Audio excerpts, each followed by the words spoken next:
What if the scariest things aren't in movies, but in real-life encounters that happen to ordinary people just like you? Terrifying, true paranormal experiences. Heart-pounding stalker nightmares deep in isolated woods. Haunted homes with unrelenting ghostly activity.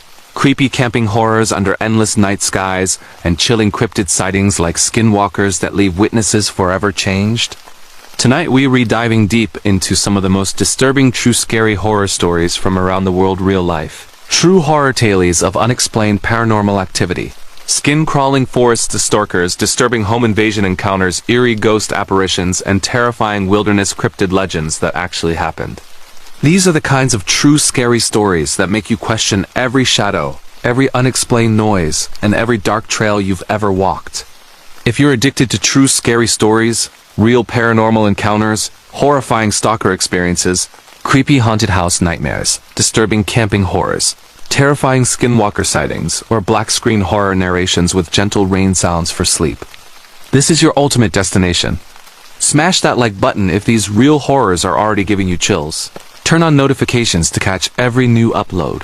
And subscribe right now, bell icon, on to join our community of brave souls who crave authentic, true scary stories.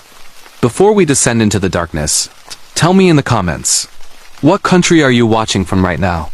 I love connecting with horror fans from every corner of the globe.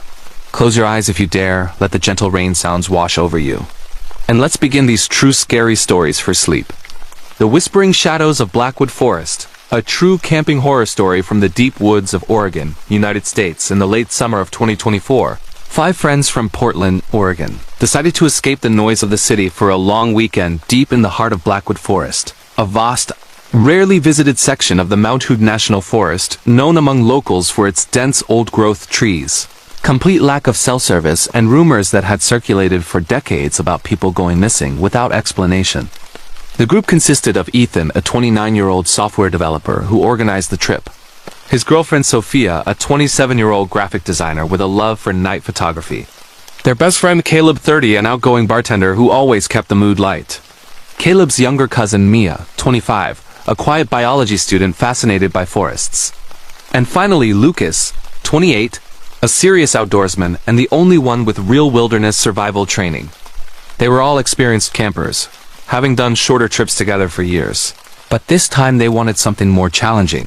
A 4-night off-trail expedition into an area marked on maps only as unmaintained wilderness, no designated campsites. They left on a Thursday morning in early September, when the days were still warm but the nights were beginning to bite with autumn chill. Their plan was simple. Hike 8 miles in on an old logging road that faded into nothing, then bushwhack another 5 miles to a remote ridge overlooking a glacial lake no one had named on modern maps.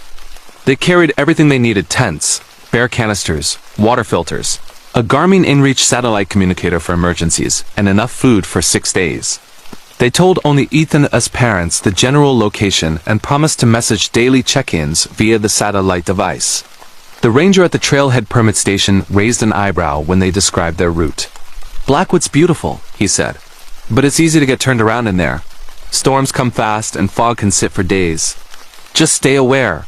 They smiled, signed the log, and drove to the trailhead. The first few hours were pure bliss.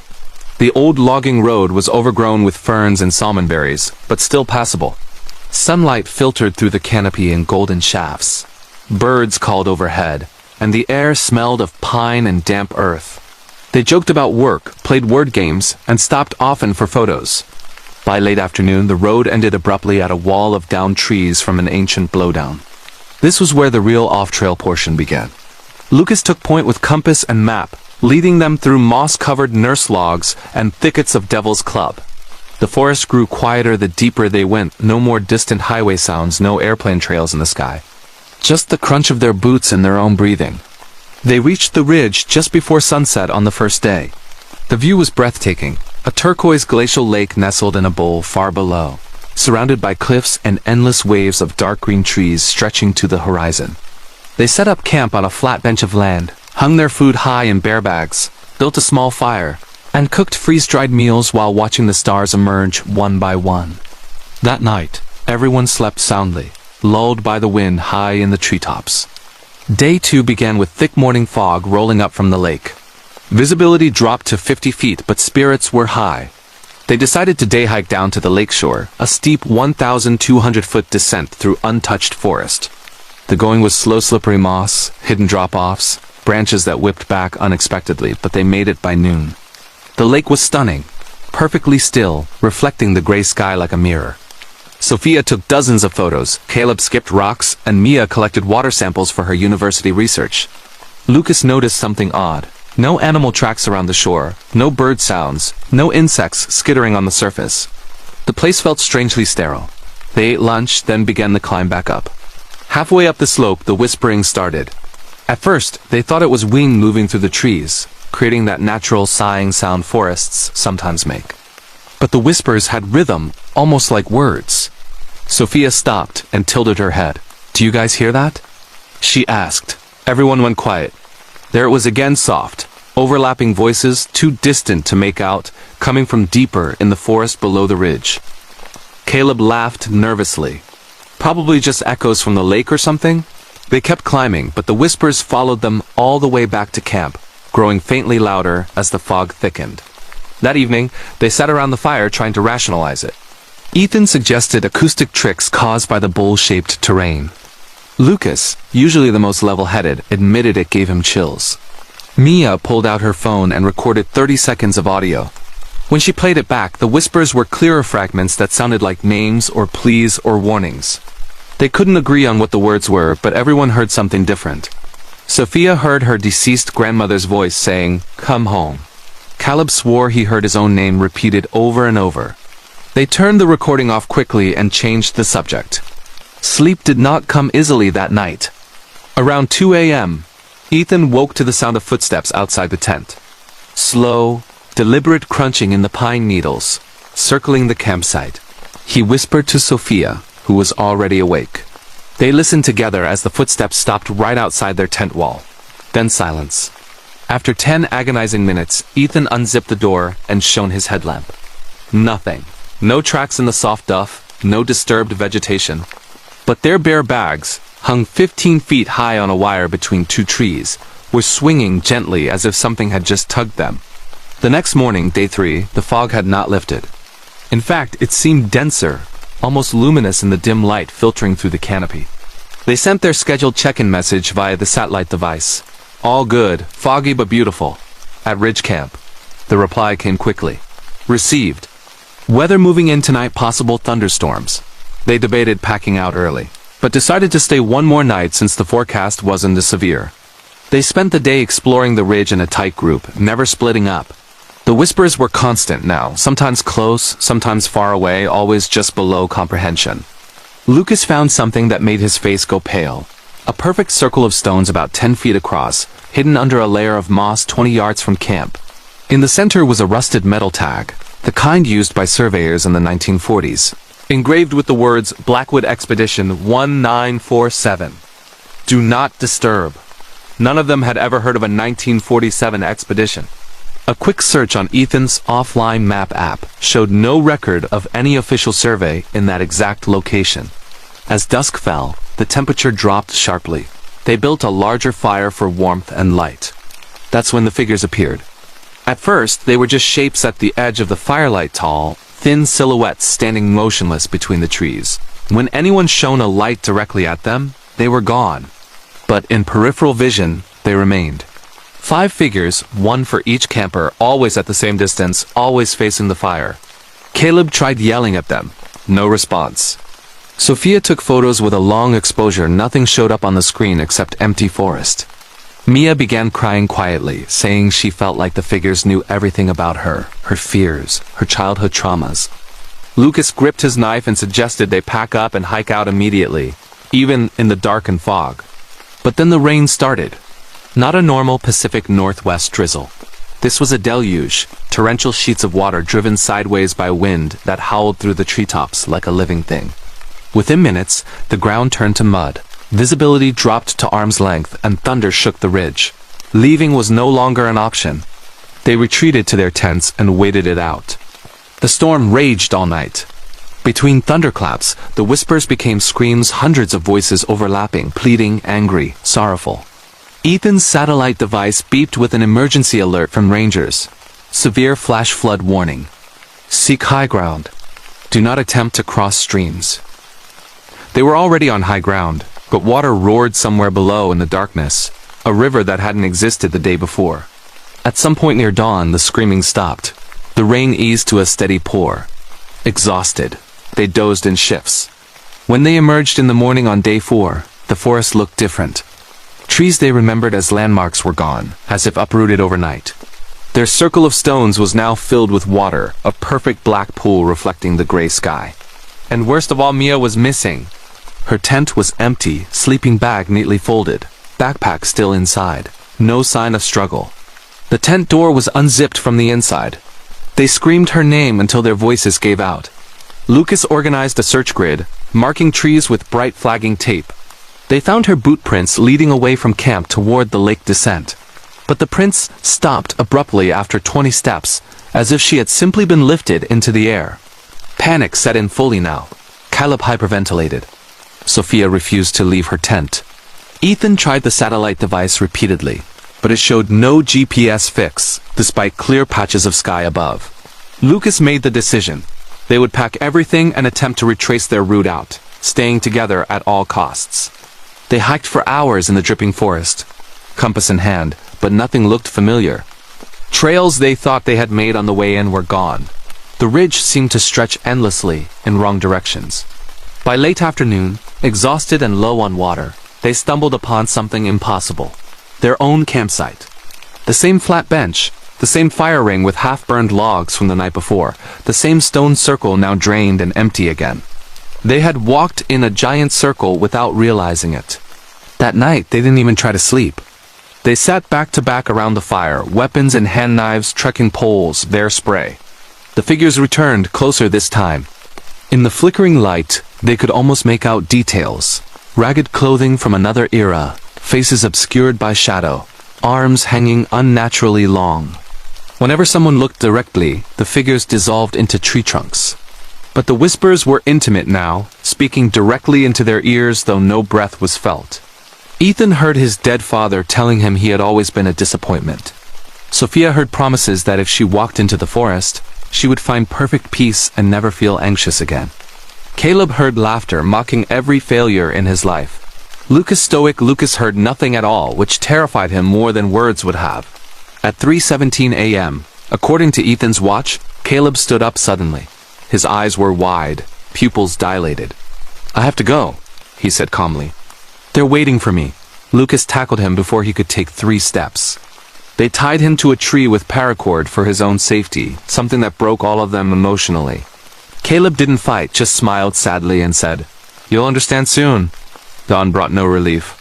The fog returned thicker than ever. They untied Caleb, who seemed himself again but refused to talk about the night. They tried hiking out once more, this time in a different direction.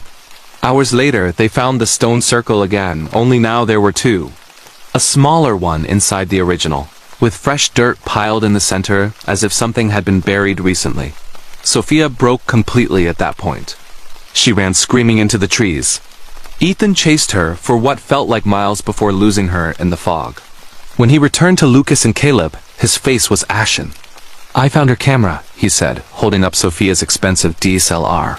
The memory card was full of photos taken during the night, hundreds of long exposure shots of the figures standing inches from their tents. Faces finally visible, hollow eyes, mouths open in silent screams, skin like bark. The last photo showed Sophia herself standing among them, smiling. Time-stamped 4:42 a.m. They never found her body. The 3 remaining men made one final desperate attempt to escape. Lucas fired 3 emergency shots from his bear gun into the air, the universal distress signal. They burned everything flammable to create smoke. They screamed until their throats bled. On what they calculated as day 6, though time had begun to feel meaningless, the fog finally lifted for a few hours. In the distance, through a gap in the trees, they spotted a search helicopter. They waved frantically, lit a signal fire with the last of their fuel. The helicopter banked toward them, and then veered away, as if it hadn't seen them at all. That night, Lucas disappeared while on watch. No sound, no struggle. Just gone. His knife was left stuck in a tree with the blade pointing deeper into the forest.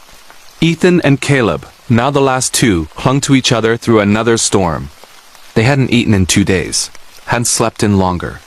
In the morning, Caleb looked at Ethan with eerie calm and said, "It's okay. Mia and the others are happy now. They want us to join them." Ethan, tears streaming down his face, agreed.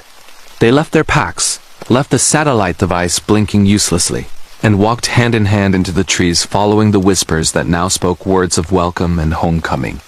Search and rescue teams found the campsite 10 days after the group was reported overdue. They discovered 5 abandoned tents in perfect condition, food stores untouched, journals filled with increasingly frantic entries about whispers and figures. The stone circles were documented and photographed. Audio recordings recovered from Mia's phone contained hours of voices, hundreds of them, speaking in languages some linguists later identified as extinct. Native dialects mixed with English from the 1940s. But no trace of the 5 friends was ever found. No clothing, no bones, no signs of animal predation or accident. The official report listed them as lost, presumed dead from exposure. Locals know better. Rangers no longer issue permits for that section of Blackwood Forest. Maps now show it as blank space. If you ever find yourself camping in remote Pacific Northwest wilderness and the fog rolls in thick, if the birds go silent and the wind carries voices that know your name, pack up immediately. Do not follow the whispers. Do not look for the stone circles. And whatever you do, never answer when something that sounds exactly like your loved one calls from just beyond the firelight. Because in places like Blackwood Forest, some things have been waiting a very long time for company, and they know exactly how to make you feel like you're finally home.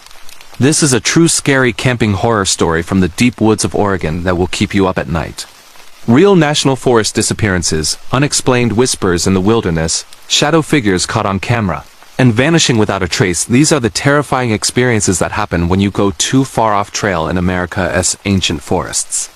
If you've ever heard strange voices while camping alone or felt watched in remote woods, share your story in the comments below.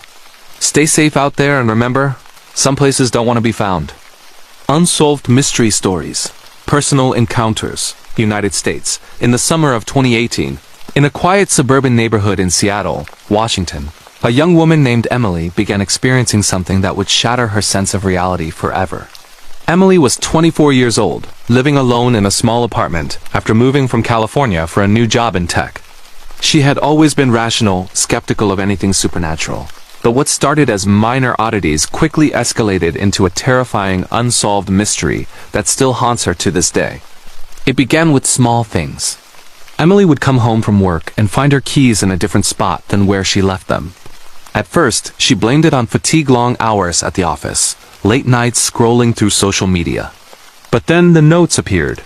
Handwritten scraps of paper tucked under her pillow or in her kitchen drawers, saying things like, "I see you when you sleep," or "You re not alone anymore." The handwriting was neat, almost childish, but unfamiliar. Emily installed a security camera in her living room, thinking it might be a prank from a neighbor or an ex. The footage showed nothing, no one entering or leaving.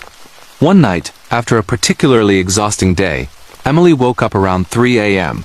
with that unmistakable feeling of being watched. The room was pitch black, but she could swear there was a silhouette at the foot of her bed. She froze, heart pounding, too scared to move. Minutes passed, or was it hours? And the figure vanished when she finally flicked on the light. The next morning, she found a new note on her nightstand. "Why did you turn on the light?" "I was enjoying the view." Panicking, Emily called the police. They searched the apartment, checked locks, even dusted for prints. Nothing. No signs of forced entry. No fingerprints on the notes except her own from handling them.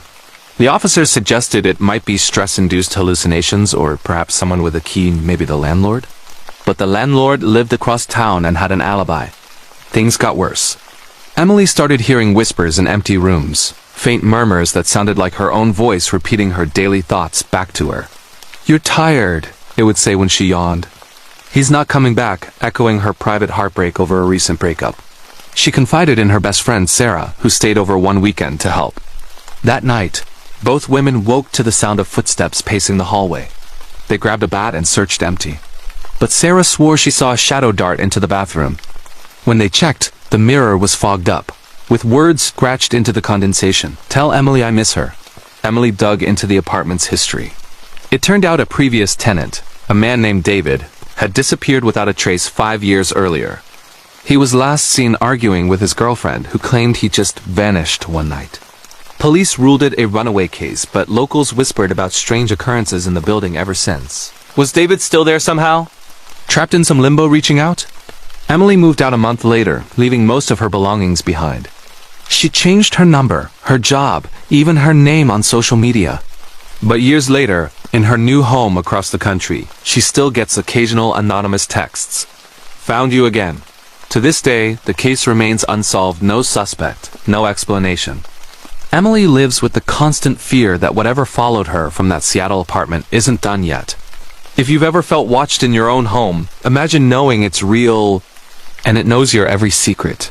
Creepy encounters with strangers. United Kingdom, deep in the foggy streets of London, England, in the autumn of 2022. A man named Tom had a chance encounter with a stranger that turned his ordinary commute into a nightmare he couldn't escape. Tom was a 32-year-old accountant, riding the tube every day from his flat in Camden to the city. He was used to the crowds, the weirdos, the silent stares, but nothing prepared him for the man in the gray coat. It started on a rainy Tuesday evening. The train was packed, but Tom found a seat next to an elderly gentleman wearing an old-fashioned gray trench coat and a fedora pulled low over his eyes. The man didn't speak at first, just sat there staring straight ahead. Then, as the train lurched between stations, he leaned over and whispered, "You're going to die on Friday." Tom laughed it off nervously, assuming it was some drunk or mentally ill person. He moved seats at the next stop. But the next day, the same man was there again, in the exact same spot. "Friday," he repeated, this time with a smile that showed too many teeth. Tom reported it to the station staff, but by the time security arrived, the man was gone. By Thursday, Tom was rattled. He took a different route, an earlier train, anything to avoid the encounter. But there he was again, waiting on the platform.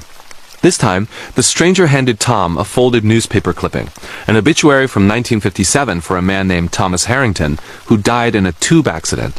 On a Friday, the photo was grainy, but it looked eerily like Tom's same build, same facial features. Terrified, Tom skipped work on Friday, barricaded himself in his flat, and called the police. They humored him, sent an officer over, but found nothing. As night fell, Tom's phone rang, an unknown number. When he answered, a raspy voice said, "It's Friday." "Time's up." Then the line went dead. Tom didn't sleep that night. He heard knocking at his door, footsteps in the hall, whispers through the walls. At dawn on Saturday, exhausted and shaken, he emerged to find another newspaper clipping slid under his door. His own obituary, dated that Friday, claiming he died of a heart attack. But he was alive. The stranger vanished after that. No CCTV footage ever captured him, clearly always blurred or facing away. Tom quit his job, moved to Manchester, but strangers still approach him sometimes, whispering dates or handing him clippings. He lives in constant paranoia, wondering if the gray-coated man was a harbinger, a ghost, or something worse. In the crowded streets of London, you never know who or what is watching you next. Camping and wilderness horror, national parks, deep woods, abandoned cabins. United States. In the vast, unforgiving wilderness of Yellowstone National Park, Wyoming, in the fall of 2019, a group of 4 friends embarked on a backpacking trip that would become one of the most chilling, unsolved wilderness horrors in recent memory. Alex, Mia, Jordan, and Chris were experienced hikers in their late 20s, seeking solitude in the deep backcountry away from the tourist trails. They planned a 5-day loop through remote forests and thermal areas, staying in abandoned ranger cabins along the way. The first 2 days were idyllic crisp air, stunning geysers, wildlife sightings. On the third night, they reached an old, decommissioned cabin deep in the Lamar Valley woods, far from any marked paths. The structure was rundown, windows boarded, but it offered shelter from the incoming storm. As they settled in, strange things began. Howls that sounded too human, scratches on the exterior walls, footprints circling the cabin in the mud. They laughed it off as bears or wolves. But in the morning, they found their backpacks ransacked outside, food scattered, but nothing eaten. Worse, carved into the cabin door were fresh words. "You shouldn't have come back." None of them had been there before. Confused, they pressed on, but the feeling of being followed grew. Whispers in the wind, shadows darting between trees, glimpses of a tall figure in ragged clothes watching from afar. That night, in another abandoned cabin, Mia woke to find Jordan missing. They searched frantically, calling his name until dawn. Tracks led into the dense woods, and vanished. Park rangers were alerted via satellite phone. A search party found Jordan 2 days later, miles off trail, dehydrated and babbling about the Watcher in the trees, an old legend of a hermit who went mad in the 1920s, murdering intruders and vanishing into the park. But Jordan's gear was neatly stacked nearby, as if he walked away voluntarily. The group was evacuated, but the horrors didn't end. Alex started receiving anonymous photos mailed to his home. Images of their campsite, taken from angles impossible without being there. Mia heard scratching at her apartment windows at night. Chris vanished on a solo hike 6 months later, declared missing, body never found. Yellowstone holds many secrets, from thermal pits that swallow people whole to vast areas unmapped. Was it a feral human, a cryptid, or something supernatural guarding the deep woods? The case remains open, a warning to campers. In America's wild national parks, some places don't want visitors, and they make sure you never leave. Camping and wilderness horror. The vanishing in Yellowstone National Park, United States. It was the summer of 2023 when 4 friends, Ryan, his girlfriend Lauren, his best friend Mike, and Mike's sister Jessica, decided to take a much-needed break from their hectic lives in Chicago. They were all in their late 20s, city dwellers who craved the raw beauty of the American wilderness. Yellowstone National Park in Wyoming seemed like the perfect escape. Vast landscapes, bubbling geysers, roaming bison, and miles of untouched trails far from the crowds. They'd planned a week-long backpacking trip into the remote backcountry, away from the popular spots like Old Faithful. Armed with bear spray, a satellite communicator, detailed maps, and enough supplies for 10 days just in case, they felt prepared for anything nature could throw at them. The group arrived at the park in early July when the days were long and the wildflowers were in full bloom. They obtained their backcountry permits from the ranger station, where the park employee warned them about the usual dangers, grizzlies, sudden weather changes, and the importance of staying on marked trails. People get turned around out there sometimes, the ranger said casually. But as long as you stick to the plan, you'll be fine, Ryan nodded confidently. He was the planner of the group, the one who had researched every detail.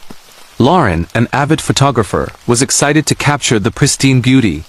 Mike, the jokester, brought along a deck of cards and stories to tell around the campfire. Jessica, the quietist, was just happy to unplug from her nursing job.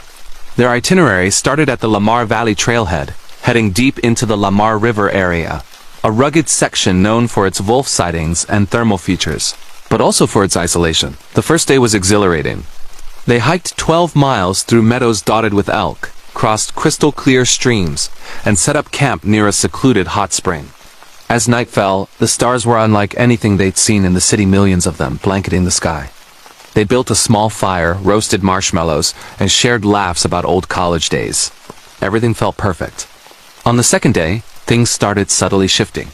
The trail narrowed as they pushed farther into the wilderness, climbing toward higher elevations. The air grew cooler, and fog rolled in from the geothermal areas. Around midday, while taking a break near a steaming vent, Jessica mentioned feeling dizzy. It's probably just the altitude, Lauren reassured her. But Jessica insisted she heard faint whispers on the windwards she couldn't make out. The others chalked it up to the hissing sounds from the geysers, a common acoustic trick in Yellowstone. They pressed on, reaching their planned campsite by evening, an old, unmarked clearing near an abandoned ranger cabin from the 1930s. The cabin was boarded up, graffiti from past hikers marking the door, but it provided some windbreak as they pitched their tents. That night, the unease deepened. Ryan woke around 2 a.m. to the sound of footsteps circling their campsite. He grabbed his flashlight and bear spray, shining the beam into the darkness. Nothing, just trees swaying in the breeze. But the footprints the next morning told a different story, human-like prints. Barefoot, encircling their tents, but never approaching too close. Probably some prankster hiker, Mike said, trying to laugh it off. But there were no other permits issued for that area that week, as they checked at the station. Jessica found a strange rock arrangement near the cabin, stones stacked in a perfect spiral, something that wasn't there the day before. Day 3 brought thicker fog and an unexpected detour. The trail markers seemed faded, and at one point their GPS showed them off course by a mile. Ryan recalibrated, but the device glitched intermittently. They stumbled upon an old, overgrown path leading to what looked like another abandoned structure, a crumbling log cabin deeper in the woods, not on any map. Curiosity got the better of them. Inside, Dust-covered journals from the 1950s lay scattered. Entries from a long-gone ranger mentioning shadow figures that mimicked voices and led people astray. Hallucinations from sulfur fumes, Lauren rationalized, but her voice wavered. As they left the cabin, Jessica vanished. One moment she was trailing behind, adjusting her pack. The next gone. They called her name for hours, searching and expanding grids. No response. No sign of struggle. Just her water bottle dropped on the trail, as if she'd simply stepped off into the trees. Panic set in. Ryan activated the satellite communicator, but it failed no signal, despite clear skies. They marked the spot with bright tape and backtracked to higher ground for better reception. Night fell before they could alert anyone. The fourth day was a nightmare. Mike swore he saw Jessica in the distance, waving for help, but when they ran toward her, it was just a stump shrouded in mist. Whispers returned, clearer, now calling their names in Jessica's voice.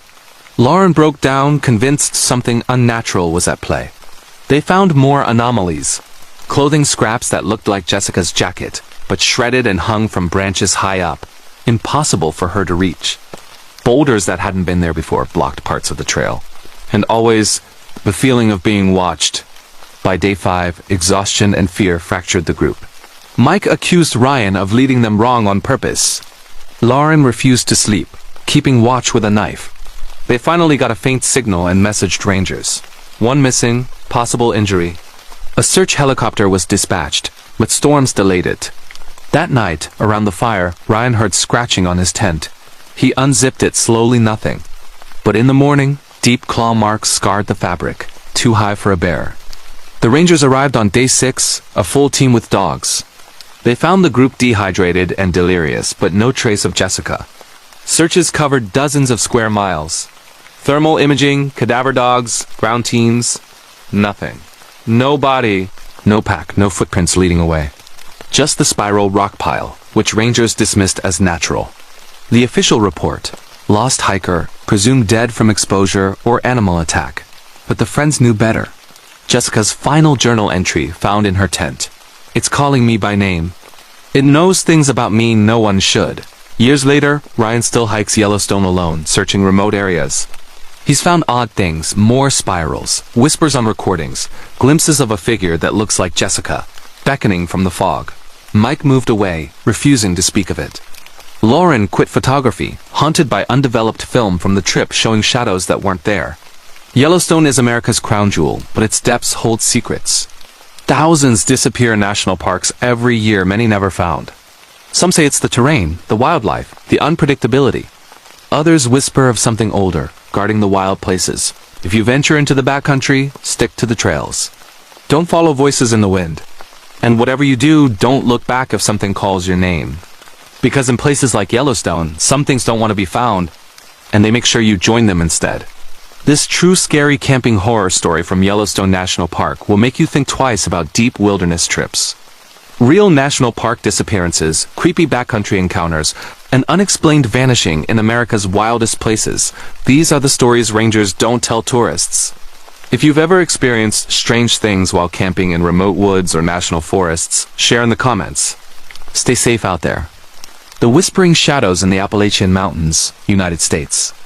This happened a few years back in the dense forests of the Appalachian Mountains in West Virginia.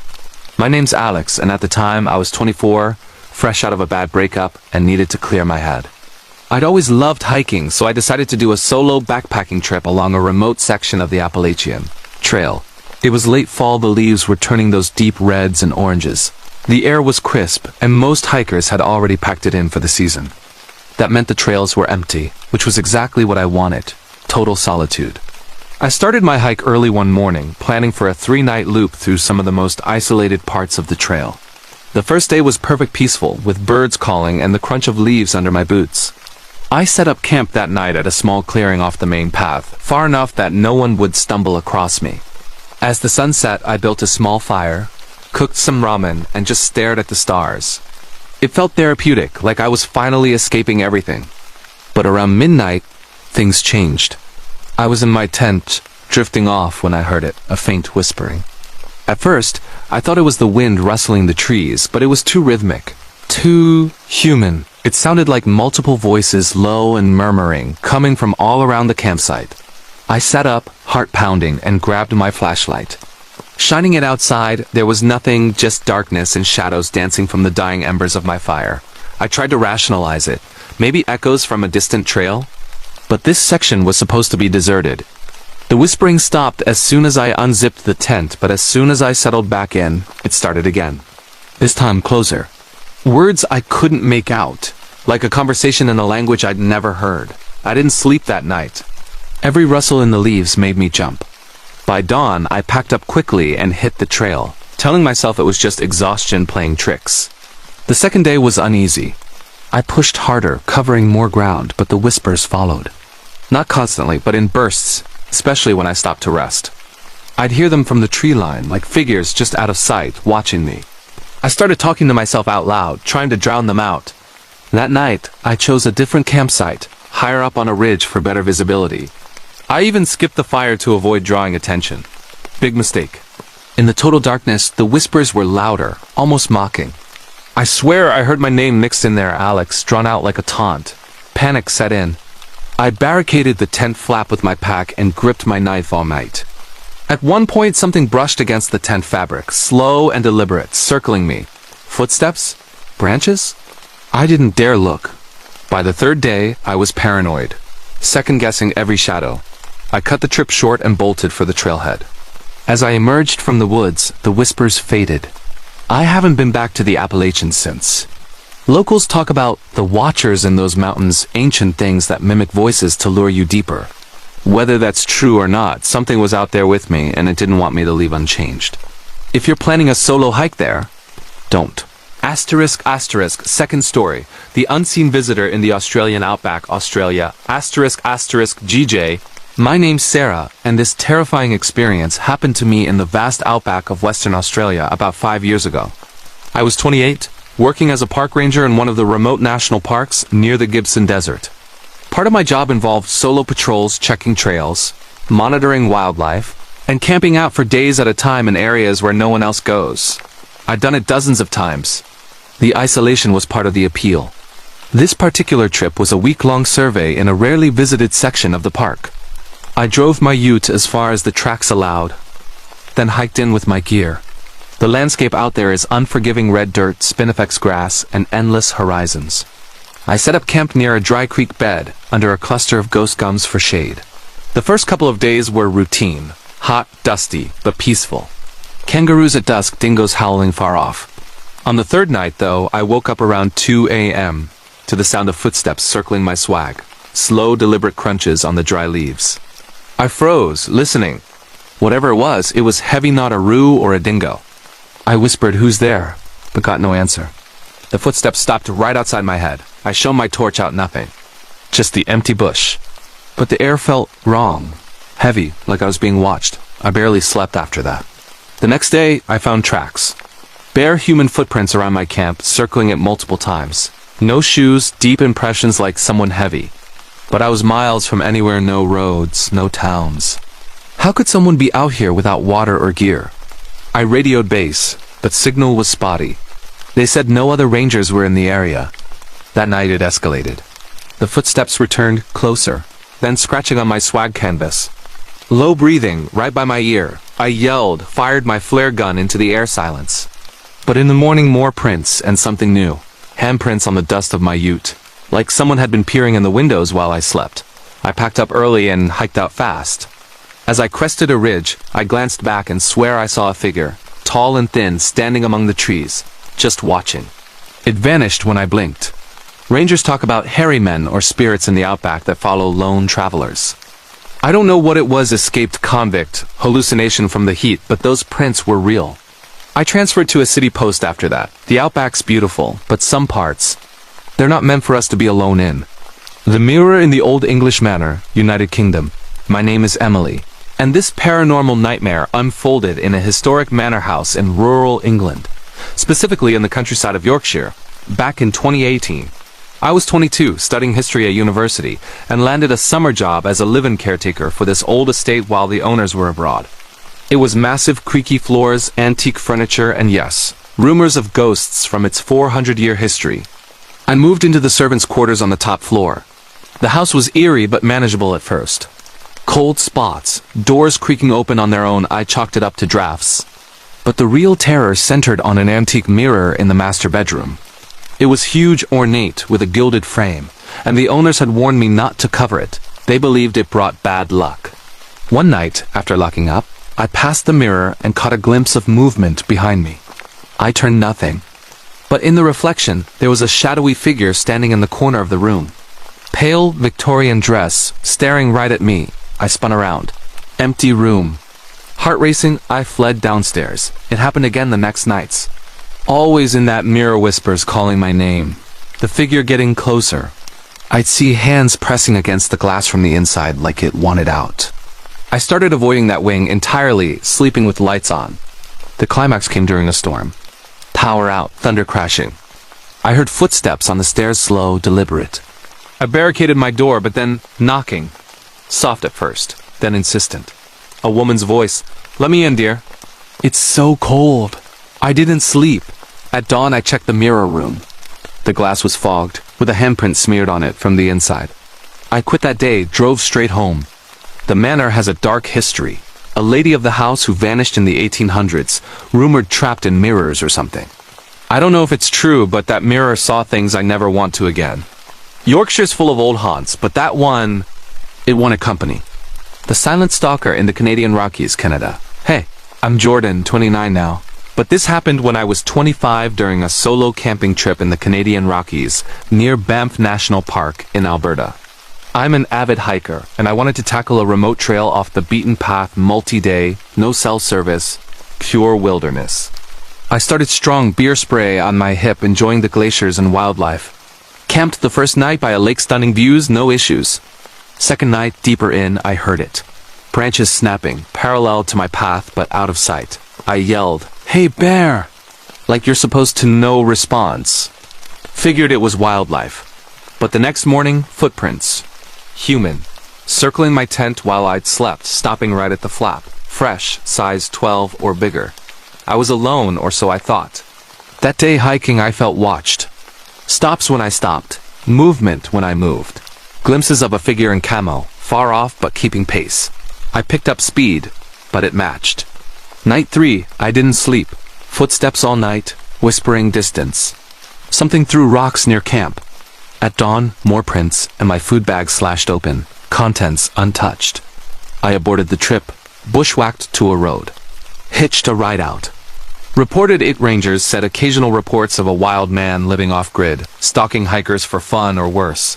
The Rockies are vast. People vanish there. Whatever followed me. It let me go, but I still check my rear view on trails. These true scary stories prove the world is full of unexplained horrors, whether paranormal ghosts, creepy stalkers in the woods, or disturbing encounters while home alone or camping. If these chilled you, smash that like button, subscribe for more real horror tales every week, and comment your country below. I read them all. Stay safe out there, or don't. See you in the next one. The Endless Night in the Scottish Highlands. A true wilderness horror story from Glen Affric, Scotland in the autumn of 2024. 3 lifelong friends from Edinburgh decided to undertake what they called their final big adventure, before life pulled them in different directions. Callum, 31, a history teacher with a passion for ancient Scottish folklore. His best friend Freya, 30, a wildlife photographer who had spent years documenting remote parts of the Highlands. And Freya's older brother, Ronan, 34, a mountain guide and the most experienced outdoorsman of the trio. They chose Glen Affric, one of the most beautiful and isolated glens in Scotland, as their destination. Often called the most beautiful valley in Scotland, Glen Affric is a mix of ancient Caledonian pine forest, crystal clear lochs, rugged mountains, and vast empty spaces where you can walk for days without seeing another soul. But it is also a place steeped in old stories, tales of lost travelers, strange lights on the hills, and voices carried on the wind that lead people astray. The plan was ambitious, a 5-day off-path traverse from the eastern end of Loch Affric, through the untouched heart of the glen, over high passes, and out to the western side near Loch Mallardoch. No bothies, no marked trails from most of the route, just wild land. They carried lightweight tents, APLB, personal locator beacon, paper maps, compasses, and enough food for 7 days.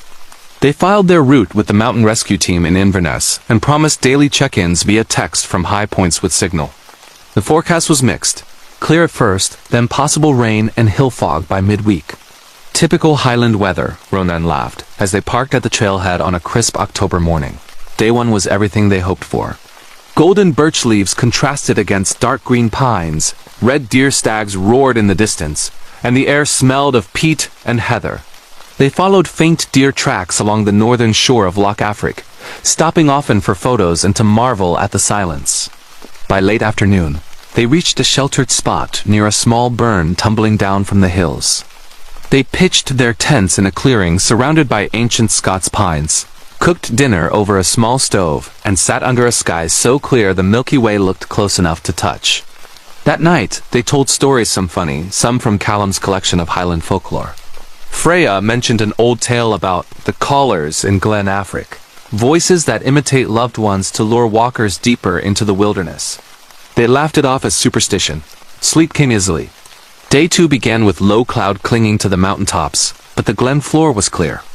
They climbed steadily westward, leaving the loch behind and entering denser forest. The pines here were older, twisted by centuries of wind, their trunks covered in thick moss and lichen. The ground was a carpet of needles and blueberry bushes. Sound traveled strangely. Every footstep echoed. Every bird call seemed to come from multiple directions. Around midday, they crossed a high Bielek mountain pass and dropped into a hidden quarry none of them had ever seen on maps. A tiny unnamed loch-in sat in the bowl, perfectly still, reflecting the gray sky. Freya took photos while Ronan scouted the best descent route. That's when the first whisper happened. It was faint, almost lost in the wind, but Freya froze mid-shot. "Did you hear that?" she asked. Callum and Ronan stopped. Silence. Then again, a soft voice, female, calling what sounded like Freya's name from the far side of the loch-in. They scanned the tree line. Nothing, no figure, no movement. "Probably an echo off the cliffs," Ronan said, though his tone lacked conviction. They ate lunch quickly and moved on, but the mood had shifted slightly. By evening, they reached a wide plateau covered in heather and scattered boulders. They camped beside a small tarn, the sky now fully overcast. As darkness fell, the wind picked up, moaning through the rocks. Around midnight, Callum woke to the sound of his name being called, clearly, gently, in his late mother's voice. He sat bolt upright in his tent, heart racing. The voice came again, closer this time, from just outside. He unzipped the door and shone his headlamp into the night. Empty. Just swaying grass and darkness. He woke the others. Freya admitted she had heard her childhood dog barking, a dog that had died 10 years earlier. Ronan, ever the rational one, heard nothing. They sat up together for hours, listening to the wind, until exhaustion pulled them back to sleep. Day 3 brought thick hill fog. Visibility dropped to 20 meters, turning the world into a gray void. Navigation became slow and careful compass bearings, pacing distances, checking features against the map. The whispers returned, more frequent now. Sometimes single voices, sometimes overlapping. Always familiar. Parents, old friends, even each other calling from ahead or behind. They stayed roped together with a short cord for safety, shouting regularly to confirm positions. At one point, Ronan swore he saw a figure in the mist, a tall silhouette in old-fashioned clothing, standing on a ridge just visible through a gap in the cloud. When they reached the spot minutes later, nothing but bare rock. They descended into a narrow glen they believed was Strathglass, but nothing matched the map exactly. Rivers seemed misplaced, hills in wrong positions. By late afternoon, soaked and tired, they found a flat, grassy area beside a fast-flowing river and set up camp. The fog never lifted. That night, the voices were constant, soft, persuasive, promising warmth and safety if they would just walk a little farther. Freya recorded audio on her phone. When played back, the recordings captured not only wind but layered voices speaking Gaelic phrases none of them understood, mixed with their own names. Ronan made the decision. Tomorrow they would activate the PLB if conditions didn't improve. They needed extraction. Day 4 dawned, if you could call it dawn, in the same impenetrable fog. They packed early and began retracing steps eastward, hoping to regain known ground. The river beside their camp had risen overnight, now a raging brown torrent. They followed it upstream, searching for a safe crossing. The voices grew louder, more insistent. Callum heard his mother begging him to come home. Freya heard her grandmother singing a lullaby from childhood. Ronan finally admitted he was hearing something too, his old army buddy who died in Afghanistan telling him it was time to rest. They found an old stone bridge, half collapsed but passable, not marked on any map. Crossing it felt like stepping into another world. On the far side, the forest changed. Trees older, straighter, almost cathedral-like. The ground was covered in thick moss that muffled every step. And there, in a clearing, stood a circle of standing stones tall, weathered menhirs arranged in a perfect ring. None of them had ever heard of a stone circle in Glen Affric. Callum, the history buff, was stunned. These weren't on any archaeological record. In the center of the circle lay a pile of modern objects. Backpacks, walking poles, a faded photograph of a smiling couple, a child's toy, all weathered as if left years ago. Freya's hands shook as she photographed everything. Ronan found a journal in a plastic bag, pages filled with frantic handwriting from 1998, another group of hikers, describing identical experiences. Fog, voices, disorientation, promises of safety. The last entry read, "They say if we stay in the circle tonight, we'll be allowed to leave tomorrow. We're so tired." They left the circle quickly, hearts pounding, and pushed on. Hours later, exhausted and lost, they stumbled upon their own campsite from 2 nights earlier. The same tarn, the same boulders, their own footprints still visible in the mud. They had walked in a massive loop without realizing it. That night, they activated the PLB. The beacon flashed its confirmation. Signal sent. Help would come within 24 hours. But the voices didn't stop. They grew sweeter, more intimate. Around 2 a.m., Freya sat up suddenly. "They're telling the truth," she said calmly. "If we just walk north, there's a bothy with a fire already lit. We'll be warm." Ronan grabbed her arm as she tried to leave the tent. They tied themselves together with rope inside the tents, anchoring to heavy rocks. At dawn on day 5, the fog was thinner. They could see faint outlines of hills. A helicopter was heard in the distance, searching. They lit a signal fire, waved brightly colored jackets. The chopper passed overhead twice but never hovered. Later, Mountain Rescue would say the coordinates from the PLB placed them in a completely different glen 20 miles away. Freya disappeared that afternoon. She was there one moment, packing her camera 10 feet away and gone the next. No scream, no sound. Just her pack left neatly on the ground, lens cap off, as if she'd stepped away for a second. They searched for hours, calling until their voices failed. Nothing. Ronan and Callum stayed another night, tied together, barely speaking. The voices now spoke in unison, hundreds of them, promising reunion with Freya if they would only follow. At first light on day 6, the fog lifted completely for the first time. The landscape around them was unfamiliar, wrong mountains, wrong locks. But in the distance they spotted a search party on a ridge, waving. They were rescued that afternoon. Dehydrated, hypothermic, in shock, Freya was never found. No trace, no body, no gear beyond what she left at camp. The stone circle was searched extensively, nothing there but bare grass. The objects they described were gone. Audio recordings recovered from Freya's phone contained only wind noise to investigators' ears. Ronan quit guiding. Callum stopped teaching folklore. Both refused to return to the highlands. Glen Affric remains open to walkers. The mountain rescue team still receives occasional calls about lost hikers hearing voices in the fog. Most are found eventually disoriented but alive. Some are not. If you ever walk alone in the ancient pine woods of Scotland and the mist rolls in thick, if the wind carries a voice you recognize calling your name from just beyond sight, do not answer. Turn back. Find high ground. Light a fire. Wait for morning. Because in places like Glen Affric, the land remembers everyone who ever walked there. And sometimes it calls them back. This is a true scary wilderness horror story from the Scottish Highlands that will make you reconsider solo hiking in remote UK mountains. Real disappearances in Glen Affric. Unexplained voices in the fog, ancient stone circles appearing and vanishing, and the terrifying feeling of being led astray by something that knows your deepest memories. These are the stories that locals whisper about, but guidebooks leave out.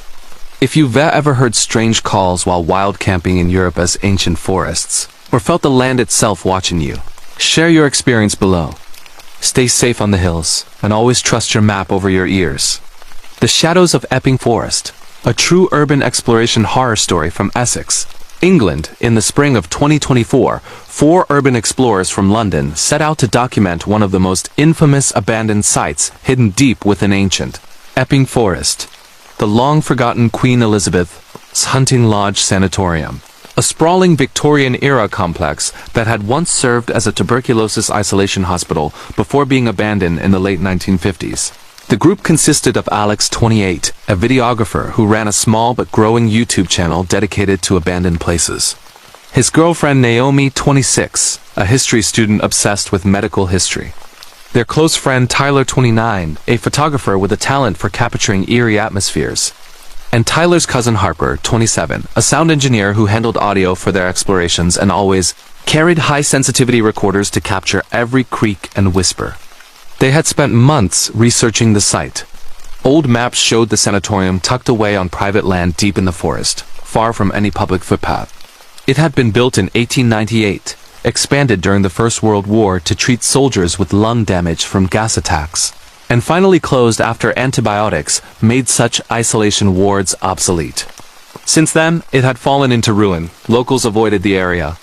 Dogwalkers spoke of strange lights, seen through broken windows at night. Teenagers who dared to visit told stories of hearing patients coughing in empty corridors, or seeing figures in old-fashioned nurses' uniforms standing motionless in doorways. The police occasionally escorted trespassers out, but the site was so remote and overgrown that it was rarely patrolled. The group entered the forest at dusk on a Friday in April, when the bluebells were just beginning to carpet the ground, and the air still carried the chill of winter. They parked on a quiet lane near Chingford, and followed a barely visible deer path for nearly 2 hours. Headlamps off to avoid attention, guided only by GPS and moonlight filtering through the canopy. The deeper they went, the older the forest became, massive oak and hornbeam trees hundreds of years old, their trunks twisted and hollow. The sounds of London completely vanished. No traffic, no aircraft, no distant sirens. Just the rustle of leaves and their own breathing. At last, the sanatorium appeared like a ghost rising from the undergrowth, a 3-story red brick behemoth with collapsed outbuildings, shattered windows, and ivy completely devouring the eastern wing. The main entrance was boarded up, but they found a ground floor window at the rear where the plywood had rotted away. One by one, they climbed inside, boots crunching on decades of fallen plaster and broken glass. The air inside was thick with the smell of damp stone, mold, and something faintly medicinal. Perhaps lingering traces of formaldehyde or carbolic soap. Their flashlights cut narrow beams through the darkness, revealing long corridors lined with peeling green paint, rusted bed frames still in some rooms, and old porcelain sinks hanging crookedly from walls. Tyler began taking photos immediately, the flash illuminating dust motes floating like slow-motion snow. Alex set up his camera on a tripod to record their entry for the video. Harper switched on his digital recorder and whispered, "We're inside Queen Elizabeth's Hunting Lodge Sanatorium, approximately 11:47 p.m., Friday, April 12, 2024. The first hour was pure adrenaline-fueled excitement. They explored the ground floor, the old reception area with a collapsed desk patient wards, where iron beds stood in neat rows like soldiers waiting for orders, an operating theater with a rusted table and shelves of brown glass. Bottles still containing unidentifiable liquids. Naomi read aloud from a water-damaged patient ledger she found in a filing cabinet: names, dates of admission, diagnoses scrawled in faded ink. Many entries ended with a single word: deceased. They moved upstairs to the first floor, where the children's ward had been. Here the atmosphere changed. The rooms were smaller, wallpaper patterned with faded nursery rhymes. Tiny chairs lay overturned. A child's shoe, no bigger than an adult hand, sat alone in the middle of one corridor. Harper's recorder picked up faint sounds they couldn't hear in real time. Soft humming, like a lullaby, and distant coughing that seemed to echo from every direction at once. Around 2 a.m., they reached the attic level, a vast open space that had once been staff quarters. Moonlight streamed through holes in the roof, casting long shadows across rows of narrow beds, and trunks still containing personal belongings, yellowed letters, sepia photographs of stern-faced nurses. A pocket watch stopped at 3:17. Tyler set up a timed photo while the others rested. That's when the first real anomaly happened. Alex's camera, left running on the tripod downstairs, captured movement on its own. When they reviewed the footage later, a pale figure in a long white dress appeared in the doorway of the operating theater for exactly 3 frames, too brief for the human eye but clear on video. The figure had no facial features, just a blank oval where a face should be. They laughed it off as pareidolia or dust on the lens, but the mood had shifted. Naomi suggested they spend the night inside rather than trek back through the forest in darkness. They chose a relatively intact room on the first floor with only one entrance, laid out sleeping bags, and set up motion-activated trail cameras in the corridors as a precaution. Harper left his recorder running all night. Sleep did not come easily. The building creaked and groaned constantly, as old structures do, but there were other sounds too. Footsteps overhead when they were on the top floor. They already explored doors slamming in distant wings, and always the coughing. Wet rattling coughs that seemed to move from room to room. At one point Naomi woke convinced someone was sitting on the edge of her sleeping bag. She shone her torch nothing. But the indentation remained for several seconds before slowly rising. In the morning they reviewed Harper's overnight audio. Between long stretches of silence were dozens of EVPs. Electronic voice phenomena. Whispers saying, "Help me breathe, where's matron? Don't let them take my lungs." One clear child's voice asked, "Are you new patients?" Most chilling was a woman's voice, calm and authoritative, repeating the same phrase every 43 minutes. "Visiting hours are over. Please leave quietly." They decided to explore the basement before leaving. Access was through a locked iron door in the rear corridor, the padlock rusted but intact. Tyler forced it with bolt cutters they'd brought. Stone steps descended into pitch blackness. The air grew colder, heavier, carrying a sharp antiseptic smell that made their eyes water. The basement was a maze of narrow passages, small isolation rooms with padded walls still intact, and a large morgue with steel drawers built into the wall. Many drawers were ajar. Inside some lay fragments of old linen shrouds and what looked like bone dust. In the center of the morgue stood a large surgical lamp on a wheeled stand, its bulb long dead but the fixture aimed at a drain in the floor stained dark brown. Naomi found a logbook on a nearby shelf records of post-mortem examinations from 1918 to 1932. Page after page described lungs, blackened by gas, consumed by tuberculosis, removed for study. The last entry, dated October 31st, 1932, was written in different ink. All remaining specimens relocated to new facility. Site to be sealed. Do not return. As they photographed the morgue, Harper's recorder captured something new. Breathing. Not coughing this time, but steady, labored breathing directly into the microphone, though no one was near it. Then a whisper, inches from the device. "You shouldn't have come down here." They left the basement quickly and decided to exit the building. But when they reached the ground floor, the window they de-entered through was now completely boarded up from the inside, fresh plywood, nailed securely where rot had been the night before. Every other exit was similarly sealed. They were trapped. Panic set in slowly. Phone signals had never existed this deep in the forest, but now even their two-way radios produced only static. They searched for another way out and found a bricked-up doorway in the eastern wing that showed signs of recent disturbance, mortar dust on the floor. Pry marks around the edges. Tyler and Alex worked for hours with their tools, finally breaking through to a narrow service tunnel leading outward.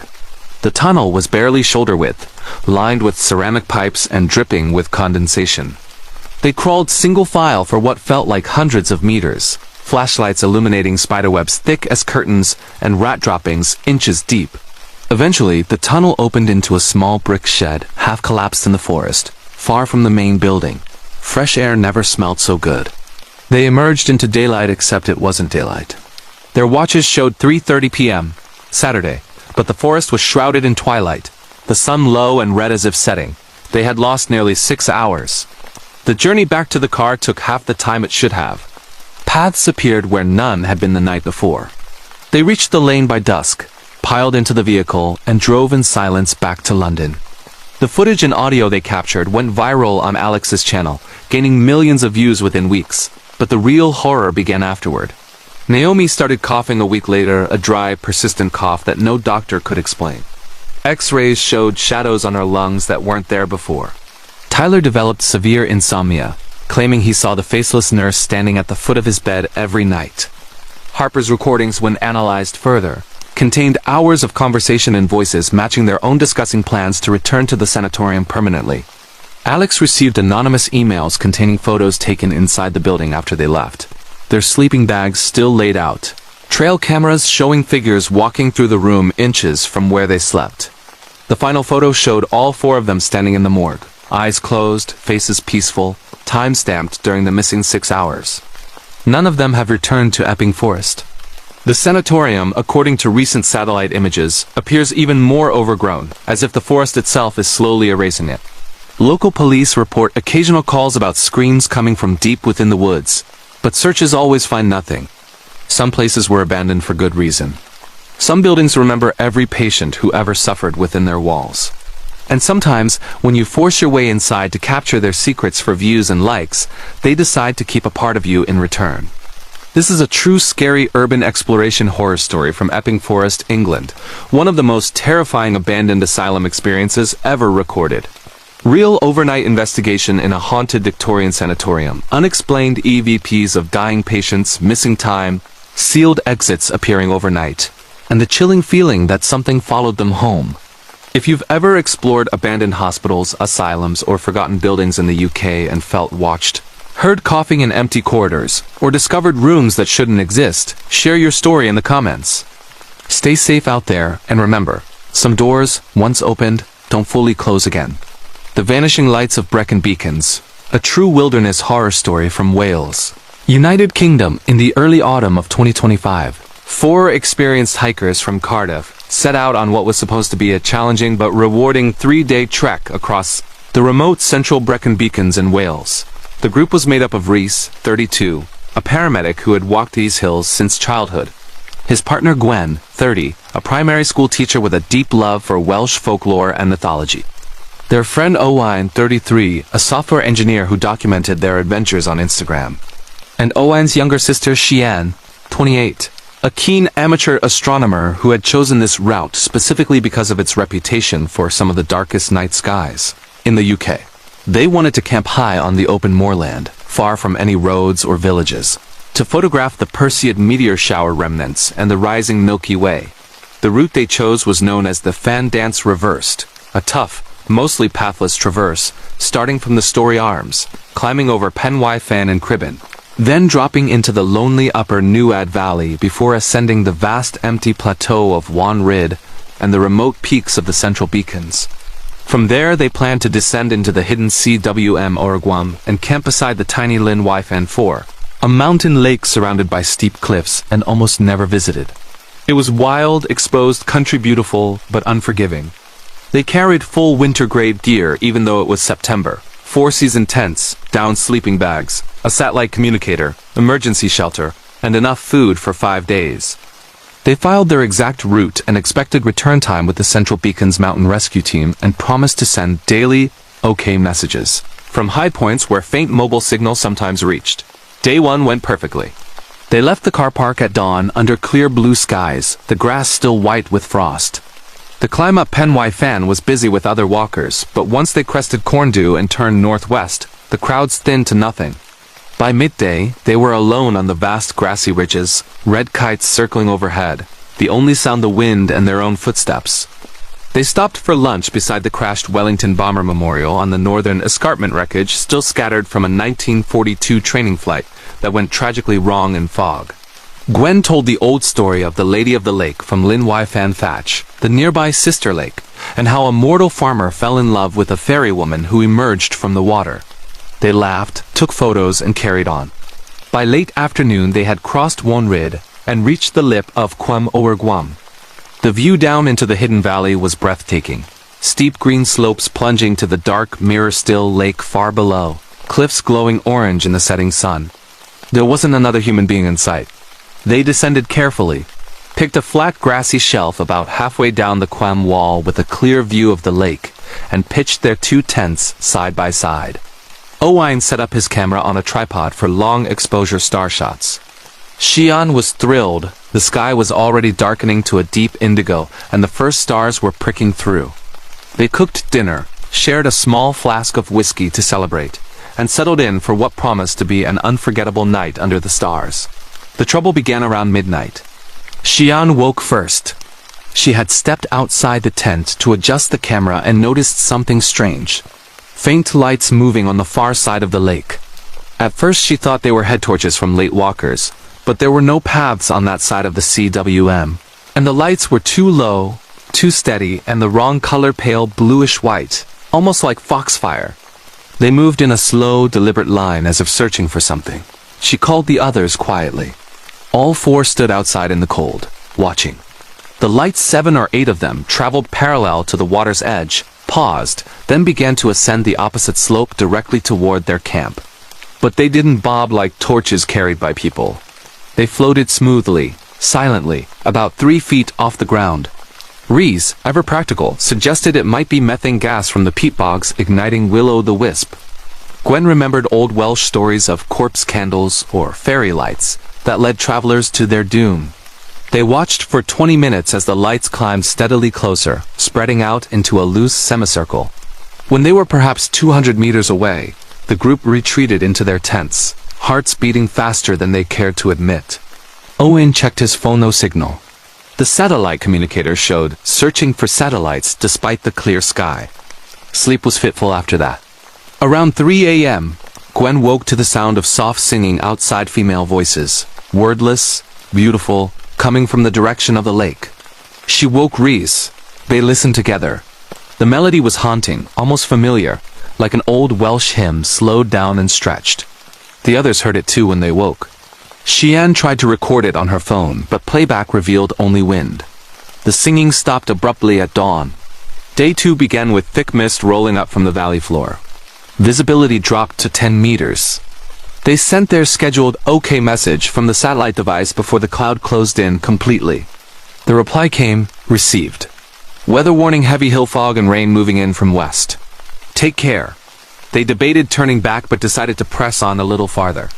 The plan was to climb out of the CWM via a steep gully to the main ridge, and then follow easier ground toward Talibant. They packed up and started upward. The mist thickened as they climbed. Navigation became compass and pacing only. The singing returned closer now, sometimes seeming to come from ahead, sometimes behind, sometimes from multiple directions at once. At one point Owain swore he saw a figure in the fog, a woman in a long pale dress standing motionless on a rock outcrop. When they reached the spot minutes later, nothing but bare stone. They gained the ridge eventually, but the landscape felt wrong. Features they expected, cairns, small tarns, distinctive rocky outcrops, were missing or in different positions. The mist turned to driving rain. They huddled under an emergency shelter for lunch, soaked and cold. The satellite device still couldn't connect. Reese suggested descending into the next valley for shelter, but Gwen pointed out they weren't sure which valley it was anymore. By late afternoon they found a shallow depression on the moor with a low stone wall, remains of an old sheepfold, and decided to camp there for the night. The rain eased to drizzle, but the fog remained impenetrable. They pitched the tents inside the ruin for extra wind protection. Owain set the camera running again for time-lapse. That night the lights returned, this time much closer. They appeared just beyond the stone wall, hovering at eye level, pulsing gently. There were more of them now, dozens arranged in patterns that shifted slowly like a silent dance. When anyone shone a head torque directly at them, lights dimmed but didn't vanish. Xian noticed something chilling. The patterns seemed to mimic constellations, but constellations that weren't visible from Earth-wrong arrangements, impossible geometries. The singing started again, layered now, as if a choir stood just outside the tents.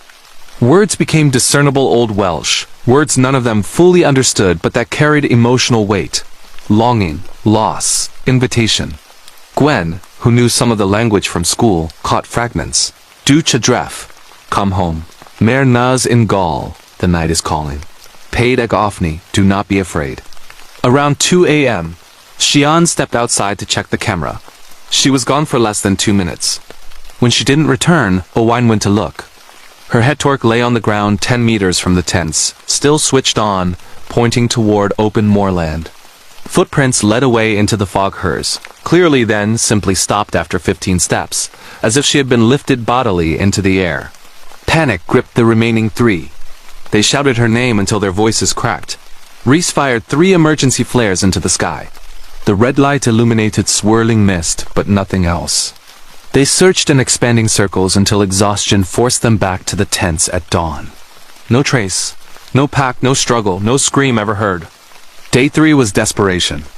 They abandoned most gear, keeping only essentials, and tried to navigate south toward the nearest road they knew existed near Talibant Reservoir. The fog never lifted. The lights accompanied them all day, visible, even in daylight now, as faint glowing orbs floating just at the edge of vision. The singing was constant, sometimes soft and pleading, sometimes commanding. They walked for hours but never seemed to lose height. The ground remained high moorland, springy peat, bilberry bush, no trees, no streams in expected places. At one point they stumbled upon their own campsite from the previous night. The stone sheepfold, tents still pitched, Xian's head torque exactly where it had been left. They had walked in a perfect circle without realizing it. That evening they activated the PLB beacon inside the satellite communicator. It flashed green, signal sent. Help would come. But the lights closed in, hundreds now surrounding the ruin in a perfect ring. The singing became a physical force vibrating in their chests, pressing against their eardrums. Gwen stood up suddenly, eyes unfocused. "They just want to show us the stars properly," she said dreamily. "The real ones. Not the ones we're allowed to see." Reese and Owain had to physically restrain her from walking toward the lights. Owain disappeared during the night. Reese woke to find his tent mate gone, sleeping bag empty, door unzipped. Again, no sound, no struggle. Just fresh footprints leading away, then nothing. Reese and Gwen spent the final night tied together with rope inside one tent anchored to boulders. The lights pressed close enough to illuminate the fabric from outside, casting shifting shadows that looked like tall, slender figures with elongated limbs. The singing was inside the tent now, though the door remained closed. At first light the fog began to thin. Reese dragged Gwen half-conscious, humming the melody toward what he hoped was south. After hours of stumbling, they broke out below the cloud onto a forestry track near Talibant. A passing forestry worker found them and called Mountain Rescue. Search teams scoured the central beacons for a week. They found the abandoned campsite exactly as described, gear neatly packed. Camera memory card full of incredible star photos, but the final 100 images showed only blank white fog with faint orbs of light. Xian's and Owain's footprints were documented leading away from camp before abruptly ending. No bodies, no clothing, no signs of fall or injury. The official report, 2 missing, presumed dead from exposure and navigational error in severe hill fog. Case closed. Reese and Gwen never returned to the hills. Gwen sometimes wakes at night singing the wordless melody in perfect pitch. Reese sees the lights in his peripheral vision on clear nights, even in the middle of Cardiff. The Brecon Beacons remain one of the UK's most beautiful national parks, drawing thousands of walkers every year. Most return safely. Some do not. Rangers still occasionally receive reports of strange lights and singing high on the remote plateaus, especially around Lynwy Fanfor and the central ridges. If you ever wild camp in the Welsh mountains and the mist rolls in thick, if you see lights that don't behave like any torch or lantern, you know if beautiful voices call your name from just beyond sight, do not follow. Do not answer. Pack up and descend immediately, no matter how dark or steep. Because in the ancient hills of Wales, some things still walk under starlight that was never meant for human eyes. And sometimes, when the conditions are right, they invite chosen travelers to join them forever. The Silent Caller of the Black Forest, a true deep woods horror story from Baden-Württemberg, Germany. In the late summer of 2025, 5 university friends from Freiburg decided to spend a long weekend deep in the Schwarzwald, the Black Forest, one of the oldest and most untouched wilderness areas in Central Europe. The group was Lucas, 27, a forestry student who knew the region better than most. His girlfriend Anna, 26, a medical student with a quiet, observant nature. Their childhood friend Jonas, 28, a sound designer who always carried professional recording equipment on trips. Jonas's cousin Lena, 25, an avid hiker and amateur photographer.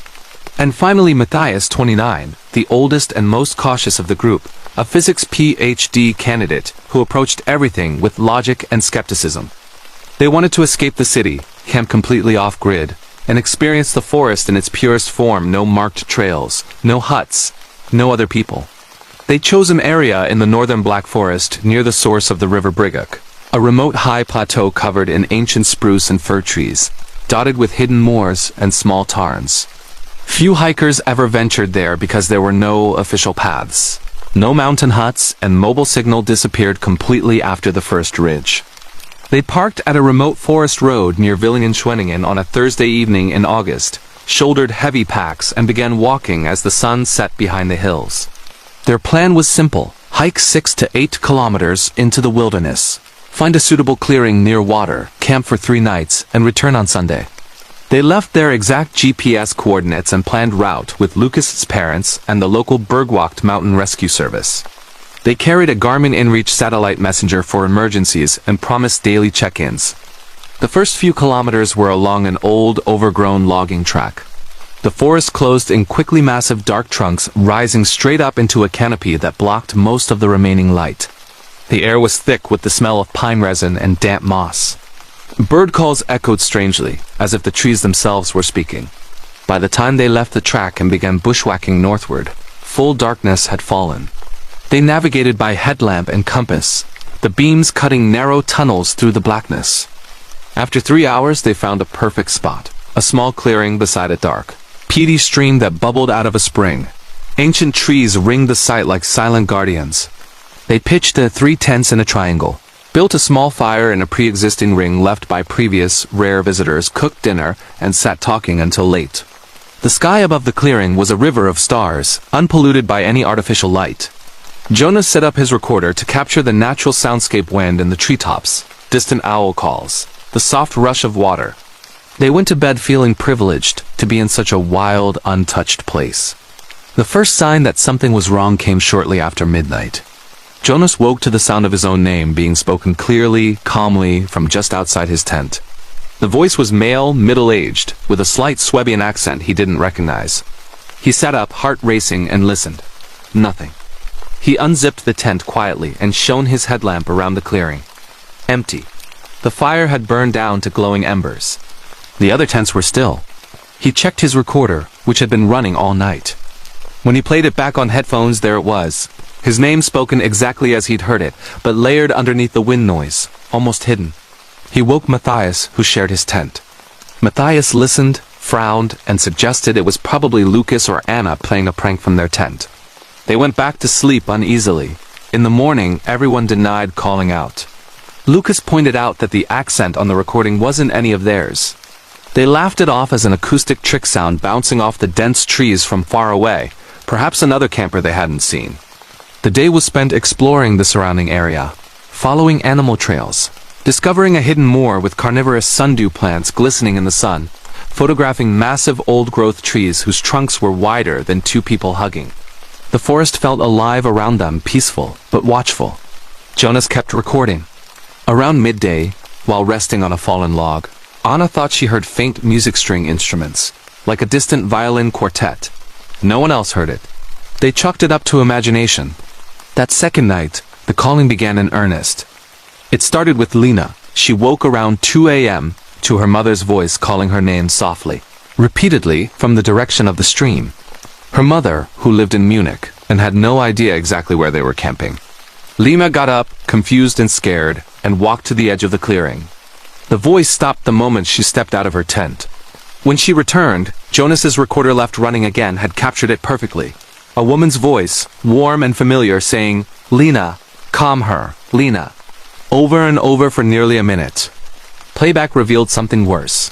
Underneath the main voice were dozens of others, whispering in overlapping layers, too quiet to make out words, but creating an eerie chorus. They sat around the rebuilt fire until dawn, debating what to do. Matthias insisted it was mass suggestion combined with infrasound from wind in the hollow trees, causing auditory hallucinations. Lucas, who knew the forest best, admitted he heard old local stories about the Waldriffer, the forest callers' voices that imitated loved ones to lure people deeper into the woods, never to be seen again. They were just folklore, he said, told to keep children from wandering. Still, they agreed to pack up in the morning and head back early, but morning brought thick fog. A dense, gray blanket had rolled in overnight, reducing visibility to less than 10 meters. The forest that had felt open and welcoming the day before now felt claustrophobic, oppressive.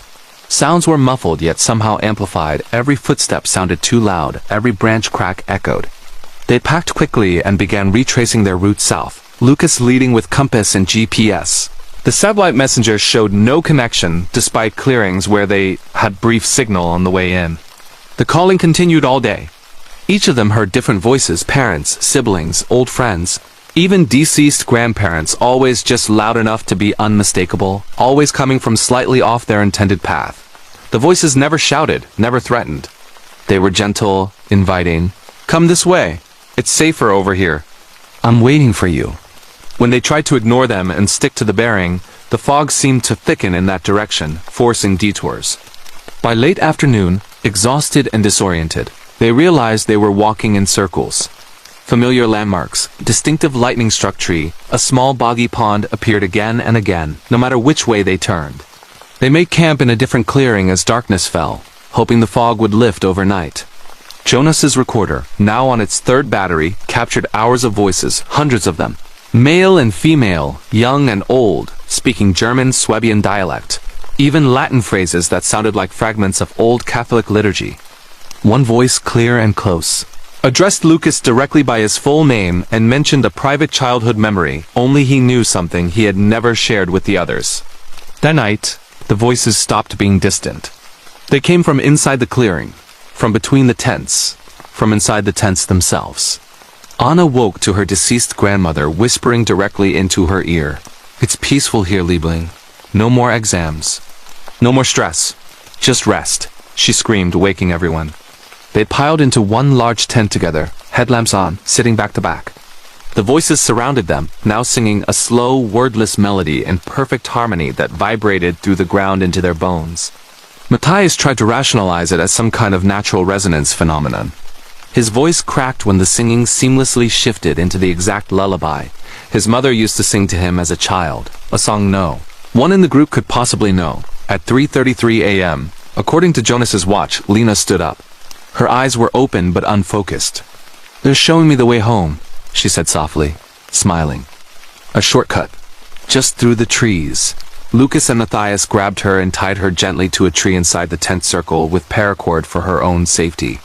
She didn't struggle, just kept smiling and humming along with the invisible choir. Dawn brought no relief. The fog was thicker than ever. They decided to activate the emergency beacon on the satellite messenger. It flashed green. SOS sent. Help would come within hours. But the voices reacted. They became angry for the first time, sharp, commanding, overlapping in a cacophony. Stay. You belong here, don't leave us. The temperature dropped suddenly, frost forming on the tents despite it being August. Lena began speaking in a voice that wasn't hers, an old man's gravelly tone, pleading in archaic German for them to finish the circle. They abandoned most gear and began moving again, dragging Lena between them when she refused to walk. Hours passed. The forest never changed, endless dark trunks, thick moss, no sign of the logging track or any human presence. At one point they found their original campsite from the first night. Fire ring cold, tents gone, they had packed them. But fresh footprints circling the clearing that matched their own boot treads exactly. Jonas disappeared in the early afternoon. He was walking at the rear of the group, recorder in hand. One moment he was there. The next, only silence. They backtracked, shouting his name. His recorder lay on the ground, still running. The last 30 seconds of audio contained his breathing, then a soft intake of surprise, then nothing. No struggle, no call for help. The four remaining pushed on, now roped together like mountaineers. The voices returned to gentle persuasion, promising they would find Jonas if they just turned left at the next large tree, or right at the boulder. Matthias, the skeptic, began crying quietly. Anna stopped speaking altogether. That night they didn't even pitch tents, just huddled together under an emergency bivy sack in a small depression. The singing was constant, beautiful, irresistible. Lena fell asleep smiling. When they woke at dawn, she was gone. The paracord lay neatly coiled on the ground, ends untied as if never knotted. Lucas, Anna, and Matthias activated a second SOS on the device. They walked until their legs gave out, following the compass south. Late in the afternoon, the fog finally began to thin. They broke out onto a forest road miles from where they expected, but a road nonetheless. A passing forester found them stumbling along the verge, dehydrated, hypothermic despite the summer temperatures, eyes wide with shock. Search parties combed the northern Black Forest for 2 weeks. They found both campsites exactly as described. Jonas's recorder was recovered with over 40 hours of audio layers upon layers of voices speaking to each member of the group by name, sharing private memories, singing in perfect harmony. Spectral analysis showed frequencies both above and below human hearing range. Linguists identified some phrases as Middle High German from the 14th century. No trace of Jonas, Lena, or their gear was ever found. Footprints always ended abruptly. The official report listed 2 missing, presumed dead from exposure and disorientation in dense fog. The case was closed. Lucas and Anna never returned to the forest. Anna quit medicine. Lucas abandoned his forestry studies. Both hear faint singing on quiet nights, even in the middle of Freiburg. Matthias, the rational one, was found 6 months later walking deep in the Schwarzwald without equipment or supplies. He was unharmed but would only say, "I was finishing the circle." They were waiting. The Black Forest remains one of Germany's most beloved natural areas, drawing millions of visitors every year for its beauty, fairy tales, and clean air. Most return with wonderful memories. Some do not. Rangers still receive occasional reports from deep in the northern plateaus. Beautiful singing carried on the wind, voices calling names in the fog, campers waking to find companions simply gone. The Bergwacht advises strict route planning and never deviating from marked trails when mist is forecast. If you ever backpack alone in the ancient spruce forests of the Schwarzwald and the fog rolls in silent and thick, if you hear a voice you recognize calling softly from just beyond the trees, do not answer, do not follow. Turn back immediately, light a fire, wait for visibility. Because some parts of the Black Forest have never stopped calling to those who listen too closely. And sometimes when the conditions are right, they call you home forever. The Echoes of the Dolomites, a true mountain wilderness horror story from South Tyrol. Italy in the summer of 2025. 4 close friends from Milan embarked on what they hoped would be the adventure of a lifetime. A 5-day traverse through one of the most remote and spectacular sections of the Italian Dolomites, the Puesodol Nature Park in South Tyrol. The group consisted of Marco, 31, a mountain guide with years of experience in the Alps. His girlfriend Elena, 29, a journalist who wrote about outdoor travel and had dreamed of this route for years. Their university friend Davide, 30, a professional landscape photographer carrying thousands of euros worth of camera gear. And Davide's younger sister Sofia, 27, a quiet but strong hiker who worked as a paramedic and always carried a comprehensive first aid kit. They were fit, prepared, and deeply familiar with the mountains. This wasn't their first multi-day trek, but it was their most ambitious. A rarely walked loop that combined high alpine passes, exposed ridges, and deep, shadowed valleys far from any refugi or marked trails. They started from the small village of Lunghiaro in Val Badia on a perfect July morning, clear blue skies. Warm sun, the pale limestone peaks of the Dolomites glowing almost white against the horizon. Their route would take them over the Puez Plateau, down into the hidden Valunga Valley, across the wild Sas-de-Puces Cirque, and finally out through the remote Champe meadows. Few people attempted the full traverse in one go because much of it was pathless, requiring careful navigation across scree fields, steep grass slopes, and exposed rock bands. They carried lightweight tents, a satellite communicator with SOS function, detailed 1 to 25,000 maps, GPS watches, and enough food for 7 days. They filed their exact itinerary with the Alpine Rescue Service in Bolzano and promised daily check-ins via the satellite device from high points with potential signal. The forecast was stable, sunshine for the first 3 days, possible thunderstorms later in the week. Day 1 was pure magic. They climbed steadily through larch forests and alpine meadows bursting with wildflowers, gentians, edelweiss, pink alpine roses. Marmots whistled from rocky outcrops. By late afternoon they reached the high Puez Plateau, a vast lunar landscape of pale limestone pavements, sinkholes, and distant jagged peaks. They camped beside a tiny turquoise tarn at 2,500 meters, the only water source for miles. The sunset painted the famous Dolomite peaks Sassalungo, Sella, Marmolada in fiery orange and pink.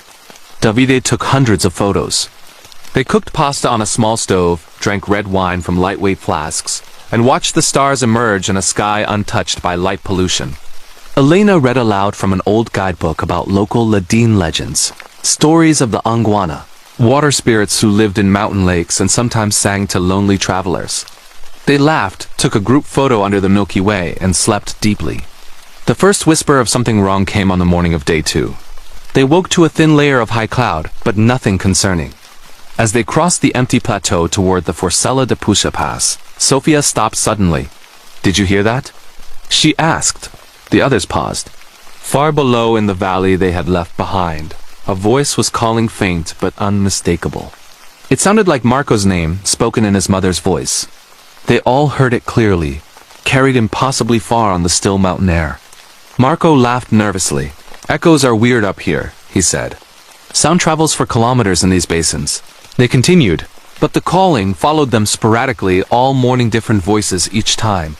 Elena's father, Davide's old climbing partner, who had died in an avalanche years earlier, Sophia's childhood best friend. Always gentle, always just their names, always seeming to come from the direction they had just left. By midday, they had descended into the wild cirque beneath Sas de Pucha, a huge natural amphitheater of steep scree slopes and sheer rock walls. There were no paths here, just faint sheep tracks. The clouds lowered, turning the light flat and gray. The voices stopped, replaced by an oppressive silence. Even their footsteps sounded muffled. They found a sheltered spot beneath an overhang for lunch.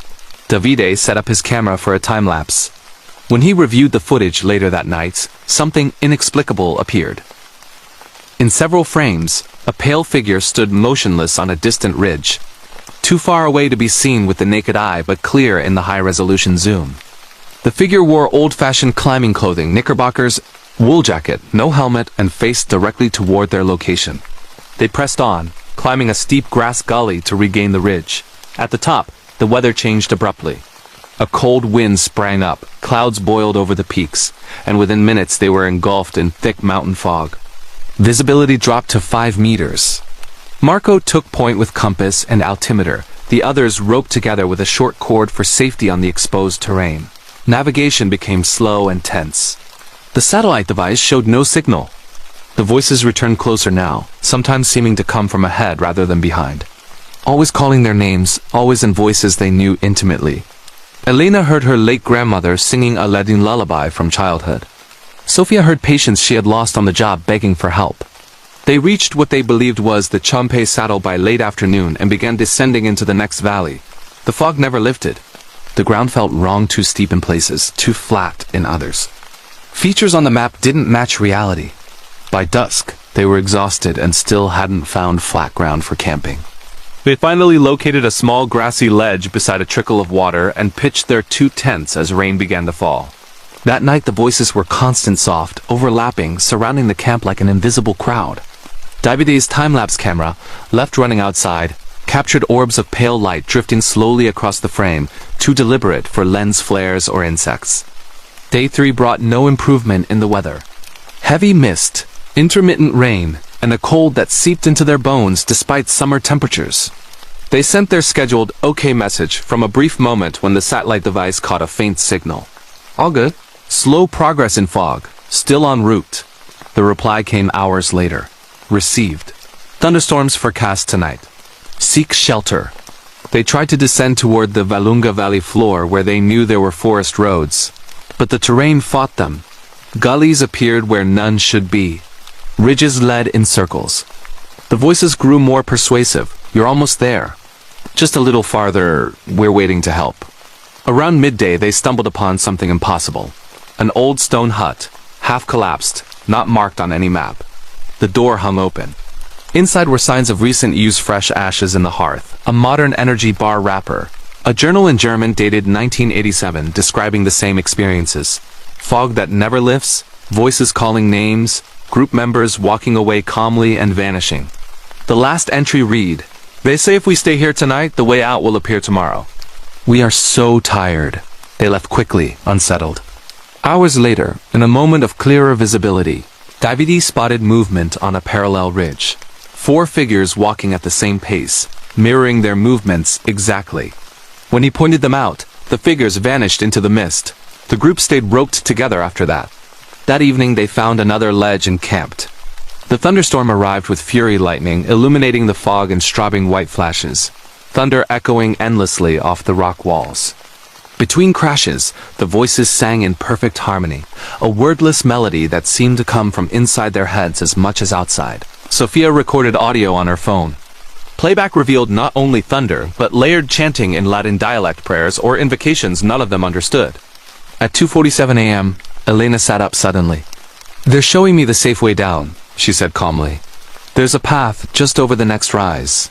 My grandmother is waiting." Marco had to physically restrain her from leaving the tent.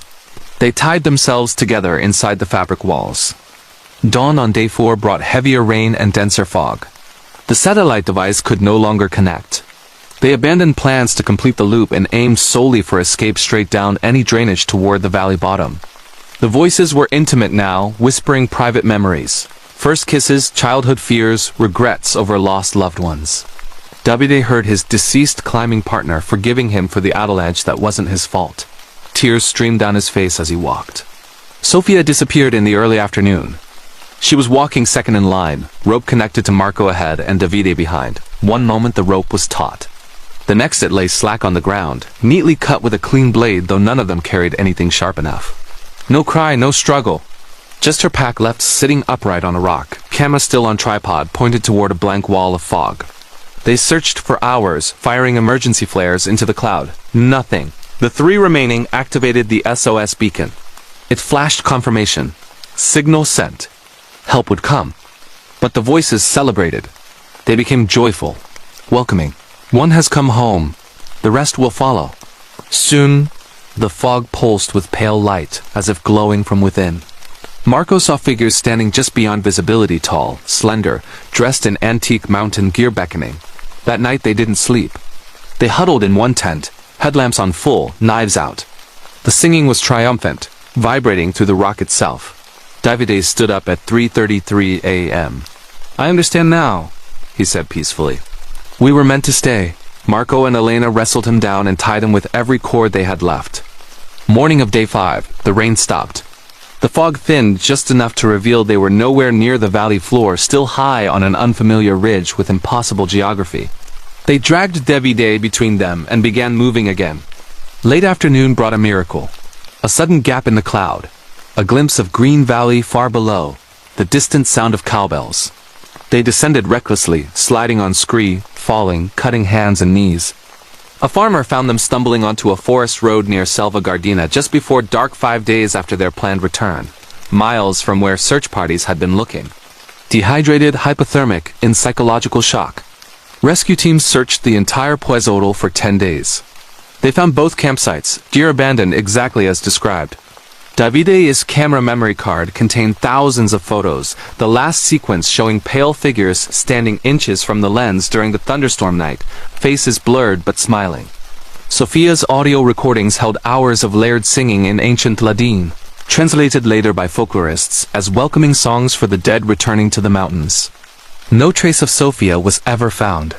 No body, no pack beyond what was left, no footprints leading away. The official report: 1 missing, presumed fatal fall in severe weather and poor visibility. Case closed. Marco quit guiding. Elena stopped writing. Davide was institutionalized for months, speaking only of going home to the peaks where we truly belong. The Dolomites remain one of Europe's most beautiful mountain ranges, drawing climbers and hikers from around the world. Most return with lifelong memories of pale spires piercing perfect sunsets. Some do not return at all. Local guides still whisper about the Eco del Montagni, the echoes of the mountains that sometimes call certain people by name when the weather closes in. The Alpine Rescue Service advises never splitting up in fog, always carrying a PLB and ignoring any voice that seems too familiar. If you ever trek alone in the high Dolomites and the mist rolls in cold and sudden, if pale figures appear on distant ridges or beautiful voices sing your name from just beyond sight, do not answer, do not follow. Tie yourself to your companions, light a fire, wait for visibility, because the mountains remember every soul that ever loved them.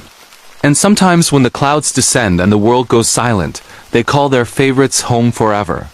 The Mist of the Pyrenees, a true wilderness horror story from the Ariège, France in the autumn of 2025. 4 experienced backpackers from Toulouse set out on a week-long traverse through one of the wildest and least visited parts of the French Pyrenees. The remote high plateaus and hidden valleys around Montvallier in the Ariège department. The group was made up of Julien, 32, an outdoor instructor who had guided clients across the Pyrenees for years. His partner Camille, 30, a wildlife biologist passionate about the reintroduced Pyrenea brown bears. Their old friend Romain, 31, a videographer who planned to film the trip for a personal documentary. And Romain's cousin Lee, Arshaba, a strong and quiet mountain runner who had completed ultra trails in the region before. They were no novices. They knew the mountains well, respected the sudden weather changes, and had chosen this route precisely because it was challenging and solitary. A loop starting from the small village of Sikhs, climbing over the remote Port de la Aurcat, crossing the uninhabited Plateau de Quillic, skirting the forbidden military zone near the Etang Days, and returning via the hidden valleys of the Ribéret Cirque. Very few people walked the full circuit. There were no refuges, no marked trails for long sections, and almost no mobile coverage. They left on a crisp October morning, packs heavy with cold weather gear even though snow was still weeks away. 4-season tents, down bags, a satellite communicator with SOS beacon, detailed IGN maps, and food for 9 days. They filed their exact GPS track and expected return date with the Gendarmerie de Haute-Montagne in Saint-Gorens and promised daily check-ins via satellite from exposed ridges. The forecast was good, high pressure for the first 4 days, possible rain later. Classic Pyrenees, Julien joked as they started up the forest track from Sikhs. The leaves were turning gold and red, chamois grazed on distant slopes, and golden eagles circled overhead. By late afternoon on day 1, they had climbed above the tree line and reached the Port de la Aurcat at 2,400 meters. The view was staggering, an endless sea of jagged peaks stretching into Spain, the summit of Mont Vallier glowing in the sunset like a pale pyramid. They camped on a grassy col with a small spring, cooked under a sky full of stars, and fell asleep to the distant howl of wolves reintroduced years ago and now thriving in these borderlands. The first hint of something strange came on the morning of day 2. They woke to a thin sea of cloud far below, the peaks floating like islands. As they traversed the open Plateau de Quillic, a vast rolling expanse of grass and limestone pavement dotted with sinkholes, Leo stopped suddenly. "Listen," she whispered. From somewhere far behind them, down in the cloud layer, came a soft voice calling Julien's name. It was his mother's voice, unmistakable, though she lived in Toulouse and had no way of knowing their exact location. They all heard it clearly, carried upward on the cool morning air. Romain laughed it off as an acoustic trick, the way sound can travel long distances in mountain basins. They continued walking, but the calling persisted intermittently all morning. Different voices each time. Camille's father, who had passed away 5 years earlier, Romain's old school friend, Liz's former coach. Always calm, always just their names or simple phrases like, "over here," or "wait for me." By midday they had reached the edge of the forbidden zone around Etang Days, an area still used occasionally for military exercises and closed to the public. They skirted the boundary carefully, following faint sheep trails. The cloud below began to rise, licking at the plateau edges like slow-moving smoke. The voices stopped, replaced by an unnatural quiet. Even the wind seemed to die. They found a sheltered hollow for lunch near a ruined shepherd's cabin. Romain set up his camera for a time-lapse of the cloud inversion. When he checked the footage that evening, several frames showed a tall, dark figure standing motionless on the horizon, too far to be visible in real time, dressed in what looked like old military fatigues. They pressed on, descending slightly into a hidden valley where the map showed a string of small tarns. The mist caught up with them there, rolling in thick and fast. Visibility dropped to 20 meters. Julien took the lead with compass and GPS. The satellite device struggled for signal but finally sent their daily "okay" message. All well, entering mist on plateau, continuing as planned. No reply came. The voices returned closer now, sometimes from the sides, sometimes from ahead. Always familiar, always gentle. "This way is easier. I'm just over the next rise. Come see." They camped that night beside the largest tarn, a dark mirror reflecting nothing but gray cloud. The mist never lifted. Romain's camera, left running on night mode, captured slow-moving lights beneath the water-pale blue glows that rose and fell like breathing.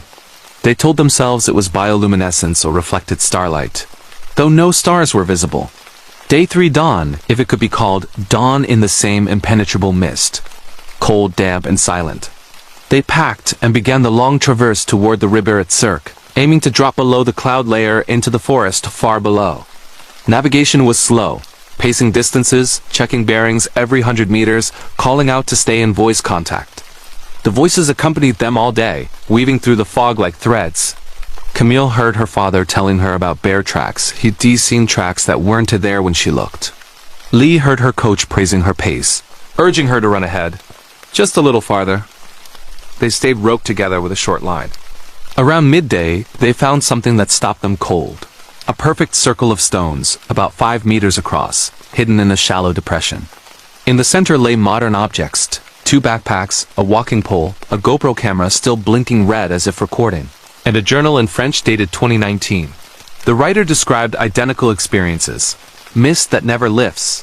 Voices of lost loved ones, companions walking calmly into the fog and never returning. The final entry read, "They say the circle is safe. If we stay inside tonight, the mist will part tomorrow." We believe them. We are so very tired. They left the circle quickly and pushed on. Hours later, in a brief thinning of the cloud, Romain spotted movement on a parallel ridge. 4 figures walking at exactly the same speed and direction, mirroring their rope line perfectly. When he shouted, the figures melted into the mist. The group tightened their rope after that. That evening they found a narrow ledge above what they hoped was the Ribert Valley and pitched tents as rain mixed with the mist. The temperature plummeted. The voices sang now a low wordless harmony that seemed to rise from the ground itself. Romain's overnight audio recording captured not only wind and rain but layered chanting in Occitan, the ancient language of the region. Phrases about returning to the mountain and joining the Guardians. At 7:15 a.m., Leah sat up in her tent. "They're showing me the way down," she said in a dreamy voice. "There's a clear path just beyond the ledge. My coach is waiting." Julian and Camille had to drag her back inside and tie her wrists gently with cord. She didn't resist, just smiled and continued humming the invisible song. Day 4. The mist was thicker, the rain heavier. The satellite device could no longer connect. They abandoned the planned loop and aimed solely for descent, any drainage that led downward. The voices were intimate now, whispering secrets. Childhood memories, private regrets, promises of rest and safety. Romain heard his deceased grandmother forgiving him for not visiting before she died. Tears froze on his cheeks. Lee disappeared in the late morning. She was walking third in the rope line. One moment the cord was taut. The next it lay loose on the wet grass, ends cleanly sliced though no knife had been used. No sound, no struggle. Just her pack left upright, running shoes placed neatly side by side, as if she had stepped out of them and walked away barefoot. They searched for hours, firing the emergency flares they carried. The red light bloomed in the cloud and died without answer. The 3 remaining activated the SOS beacon. It flashed green. Signal sent. Help would come. But the voices rejoiced. They became louder, triumphant. One has come home. Soon all will follow. The mist glowed faintly from within, pale shapes moving just beyond visibility. Julian saw tall figures in old shepherd clothing standing at the edge of sight, beckoning with long staffs. That night they huddled in one tent, headlamps blazing, knives ready. The singing was inside their skulls now, beautiful and irresistible. Romain stood at 4:01 a.m. "I understand," he said peacefully. "We were never meant to leave. The mountain chose us." Julian and Camille wrestled him down and bound him with every rope and strap they had left. Day 5. The rain eased to drizzle, but the mist remained. They dragged Romain between them and stumbled downward. The terrain fought them, false ridges, sudden drop-offs, streams that appeared where none should be. Late afternoon brought a miracle. A sudden tear in the cloud, a glimpse of green forest far below, the distant glint of a river. They descended recklessly, sliding, falling, cutting themselves on sharp limestone. A shepherd found them emerging onto a forest track near the village of Aulus-les-Bains just after dark, 6 days overdue, far from where search helicopters had been concentrating. Hypothermic, exhausted, barely coherent. Rescue teams searched the high plateaus around Montvallier for 12 days. They located both campsites, gear abandoned in perfect order. Romain's camera contained thousands of photos and hours of video, the final sequences showing pale lights beneath the tarn, then tall figures standing inches from the lens during the night, faces blurred but smiling serenely. Liu's phone audio held endless layers of Occitan chanting, translated by linguists as ancient shepherd songs welcoming the dead back to the mountain. No trace of Leia was ever found. No body, no clothing, no footprints leading away from where the rope was cut. The official report: 1 missing, presumed fatal fall in prolonged severe weather and 0 visibility. Case closed. Julian quit guiding. Camille left biology. Romain speaks little now, only sometimes humming the wordless song when he thinks no one is listening. The Ariège Pyrenees remain one of France's most beautiful and wild mountain ranges, drawing thousands of hikers every summer for their solitude and spectacular scenery. Most return with stories of golden eagles, crystal lakes, and perfect sunsets. Some do not return at all. Local guides still speak quietly about the brume qui appelle, the mist that calls said to rise only for certain people when the mountains decide it is time. The Gendarmerie de Haute-Montagne advises never walking unroped in poor visibility, always carrying a PLB, and ignoring any voice that sounds too familiar in the cloud. If you ever trek deep in the French Pyrenees and the mist rolls in thick and silent, if pale lights glow beneath dark tarns or beautiful voices sing your name from just beyond the edge of sight, do not answer, do not follow. Tie yourself to your companions. Stay inside the circle of stones if you find one. Wait for the wind to change, because the mountains keep their own. And sometimes when the cloud descends and the world goes quiet, they call their chosen ones home forever. The Shadows Beneath the Fells, a true wilderness horror story from the Lake District, England.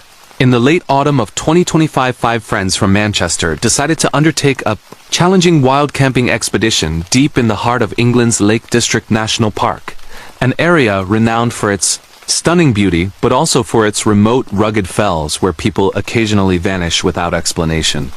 The group consisted of Nathan, 34, a seasoned fell runner who had completed the Bob Graham round twice. His partner Olivia, 32, a landscape architect, with an encyclopedic knowledge of the area's history. Their best friend Harvey, 35, a drone photographer planning to capture aerial footage for his portfolio. Harvey's sister Isla, 30, a paramedic who always carried an extensive medical kit. And finally Tom, 33, the quietest member, a history teacher, fascinated by local folklore and the darker side of the lake's past. They chose a route few attempted. A 4-night off-trail loop starting from the secluded valley of Ennerdale, crossing the high empty plateau between Great Gable and Pillar, descending into the hidden Mosedale, then traversing the remote Black Sail Pass and returning via the wild upper reaches of Buttermere. Most of it was pathless, across boggy moorland, steep scree, and exposed ridges. No huts, no phone signal after the first valley, perfect isolation. They set off on a crisp November morning from the Ennerdale car park, the lake still and mirror-like under low cloud. Packs were heavy with winter gear, 4-season tents, thick down bags, a satellite communicator with SOS capability, ordnance survey maps, compasses, and food for 7 days.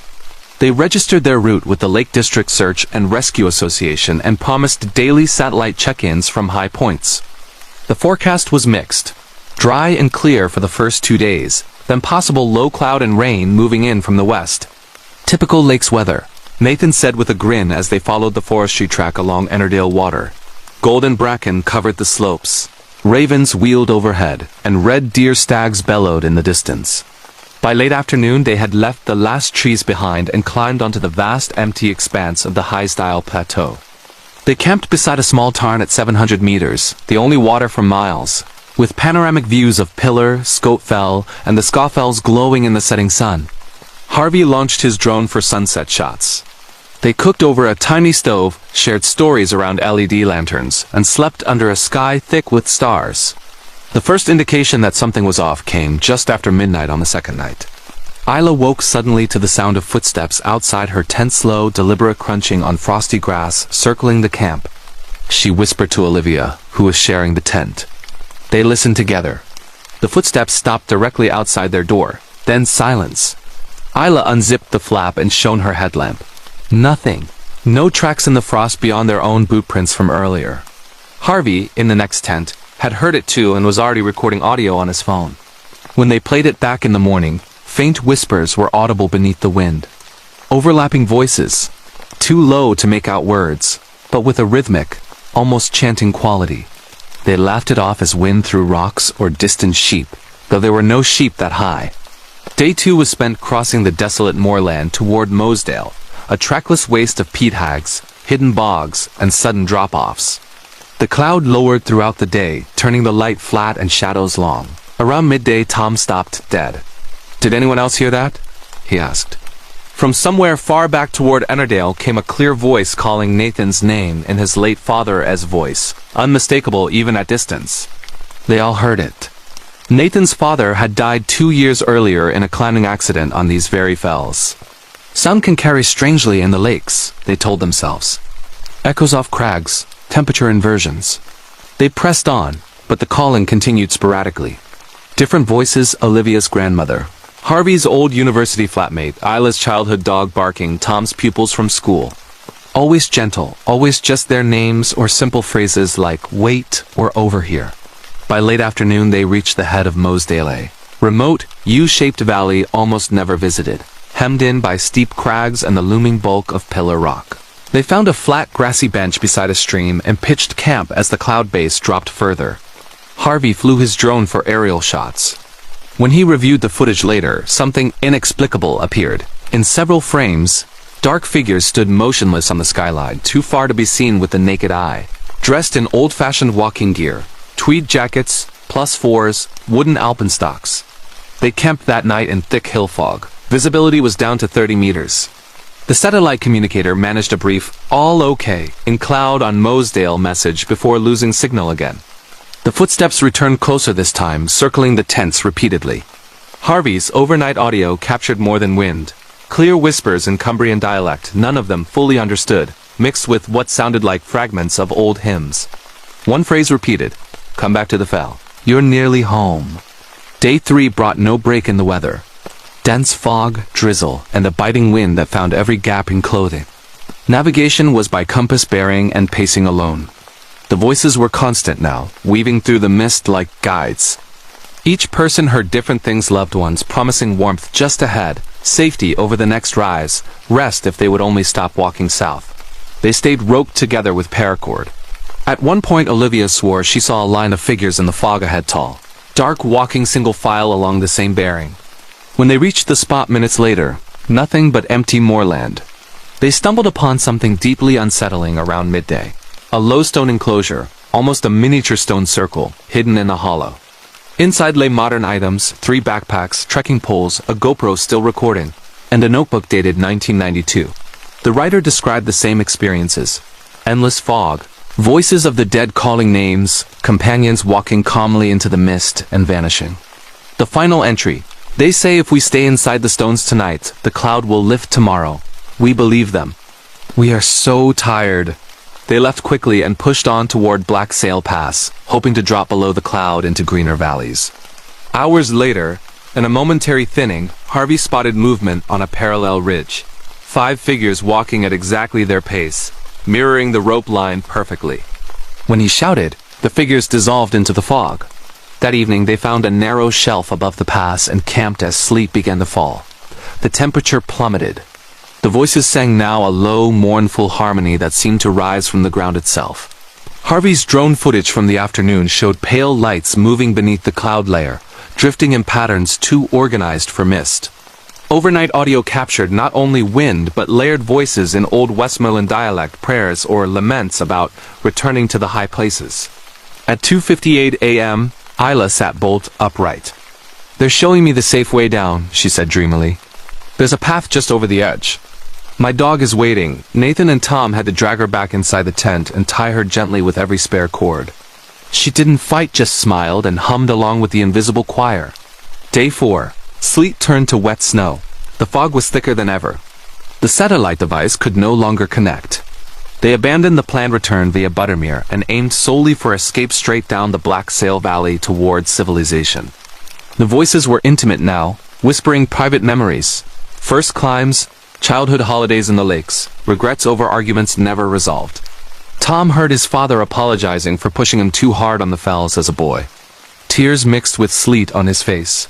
Harvey disappeared in the early afternoon. He was walking at the rear of the rope line, drone controller in hand.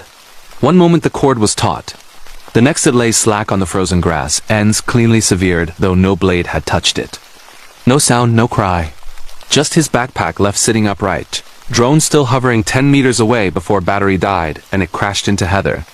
They searched for hours, firing emergency flares into the cloud. The red light bloomed and died unseen. The 4 remaining activated the SOS beacon. It flashed green. Signal sent. Help would come, but the voices celebrated. They swelled in number, joyful. One has come home. The others will follow. The fog glowed faintly from within, dark shapes moving just beyond visibility. Nathan saw tall figures in antique climbing garb standing at the edge of sight, beckoning with ice axes. That night they huddled in one tent, headlamps blazing, ice axes ready as weapons. The singing was inside their skulls now, beautiful and irresistible. Tom stood at 3:47 a.m. I understand, he said peacefully. We were meant to stay. The Fells chose us. Olivia and Nathan wrestled him down and bound him with every strap and guy line. Day 5. The snow stopped, but the fog remained. They dragged Tom between them and stumbled downward. The terrain fought them, false calls, sudden crags, streams that appeared overnight. Late afternoon brought a miracle. A sudden rent in the cloud, a glimpse of Ennerdale water far below, the distant glint of car windscreens in the car park. They descended recklessly, sliding on scree, falling into bogs, cutting hands on sharp rock. A mountain rescue Land Rover met them on the forestry track just after dark, 5 days overdue, far from where search teams had focused. Hypothermic, frost-nipped, barely able to speak. Rescue teams searched the high fells between Pillar and Great Gable for 9 days. They found both campsites, gear abandoned in perfect order. Harvey's drone memory card contained hours of aerial footage. The final sequences showing dark figures standing inches from the lens during the night, faces obscured by hoods but smiling. Tom's phone audio held endless layers of old Cumbrian dialect singing, translated by folklorists as shepherd songs welcoming the dead back to the high ground. No trace of Harvey was ever found. No body, no clothing, no drone wreckage beyond what was at camp. The official report: 1 missing, presumed fatal fall in prolonged severe weather and 0 visibility. Case closed. Nathan quit running. Olivia stopped designing landscapes. Tom speaks rarely now, only sometimes humming the wordless fell song when he thinks no one hears. The Lake District remains England's most visited national park, drawing millions for its picturesque valleys, literary connections, and accessible peaks. Most return with photos of perfect reflections on Buttermere or sunsets from Capels. Some do not return at all. Local rescue teams still speak quietly about the cloud that clouds said, to descend only on certain groups when the fells decide it is time. Fell wardens advise never walking unroped in hill fog, always carrying a PLB and ignoring any voice that sounds too familiar in the mist. If you ever wild camp high on the remote Cumbrian fells and the cloud rolls in thick and silent, if dark figures appear on distant skylines or beautiful voices sing your name from just beyond sight, do not answer. Do not follow. Tie yourself to your companions, stay inside any stone enclosure you find, wait for the wind to shift. Because the ancient fells remember every footstep ever taken across them. And sometimes when the cloud descends and the world goes quiet, they call their chosen ones home forever. The Whispering Pines of the Bavarian Forest, a true deep wilderness horror story from Bavaria, Germany. In the early spring of 2025, 4 close friends from Munich embarked on a long-planned backcountry skiing and hiking trip deep into the Bavarian Forest National Park, one of Germany's oldest and most pristine wilderness areas, straddling the border with the Czech Republic. The group consisted of Sebastian, 33, a mountain guide who had grown up in the region and knew its trails like the back of his hand. His girlfriend Anna, 31st, a nature photographer with a growing Instagram following. Their best friend Lucas, 32, a sound recordist who always carried professional microphones to capture ambient forest sounds. And Lucas's younger sister Clara, 29, a botanist specializing in old-growth forests, and the quietest but most observant member of the group. They wanted complete solitude, no marked winter trails, no huts, no other people.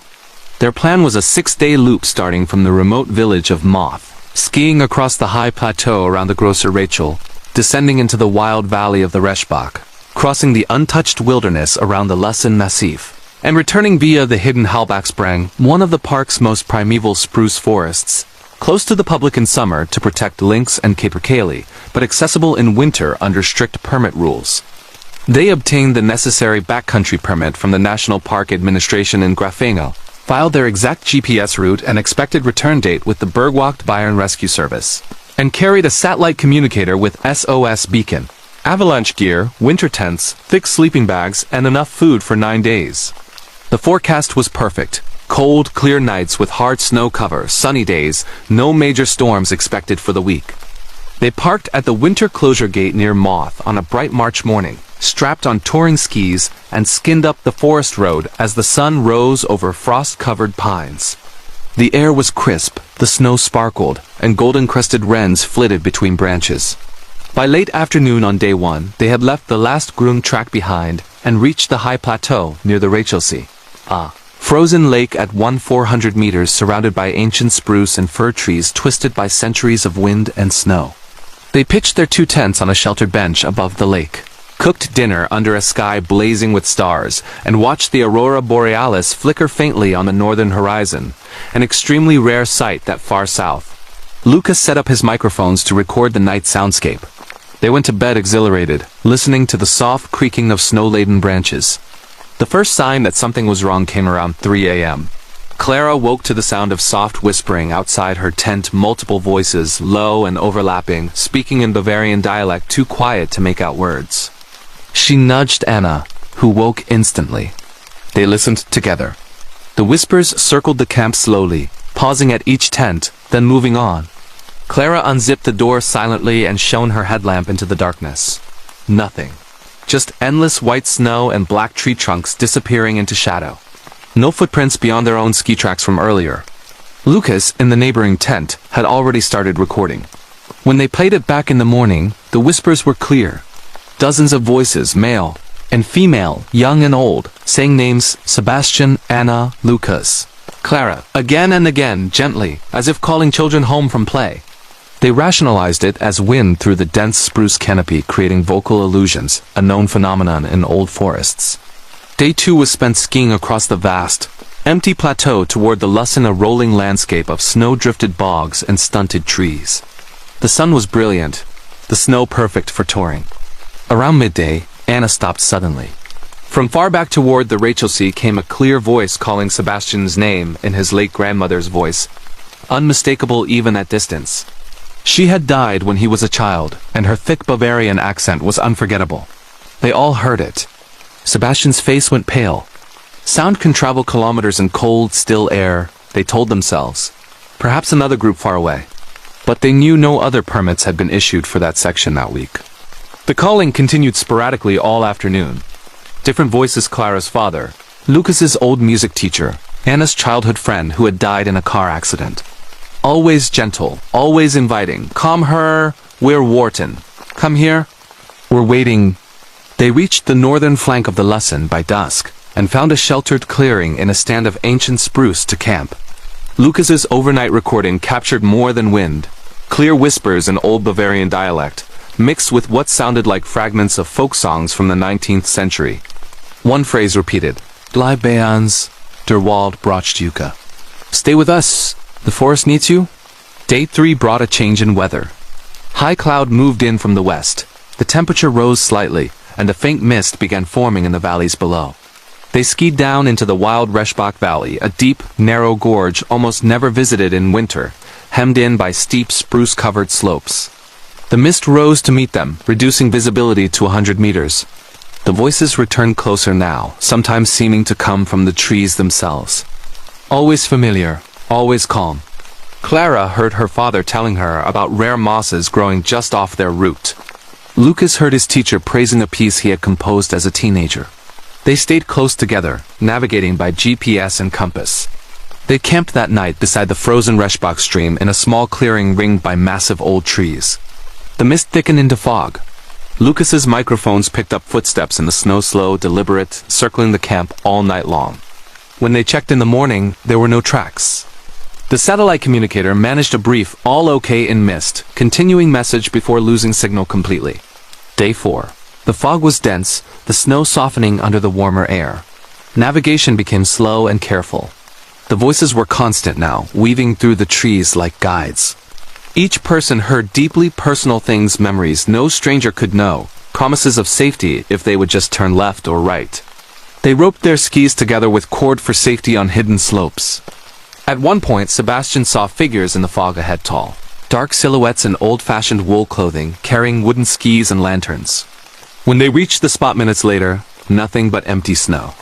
They found something deeply disturbing around midday. A small clearing with a perfect circle of felled logs arranged like seats around a cold fire ring. In the center lay modern equipment. 3 backpacks, ice axes, a GoPro still recording, and a journal in German dated 1978. The writer described identical experiences. Endless fog. Voices of dead relatives calling names, companions walking calmly into the mist and vanishing. The final entry, they say if we sit inside the circle tonight, the fog will lift tomorrow. We believe them. The forest is so beautiful. They left quickly and pushed on toward the Hullback Spring, the most primeval part of the park, a protected core zone of untouched spruce forest. The fog never lifted. That evening they found a tiny clearing deep in the old growth and camped. The temperature dropped sharply again. The voices sang now a low, haunting harmony that seemed to rise from the roots of the trees themselves. Lucas's overnight recording captured not only whispers but layered singing in archaic Bavarian, translated later by linguists as old forest worker songs about joining the guardians of the wood. At 3:19 a.m., Anna sat up suddenly. "They're showing me the most beautiful photo spot," she said dreamily. "Just a little farther into the trees. My friend is waiting to pose." Sebastian and Lucas had to drag her back inside the tent and tie her gently with guy lines. She didn't resist, just smiled and hummed the invisible song. Day 5. The fog was thicker than ever, the snow heavy and wet. The satellite device could no longer connect. They abandoned the planned loop and aimed solely for escape straight down the Hillbach Valley toward the Czech border and known trails. The voices were intimate now, whispering secrets, childhood fears, private regrets, promises of eternal peace in the forest. Clara heard her father forgiving her for not visiting more often before he died. Tears froze on her lashes. Lucas disappeared in the late morning. He was skiing second in line. One moment he was there. The next, only silence. They backtracked, shouting his name. His skis lay crossed neatly on the snow, poles placed beside them, backpacks sitting upright with microphones still recording. The last audio file contained his breathing, then a soft sigh of wonder, then nothing. No struggle, no call for help. The 3 remaining activated the SOS beacon. It flashed green. Signal sent. Help would come, but the voices rejoiced. They swelled in number, triumphant. One has joined us, the others will follow. The fog glowed faintly from within, tall shapes moving just beyond visibility. Sebastian saw figures in antique forester clothing standing at the edge of sight, beckoning with long axes. That night they huddled in one tent, headlamps blazing, ice axes ready. The singing was inside their skulls now, beautiful and irresistible. Clara stood at 4:11 a.m. "I understand," she said peacefully. "The mosses need me to stay. The forest chose us." Sebastian and Anna wrestled her down and bound her with every cord and strap. Day 6. The fog thinned just enough to reveal they were deep in the Hullback Spring, farther into the core zone than planned, surrounded by trees older than any settlement in Bavaria. They dragged Clara between them and skied downward. Late afternoon brought a miracle. A sudden gap in the cloud, a glimpse of open valley far below, the distant glint of the border fence. They descended recklessly, triggering small slabs, falling into tree wells, cutting faces on branches. A Czech border patrol found them stumbling across the frontier near Alesna Ruda, just after dark, 6 days overdue, on the wrong side of the park entirely. Hypothermic, dehydrated, in deep shock. Rescue teams from both Germany and Czech Republic searched the Bavarian forest core zone for 11 days. They found both campsites gear abandoned in perfect order. Lucas's microphones contained over 50 hours of audio layers upon layers of voices, speaking to each member by name, sharing private memories, singing in perfect harmony. Folklorists identified some songs as 18th century woodcutter laments about workers who became part of the forest forever. No trace of Lucas was ever found. No body, no skis beyond what was left, no tracks leading away. The official report: one missing, presumed fatal accident in prolonged severe weather and disorientation. Case closed. Sebastian quit guiding. Anna deleted her photography accounts. Clara speaks little now, only sometimes humming the ancient forest song when she thinks no one is listening. The Bavarian Forest National Park remains one of Europe's most important wilderness areas, drawing thousands for its ancient trees, rare wildlife, and silence. Most return with stories of lynx tracks, golden light through spruce, and perfect peace. Some do not return at all. Park rangers still receive occasional reports from the deepest core zones.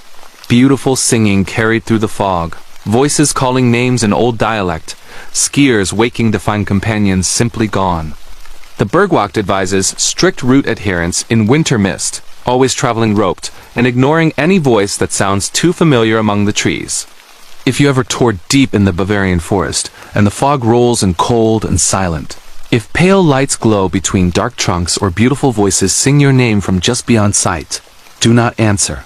Do not follow. Tie yourself to your companions, stay inside any log circle you find, wait for the wind to change.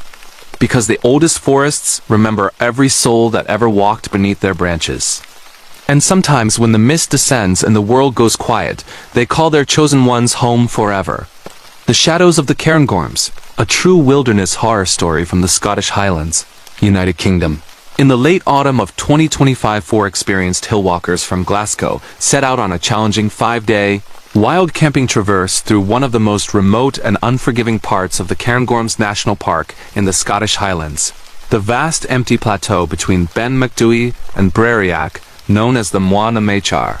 The group consisted of Callum, 35, a mountain leader who had guided clients across Scotland for over a decade. His partner Morven, 33, a geologist with a deep knowledge of the plateau's glacial history. Their close friend Ewan, 34, a wildlife filmmaker carrying lightweight camera gear to document red deer and ptarmigan. And Ewan's cousin Fiona, 31, a search and rescue volunteer with the Cairngorm Mountain Rescue Team who knew the area as dangers better than most. They were not reckless. They chose this route precisely because it was wild and solitary, a high-level loop starting from the Linn of Dee, climbing into the Lara Gru Pass, crossing the desolate Moana Machar Plateau, skirting the edge of the Garb Quar Refuge, descending through the hidden Quar and Lochane, and returning via the Rothiemurchis Forest. Almost no marked paths for 3 days, no bothies, no phone signal once above 900 meters. They obtained permission from the estate, filed their exact route and expected return date with Police Scotland and the Cairngorm MRT, and carried a satellite communicator with SOS beacon, winter-grade gear despite it being November 4-season tents, thick down bags, ice axes, crampons, and food for 8 days. The forecast was typical Highland autumn. Clear and cold at first, then possible snow showers and hill fog by midweek. They'd parked at Linn of Dee on a frosty Monday morning in November, shouldered heavy packs and walked up the glen as red deer roared in the forest below. By late afternoon on day one they had climbed through the Lara Gru, the most famous pass in Scotland, and reached the pools of Dee at the watershed. They camped on a flat gravel bench beside the infant River Dee, the highest campsite in Britain, with views of Ben Macdui and Breriac looming like pale giants under the setting sun. Ewan filmed the sunset time-lapse. They cooked over a small stove, shared a dram of whiskey, and watched the stars wheel overhead in a sky free of light pollution. Callum told old stories of the plateau tales of the Amphir Liath Moor, the Grey Man, a presence said to stalk lone walkers on Ben Macdui. They laughed it off as folklore. Sleep came quickly in the cold, clear air. The first indication of something wrong came shortly after midnight on the second night. Fiona woke to the sound of heavy footsteps outside the tent, slow, deliberate, crunching on frozen gravel, circling the camp repeatedly. She woke Morven. They listened together. The footsteps paused at each tent, as if checking, then continued. Fiona grabbed her ice axe and unzipped the door quietly. Her headlamp beam cut through the darkness, nothing but empty plateau and distant peaks under moonlight. No tracks in the frost beyond their own from earlier. Ewan in the other tent had heard it too and was already recording audio on his shotgun mic. When they played it back at dawn, faint low-frequency rumbling was audible beneath the wind, almost like breathing, deep and rhythmic, mixed with what sounded like distant muttering in Gaelic. They dismissed it as wind through the quarries or ice shifting on the lochs. Day 2 was spent crossing the vast Moana Machar. The Great Moss, a desolate expanse of peat hags, gravel flats, and hidden lochanes stretching for miles under huge skies. The walk-in was hard, the ground uneven, but the views were immense. Around midday, Morven stopped suddenly. From far back toward the Lara Gru came a clear voice calling Callum's name in his late brother's voice, unmistakable even at distance. His brother had died in a climbing accident on these same hills 10 years earlier. They all heard it. Sound travels strangely on the plateau. They told themselves temperature inversions, echoes off the cliffs. but the calling continued all afternoon. Different voices: Fiona's father, who had passed the year before, Ewan's old filming partner, Morven's university mentor. Always gentle, always just their names, or simple phrases like "wait for me" or "this way." By late afternoon they reached the edge of the Garb Khor, the roughest quarry in Scotland, and found a sheltered spot beneath the cliffs of Breriac to camp. Ewan's overnight audio captured more than wind, clear whispers in Old Scots Gaelic, too low to translate fully, but with a rhythmic, almost chanting quality. One phrase repeated faintly: "Digger eyes, Than Tislab Agarm. Come back." The mountain is calling. Day 3 brought a dramatic change. Thick hill fog rolled in from the west overnight, reducing visibility to 10 meters. The temperature dropped, frost feathered the tents, and a cold wind moaned through the quarry. They sent their scheduled "all okay" entering plateau fog message via satellite before signal vanished completely. Navigation became compass and pacing only. The voices returned closer now, sometimes seeming to come from within the fog itself. Always familiar, always calm. Callum heard his brother telling him about a safer line just to the left. Fiona heard her father warning about cornices ahead. They stayed roped together with a short cord for safety on the exposed ground. They traversed the high ground toward Quar and Lachane, aiming to drop below the cloud into the forest far below. The fog never lifted. The voices grew more persuasive.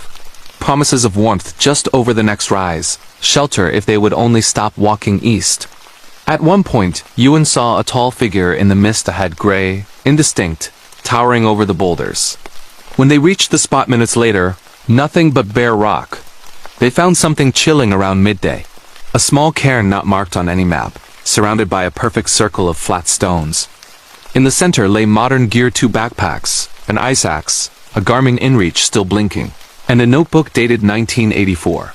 The writer described identical experiences: endless fog, voices of lost companions calling names, group members walking calmly into the mist and vanishing.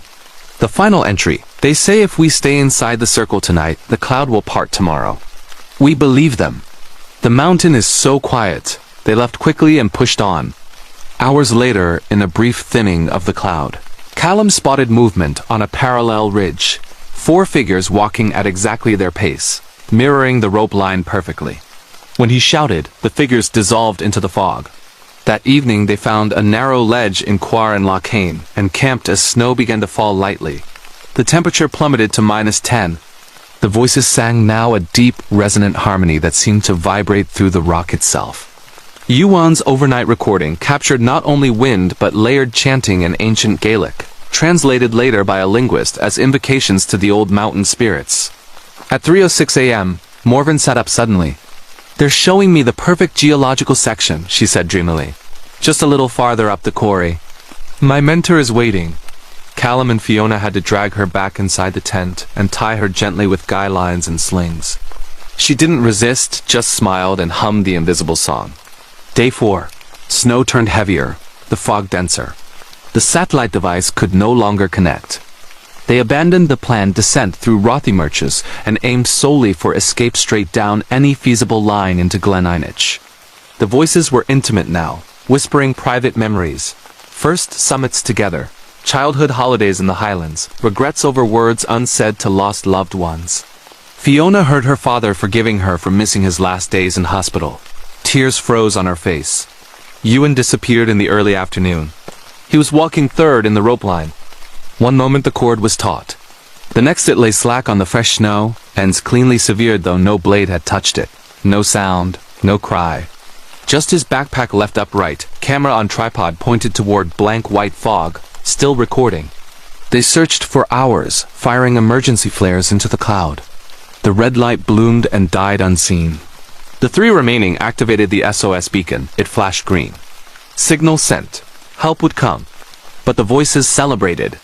They swelled in number, triumphant. One has come home. Soon all will follow. The fog pulsed with a faint gray luminescence, a tall shape moving just beyond visibility. Callum saw the gray man clearly for the first time, towering, indistinct, radiating cold and panic. That night they huddled in one tent, headlamps blazing, ice axes ready. The singing was inside their skulls now, deep and irresistible. Fiona stood at 4:22 a.m. "I understand," she said peacefully. The mountain needs its guardians. We were chosen. Callum and Morven wrestled her down and bound her with every rope and sling they had left. Day 5. The snow eased, but the fog remained. They dragged Fiona between them and stumbled downward. The terrain fought them cornices, hidden gullies, sudden drops.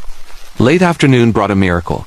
A sudden tear in the cloud, a glimpse of Glen Einich far below, the distant dark line of Rothimarch's pine forest. They descended recklessly, glissading on axes, falling into powder snow, cutting hands on sharp granite. A mountain rescue team met them on the track near Coilenbridge, just after dark 5 days overdue, far from where helicopters had searched. Severe hypothermia, frostbite, psychological trauma. Rescue teams scoured the Moine MHR and Garb Quar for 10 days in worsening winter conditions. They found both campsites, gear abandoned, in perfect order.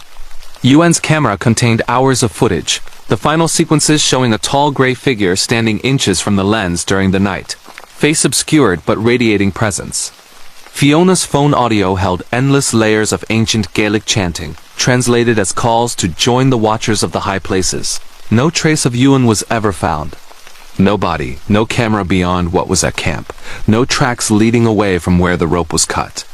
The official report: 1 missing, presumed fatal fall in prolonged severe weather, and 0 visibility on exposed plateau. Cast closed. Callum quit guiding. Morven left geology. Fiona resigned from mountain rescue and speaks rarely now, only sometimes humming the deep mountain song when she thinks no one hears. The Cairngorms remain Britain's largest national park, drawing thousands for its vast plateaus, ancient pine woods, and Arctic-like conditions. Most return with stories of golden eagles, reindeer herds, and perfect solitude. Some do not return at all. Local rescue teams still speak quietly about the fear lieth more, not just a presence, but something that calls certain groups when the cloud descends. The Cairngorm MRT advises never walking unroped in hill fog, always carrying a PLB and ignoring any voice that sounds too familiar on the high tops. If you ever wild camp on the remote Cairngorms plateau and the mist rolls in thick and cold, if a tall gray figure appears at the edge of sight or deep voices sing your name from just beyond the cloud, do not answer, do not follow. Tie yourself to your companions, stay inside any stone circle you find, wait for the wind to shift. Because the highest mountains remember every soul that ever stood upon them. And sometimes, when the cloud descends and the world goes silent, they call their chosen ones home forever. The Vanishing on the Jotunheimen Plateau, a true wilderness horror story from Jotunheimen National Park. Norway in the summer of 2025. 5 friends from Oslo embarked on what was meant to be the ultimate high mountain adventure. A 7-day off-trail traverse across the remote western plateau of Jotunheimen National Park. Highest and wildest mountain range in Norway, home to Galdhøpiggen and Glittertind, Europe's tallest peaks north of the Alps. The group was Lars, 36, a professional mountain guide who had summited every major peak in the range multiple times. His girlfriend Ingrid, 34, a glaciologist studying climate change on the plateau's shrinking ice caps. Their best friend Magnus, 35, a documentary filmmaker carrying lightweight 4K gear to capture the untouched beauty. Magnus's younger brother Christian, 32, an experienced alpinist and the strongest climber of the group. And finally, Solveig, 33, a quiet but fiercely competent outdoor educator who had trained with the Norwegian Mountain Rescue Service. They were seasoned, cautious, and deeply respectful of the mountains. This route was deliberately ambitious, starting from the remote Spiderstolen Lodge, climbing over the Smørstebrin Glacier, crossing the vast unmarked plateau between Helstøyvbyen and Namurabrim, skirting the Forbidden's military training area near Lirevosbu, descending into the hidden Vistalen Valley and exiting the Agenda in the famous Bessigan Ridge. Almost no marked trails for 4 full days, no cabins, no phone coverage above 1,800 meters. They obtained special permission from the National Park Authority for the glacier crossing, filed their exact GPS track, and expected return date with both Den Norske Turistforening, DNT, and the local Redningstjeneste Rescue Service, and carried 2 satellite communicators with independent SOS beacons, full glacier rope teams, crampons, ice axes, winter tents, despite it being July, and food for 10 days. The forecast was excellent. Stable high pressure, clear skies, temperatures above freezing even at altitude. They left Spiderstolen on a perfect July morning, the sun already warm on the green valley floor, ptarmigan calling from the slopes, reindeer grazing in distant herds. By late afternoon on day 1, they had roped up and crossed the lower Mr.NightisRain glacier without incident, reaching the high plateau at 2,100 meters. They camped beside a small turquoise meltwater lake surrounded by pale granite slabs and distant ice-capped peaks glowing in the midnight sun. Magnus filmed drone footage of the endless horizon. They cooked reindeer stew on a stove, shared a bottle of akvavit, and marveled at the light that never fully faded. Lars told old stories of the plateau tales of the Fjelf team. Mountain spirits said to guard the high places and sometimes lead travelers astray with voices or lights. They laughed it off as Sami folklore. Sleep was light in the constant daylight, but the air was calm and cold. The first sign that something was wrong came just after midnight on the second night. Though in July, midnight looks like late evening on the plateau. Solveig woke to the sound of soft footsteps on the granite outside her tent, slow, deliberate, circling the camp repeatedly. She woke Ingrid. They listened together. The footsteps paused at each tent, as if counting, then continued. Solveig grabbed her ice axe and stepped outside quietly. Her headlamp beam swept the open plateau, nothing but pale rock, patches of snow, and distant peaks bathed in orange light. No tracks in the snowfields beyond their own crampon marks from earlier. Magnus, in the neighboring tent, had heard it too and was already recording audio on his directional mic. When they played it back in the morning, faint whispers were audible beneath the wind, overlapping voices in Old Norwegian. Too low to make out words, but with a rhythmic, almost chanting quality. They dismissed it as ice cracking on the nearby glacier or wind through crevasses. Day 2 was spent traversing the vast empty plateau toward Mimurabrim, a lunar landscape of pale granite slabs, hidden meltwater streams, and sudden drop-offs into blue ice. The walking was technical but exhilarating, the views infinite. Around midday, Ingrid stopped suddenly. From far back towards Mr.NightisRain came a clear voice calling Lars' name in his late mother's voice, unmistakable even at distance. She had died when he was a teenager, and her thick Vestland dialect was unforgettable. They all heard it. Sound carries impossibly far in the cold, thin air of the plateau, they told themselves. Perhaps another group far away. But they knew no other permits had been issued for that exact route that week. The calling continued sporadically all afternoon. Different voices: Christian's father, who had passed 5 years earlier, Magnus's old film professor, Solveig's childhood ski coach, Ingrid's university advisor. Always gentle, always just their names or simple phrases like Vent P Meg, wait for me, or Den Veien, this way. By late afternoon they reached the western edge of Mimurabrim and found a sheltered spot between granite boulders to camp. Magnus's overnight audio captured more than wind. Clear whispers in archaic Norwegian, mixed with what sounded like fragments of old mountain psalms. One phrase repeated faintly. Come hjem. Fjellet caller. Come home. The mountain is calling. Day 3 brought a shift. High cloud moved in from the west. The light flattened, and a cold mist began forming in the hollows. They roped up again to cross a small glacier arm, navigating by GPS and compass as visibility dropped. The voices returned closer now, sometimes seeming to come from the mist itself. Always familiar, always calm. Lars heard his mother telling him about a safer crevasse crossing just to the right. Solveig heard her coach praising her balance on the ice. They stayed tightly roped. They camped that night beside a frozen tarn in a shallow basin. The mist thickened into fog. Magnus's microphones picked up footsteps again, slow, deliberate, circling the camp all night long. When they checked in the morning, there were no tracks. The satellite communicator managed a brief, all okay, light mist on plateau, continuing message, before losing signal completely. Day 4. The fog was dense, the air heavy with moisture. Navigation became slow and tense. The voices were constant now, weaving through the mist like guides. Each person heard deeply personal things, memories no stranger could know. Promises of safety if they would just turn slightly off bearing. They stayed roped in 2 teams of 2 and 1 single, Solveig on point. At one point, Christian saw figures in the fog ahead, tall, pale silhouettes in old-fashioned wool clothing, carrying wooden skis and rucksacks from another era. When they reached the spot minutes later, nothing but empty granite. They found something deeply unsettling around midday. A small stone shelter not marked on any map, half collapsed but with signs of recent use. Inside lay modern equipment: 3 backpacks, ice axes, a satellite phone still blinking low battery, and a journal in Norwegian dated 1991. The writer described identical experiences. Endless fog. Voices of dead relatives calling names. Companions walking calmly into the mist and never returning. The final entry. They say if we stay inside the shelter tonight, the fog will lift tomorrow. We believe them. The plateau is so beautiful. They left quickly and pushed on toward Vistalen, hoping to drop below the cloud into greener valleys. The fog never lifted. That evening they found a narrow bench above a glacier and camped as light rain mixed with snow began to fall. The temperature dropped sharply. The voices sang now a low, haunting harmony that seemed to rise from the ice itself. Magnus's overnight recording captured not only whispers but layered singing in Old Norse, translated later by a linguist as invocations to the mountain guardians. At 2:47 a.m., Ingrid sat up suddenly. "They're showing me the perfect ice course site," she said dreamily.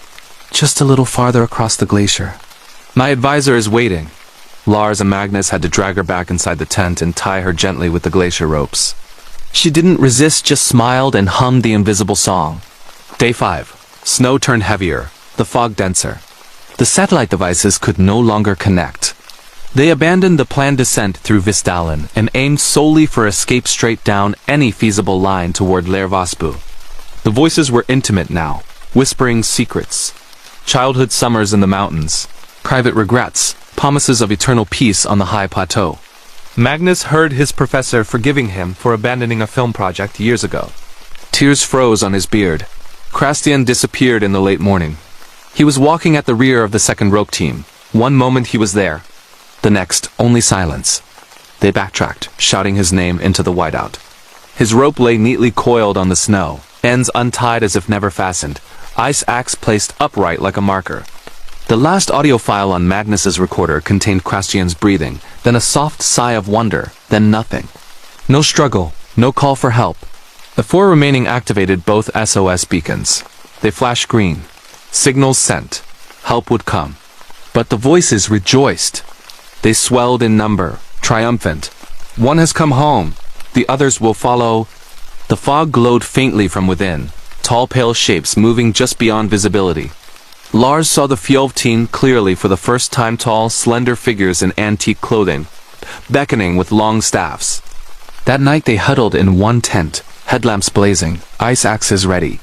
The singing was inside their skulls now, beautiful and irresistible. Solveig stood at 3:58 a.m. "I understand," she said peacefully. "The mountains need their watchers. We were chosen." Lars, Ingrid, and Magnus wrestled her down and bound her with every rope, sling, and guy line they had left. Day 6. The snow eased to flurries, but the fog remained. They dragged Solveig between them and stumbled downward. The terrain fought them, hidden crevasses, sudden ice cliffs, false horizons. Late afternoon brought a miracle, a sudden rent in the cloud, a glimpse of green Vistalen far below, the distant glint of Lervasbu cabin lights. They descended recklessly, rappelling short ice steps, glissading on axes, falling into soft snow. A rescue helicopter from the 330 Squadron found them staggering onto the Lervasbu, tracked just after dark, 6 days overdue, far from where search parties had concentrated. Severe hypothermia, frostbite, deep psychological shock. Rescue teams searched the western Jotunheimen Plateau for 13 days in deteriorating conditions. They found both campsites, gear abandoned, in perfect order.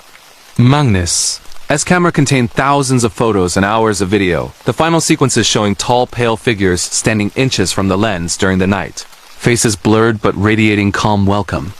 Solveig's phone audio held endless layers of Old Norse chanting, translated as songs welcoming the chosen to remain with the High Ones forever. No trace of Krastian was ever found. No body, no gear beyond what was left at camp, no tracks leading away from the coiled rope.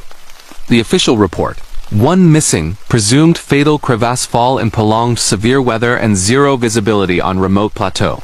Case closed. Lars quit guiding. Ingrid left glaciology. Magnus destroyed his footage. Solveig speaks little now, only sometimes humming the ancient mountain song when she thinks no one is listening. Jotunheimen remains Norway's crown jewel of high mountains, drawing thousands of hikers and climbers every summer for its glaciers, turquoise lakes, and infinite views. Most return with stories of midnight sun on Galdhagen, reindeer on the plateau, and perfect solitude. Some do not return at all. Local guides still whisper about the Fjoltein, not just spirits, but something that calls certain groups when the weather closes in.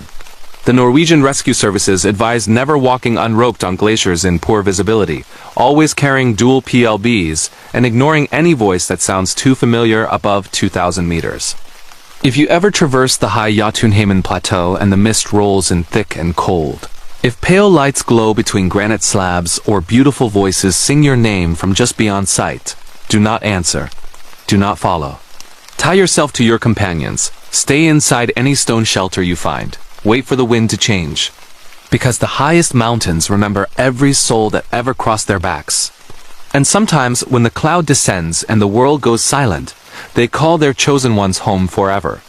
The Endless Corridor, a true urban exploration horror story from the abandoned Cane Hill Asylum, Surrey, England. In the spring of 2025, 4 urban explorers from London made the decision to attempt what many in their community considered the ultimate forbidden challenge. A full overnight exploration of the long-abandoned Cane Hill Asylum in Calston, Surrey. The group was led by Ryan, 29, a semi-professional videographer who ran a modestly successful YouTube channel dedicated to abandoned places in the UK. His girlfriend Ellie, 27, a history graduate obsessed with Victorian psychiatric institutions. Their close friend Nathan, 30, a photographer known for capturing perfectly composed shots in the darkest environments.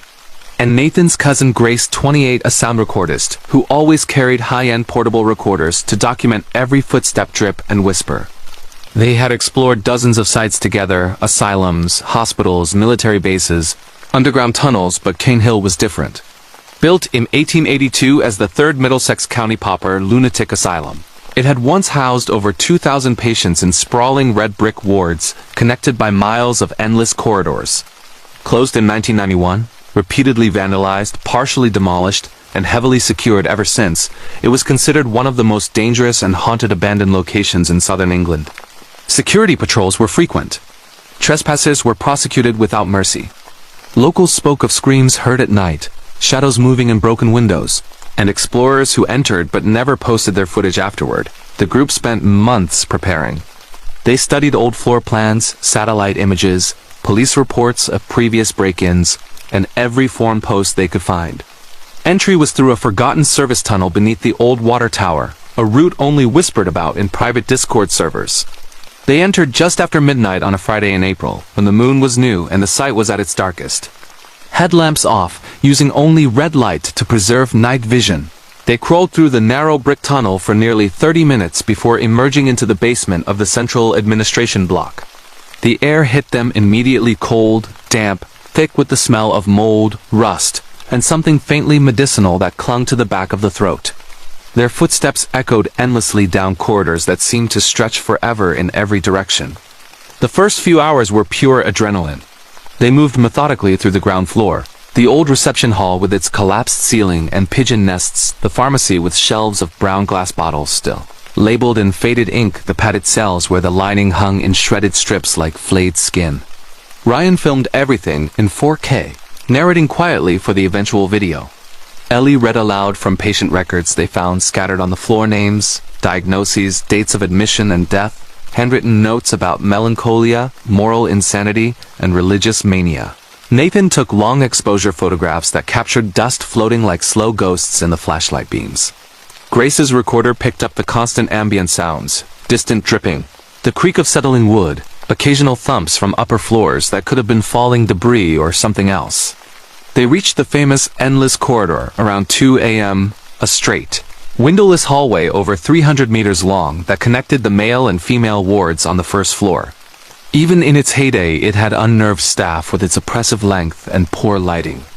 Now, with most bulbs long gone and paint peeling in great sheets, it felt like walking into infinity. Their red lights barely reached the far end. Halfway down, Grace stopped recording suddenly. "Did you hear that?" she whispered. They all froze. Far ahead, at the very limit of hearing, came the soft squeak of a trolley wheel on linoleum, slow, rhythmic, approaching. They waited. The sound grew louder, closer, unmistakable. Then it stopped. Silence. When they advanced cautiously, there was nothing, no trolley, no tracks in the thick dust, no sign anyone had been there in decades. They laughed nervously and continued to the female wards. Here the atmosphere changed. The rooms were smaller, more personal hairpins on dressing tables, faded floral wallpaper, a child's rag doll lying in one corner. Grace's recorder captured faint sounds they couldn't hear in real time, soft humming like a lullaby and the occasional muffled sob. They explored the old hydrotherapy suite, the electroconvulsive therapy room with its rusted equipment still in place, the morgue in the basement with steel drawers that refused to open. Ryan's camera battery drained inexplicably fast despite being fully charged. Nathan's photos began showing anomalies, blurred shapes in doorways, pale faces in shattered mirrors that weren't there when he took the shot. By 4 a.m., they decided to rest in what had once been the staff common room, a relatively intact space with intact chairs, and a view through barred windows of the overgrown grounds outside. They laid out sleeping bags, ate cold rations, and planned to continue exploring at first light. Grace left her recorder running on a table pointed down the endless corridor. They dozed uneasily, headlamps on low. Ryan woke first around 6 a.m. to the sound of whispering multiple voices, low and overlapping, coming from the corridor. He woke the others. The whispers were clear now, speaking in clipped 1950s English accents. Matron's coming, quiet now. Don't let her see you awake. They grabbed their lights and stepped into the hallway. Empty. But Grace's recorder had captured everything, hours of conversation between patients who hadn't existed for over 30 years, discussing treatments, complaining about food, planning secret meetings after lights out.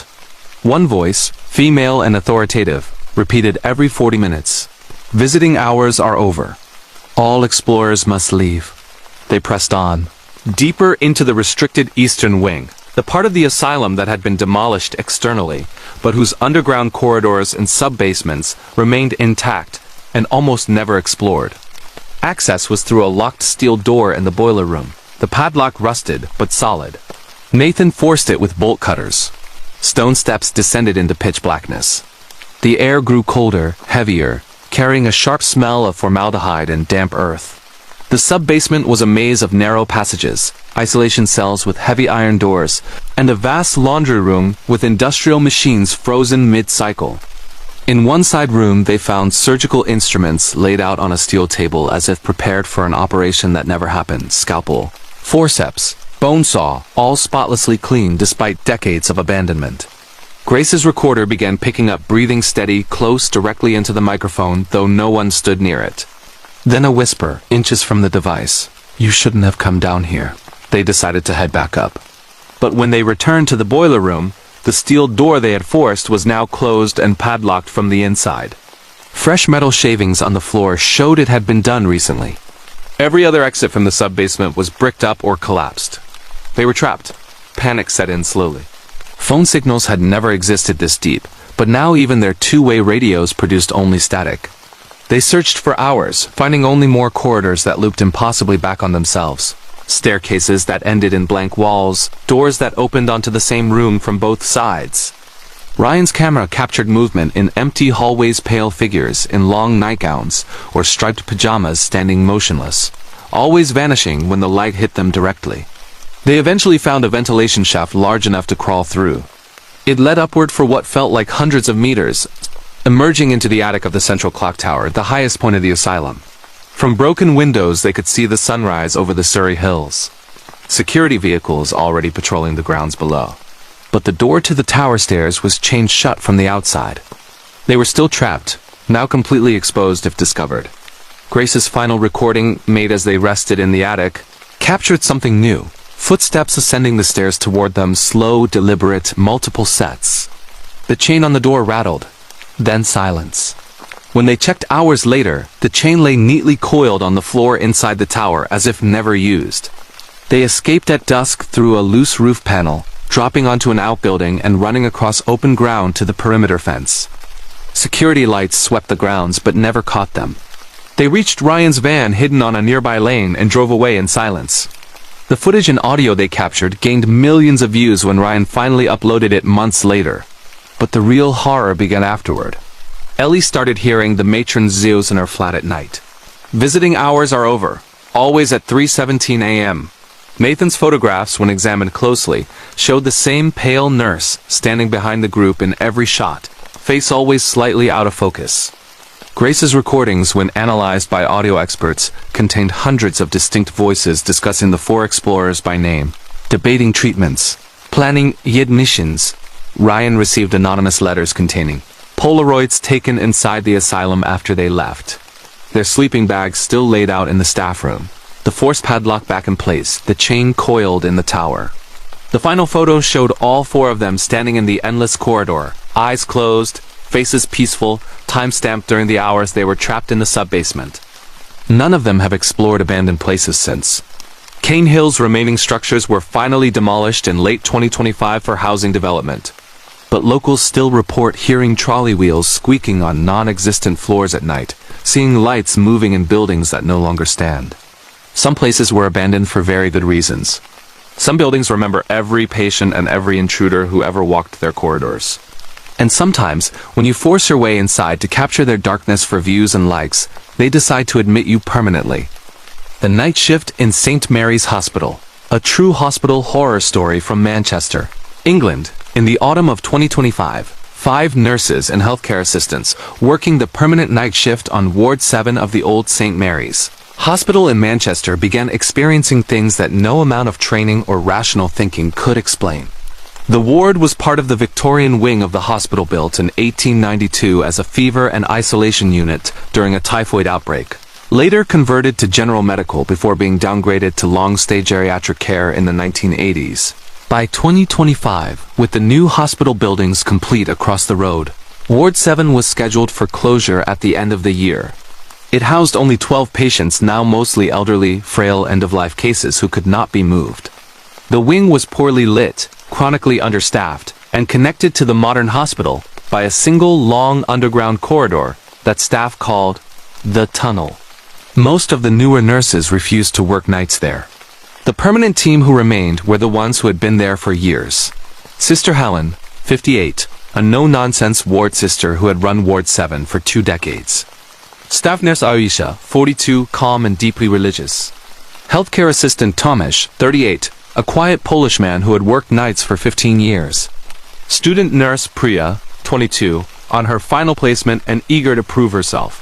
And agency nurse Marcus, 45, a locum who filled gaps but had been on the ward almost continuously for the past 6 months. The strange events began gradually in early September. It started with small things. Call bells ringing from empty beds. Footsteps in the corridor when everyone was accounted for in the nurses' station. Patients who had been unresponsive for weeks, suddenly sitting up and speaking clearly, always the same phrase, "They re-coming tonight." Helen dismissed it as sundowning or medication side effects, but then the alarms began malfunctioning. Bed alarms going off when patients hadn't moved. Cardiac monitors flatlining for seconds before returning to normal rhythm, even on patients with stable hearts. Tomasz found wet footprints leading from the sluice room to the linen cupboard one morning, bare feet, small, like a child's, though no children had been on the ward in decades. By October, the incidents escalated. Aisha was doing her 2 a.m. medication round when she heard singing soft female coming from Bay 4. The bay held 4 male patients, all asleep or sedated. The song was an old Victorian hymn, "Nearer, my God, to Thee," sung in a high, clear child's voice. She checked every bed. Nothing. When she returned to the station, the CCTV monitor for Bay 4 showed static for exactly 30 seconds. The length of the singing then cleared. Priya, on her first solo drug round, found the medicine trolley moved from where she left it outside the treatment room. It was now at the far end of the corridor, break off, facing the locked fire exit that hadn't been opened since 1998. The drug cupboard inside the treatment room was open. Vials rearranged in perfect rows by expiry date, something no one on nights ever had time to do. Marcus began hearing his name called over the intercom system, clearly, calmly, in a woman's voice with a Manchester accent from the 1950s. But the intercom hadn't worked in years. The cables had been cut during renovations. The patients grew agitated. Mr. Hargreaves, 92, who hadn't spoken coherently in months, grabbed Helen's hand one night and whispered, "Tell them to stop walking."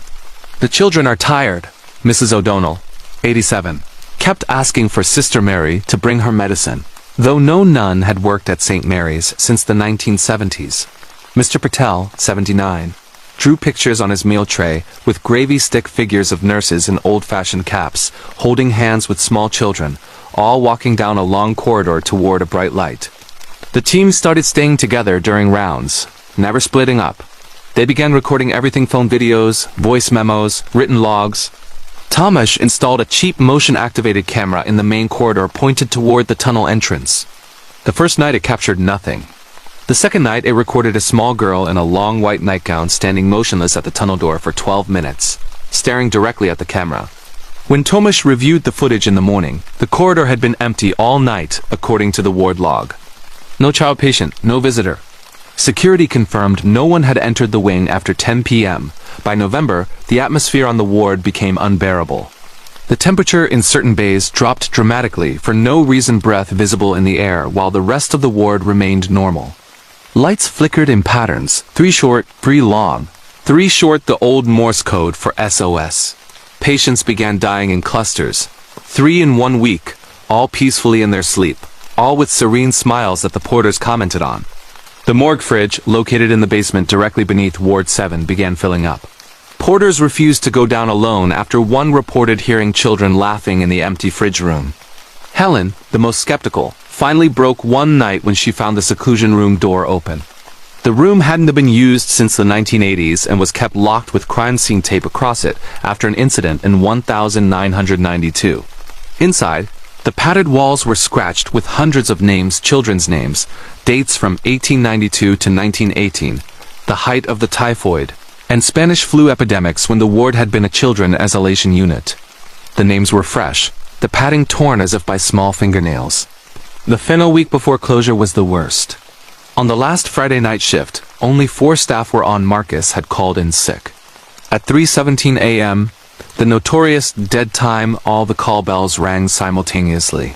Every single one, even from beds with no patients. The nurses rushed out to find every patient sitting upright in bed, eyes open, staring toward the tunnel entrance. Mr. Hargreaves spoke clearly for the first time in years. "They're here for the children. Let them go." The lights went out completely. Emergency lighting failed.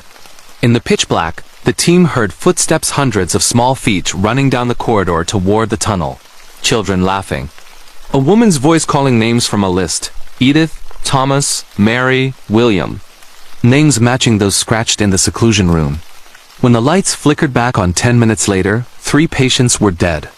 All children's beds from the old layout, long since removed, had their call bells still ringing faintly. Though disconnected, the tunnel door, kept locked and bolted, stood wide open. Cold air rushed up from below. Security arrived to find the 4 staff huddled in the nurses' station, shaking. The tunnel CCTV, usually blank, showed small figures in old-fashioned nightclothes, walking hand-in-hand down the corridor toward the basement, led by a tall woman in a nun's habit. The footage ended with the woman turning to look directly at the camera and smiling before the screen went black. St. Mary's Victorian Wing was demolished in December 2025. The official cause of the 3 patient deaths was listed as natural causes in end-of-life care. No investigation was opened. Helen retired immediately. Aisha transferred to days in the new hospital and refuses to speak of Ward 7.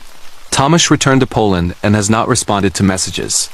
Priya quit nursing entirely and now works in medical administration, far from any hospital.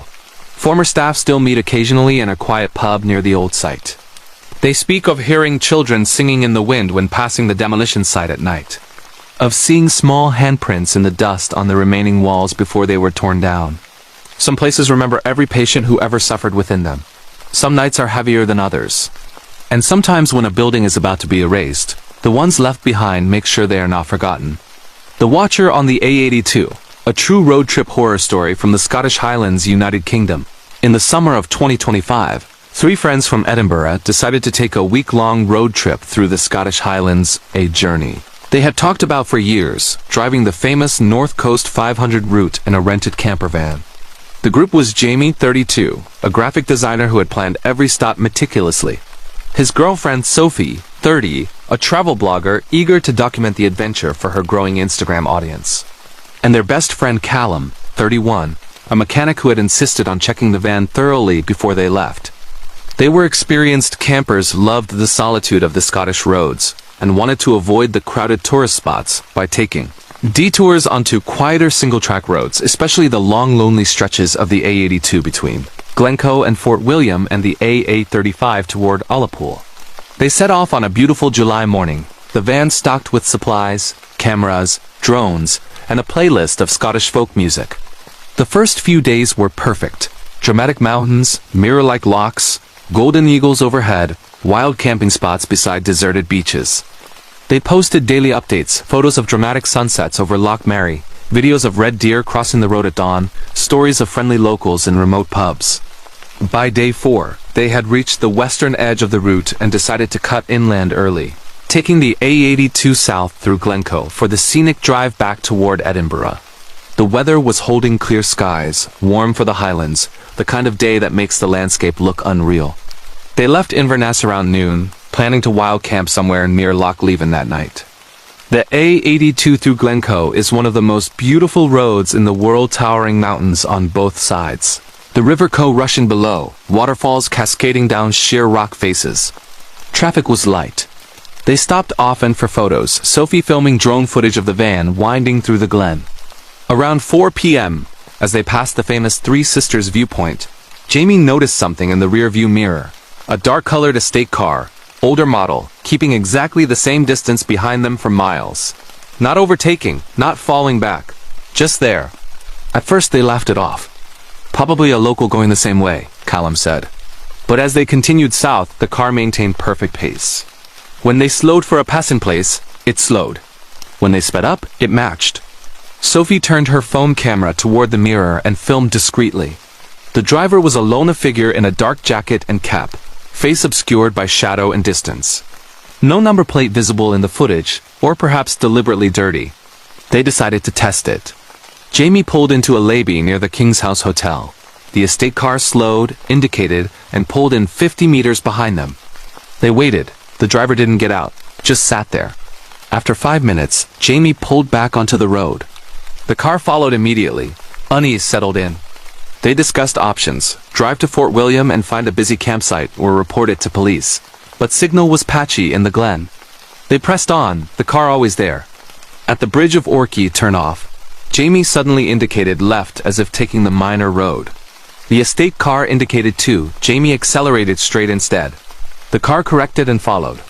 By the time they reached Tindrum, the sun was low, casting long shadows across the moor. The car was still behind. They pulled into the busy Green Welly Stop car park, full of tourists and coaches. The estate car drove slowly past, turned around at the far end, and parked facing them from across the lot. The driver remained inside. They called the police non-emergency line from the cafe. An officer promised to send a patrol, but it would take time, resources stretched thin in the Highlands. They waited an hour. The car didn't move. When a police Land Rover finally arrived, the estate car pulled out calmly and drove north, vanishing around the bend. The officer took a statement, checked the van, said it was likely just some weirdo, but advised them to camp in an official site that night. Relieved but shaken, they drove to the busy Glencoe campsite, parked among dozens of other vans, and tried to laugh it off over a campfire with other travelers. Sophie posted a vague story about Highland traffic quirks. They slept with the curtains drawn and the doors locked. The next morning, the estate car was parked at the campsite entrance when they left. Not inside the site on the public road, just outside facing the exit. The driver invisible behind tinted windows. They reported it again. Police said they'd investigate, but the car had left by the time a unit arrived. The pattern continued for 3 more days. No matter which route they took, detours onto the A835, the single-track road to Applecross, even the ferry to Skye to shake it, the car would reappear hours later. Always at a distance, always matching speed. Never close enough for a clear photo of the plate or driver. They changed plans constantly, booking paid campsites, staying in busy car parks overnight. The car was always there the next morning, waiting. Sophie stopped posting live locations. They drove with curtains closed. Callum checked the van for trackers, nothing. They considered cutting the trip short and heading straight home, but the car seemed to anticipate every move. Once, on the quiet road between Lochern and Shieldaig, they pulled over in a passing place and waited 2 hours. The car never passed. When they continued, it was behind them again miles later. On the 6th night, exhausted and paranoid, they decided to drive through the night toward Edinburgh. They took the A82 south again, the most direct route. Around midnight, in the desolate stretch between Invernon and Crianlarich, miles of empty moorland, no houses, no signal, the van's engine began losing power. Callum pulled over. The estate car stopped 50 meters behind, lights off. They sat in darkness, hearts pounding. The car didn't approach, just waited. After 20 minutes, Callum tried the engine again. It started perfectly. They drove off. The car followed, lights still off, visible only as a darker shape against the night. They reached the bright lights of Callander around 3 a.m., pulled into a 24-hour petrol station packed with late-night travelers. The estate car drove slowly past and disappeared towards Stirling. They made it home to Edinburgh by dawn, left the van at the rental place without explanation, and collapsed in Jamie's flat. They reported everything to police with footage and timestamps. An investigation was opened. The car was never traced. But the horror didn't end. A week later, Sophie received an anonymous email containing photos. Their van from behind on every day of the trip, taken from the exact distance the estate car had maintained. Dozens of images, high resolution, time-stamped. The final photo showed the three of them asleep in the van at a remote levee, taken through the side window at night. A note attached, safe travels. Callum found a small GPS tracker magnetically attached under the van's chassis when he went back to check. Professionally installed, untraceable. Jamie started seeing the car in Edinburgh in his rearview mirror on the commute, parked across from his flat, always gone when he looked twice. Sophie deleted her blog. They stopped traveling together. Police closed the case for lack of evidence. The A82 remains one of the most scenic drives in the world, drawing thousands of road trippers every summer. Most return with incredible photos and stories of freedom. Some report being followed for hours by a dark estate car that never overtakes, never approaches, just watches. Highland police still receive occasional calls about a vehicle matching the description tailing tourists on remote roads. No arrests have ever been made.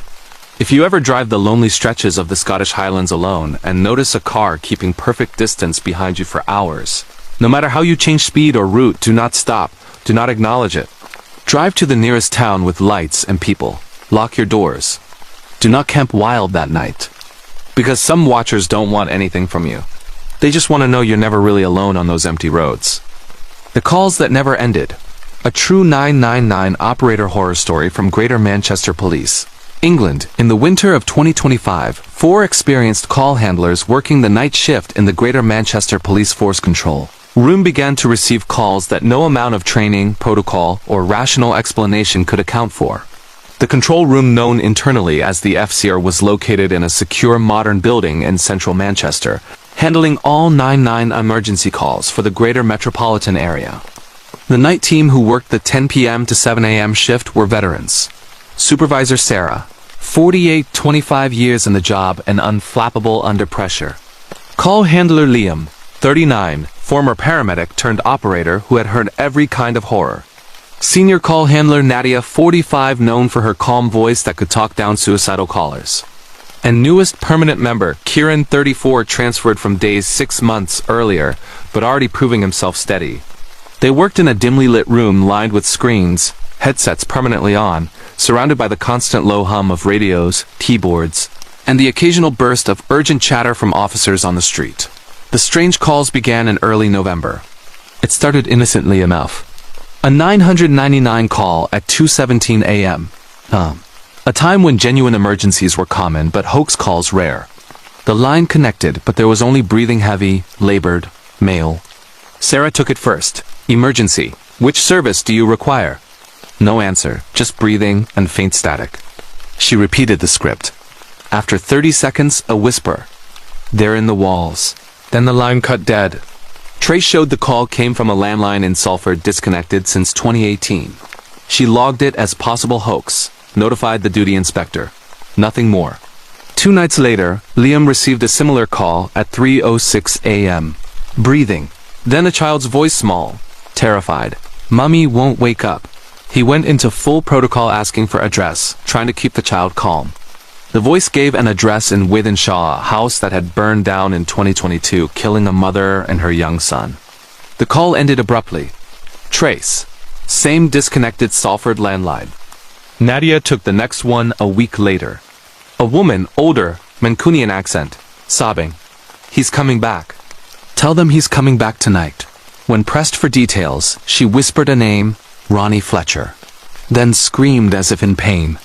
The line went dead. Ronnie Fletcher was a notorious murderer from the 1980s, executed in 1991 for killing 5 women in the home area. Trace, the same dead landline. Kieran, the newest, laughed it off at first. Someone's got a burner app spoofing numbers, he said. But the calls kept coming always between 2 a.m. and 4 a.m. Always breathing or whispers first, always referencing real cases from the past. A domestic murder in Moss Side. 1997, a missing child from Longsight. 2003, a hit and run in Cheetham Hill. 2011, where the driver was never caught. Each time, the caller gave details only someone intimately involved, with no details not in the public domain. The team started logging them separately, sharing notes during handover. They ran the originating number through every database, definitely disconnected. No mobile spoofing detected by the tech team. BT engineers confirmed the physical line had been removed years ago. By December, the calls became personal. Sarah received one at 3:33 a.m. Exact time logged every night now? A man's voice, familiar, her father, who had died in 2019. You didn't come to the hospital in time, love. I waited. She froze, protocol forgotten. The voice continued, recounting the exact conversation they'd had on his last lucid day, words she had never told anyone. The call ended with heavy breathing and a click. Liam got his ex-wife killed in a car crash he had indirectly caused by working late that night in 2018. She whispered the last thing she'd ever said to him on the phone before the accident. Don't be late again. Liam, promise. He ripped off his headset, shaking. Nadia heard her brother's suicide in 2005. The case she had taken the original call for when she was a probationer. He said calmly, you told me help was coming. It never did. Kieran, who had lost no one close, heard nothing personal until one night a child's voice asked for Daddy Kieran and described his unborn daughter lost to miscarriage the previous year, details he had never shared at work. The control room atmosphere changed. They stopped taking breaks alone, kept lights brighter, played quiet radio to mask silence. The calls came every single night now, multiple per shift, always from the same dead number. Tech support could find no explanation. The phone company swore the number could not ring out. Other operators on days began hearing rumors. Some refused to work overtime on nights. The duty inspectors escalated it to senior command. A digital forensics team was brought in. They monitored the line in real time, nothing. No signal, no packet data, no spoofing. Yet the calls continued. On Christmas Eve 2025, the busiest night of the year, the calls stopped being whispers.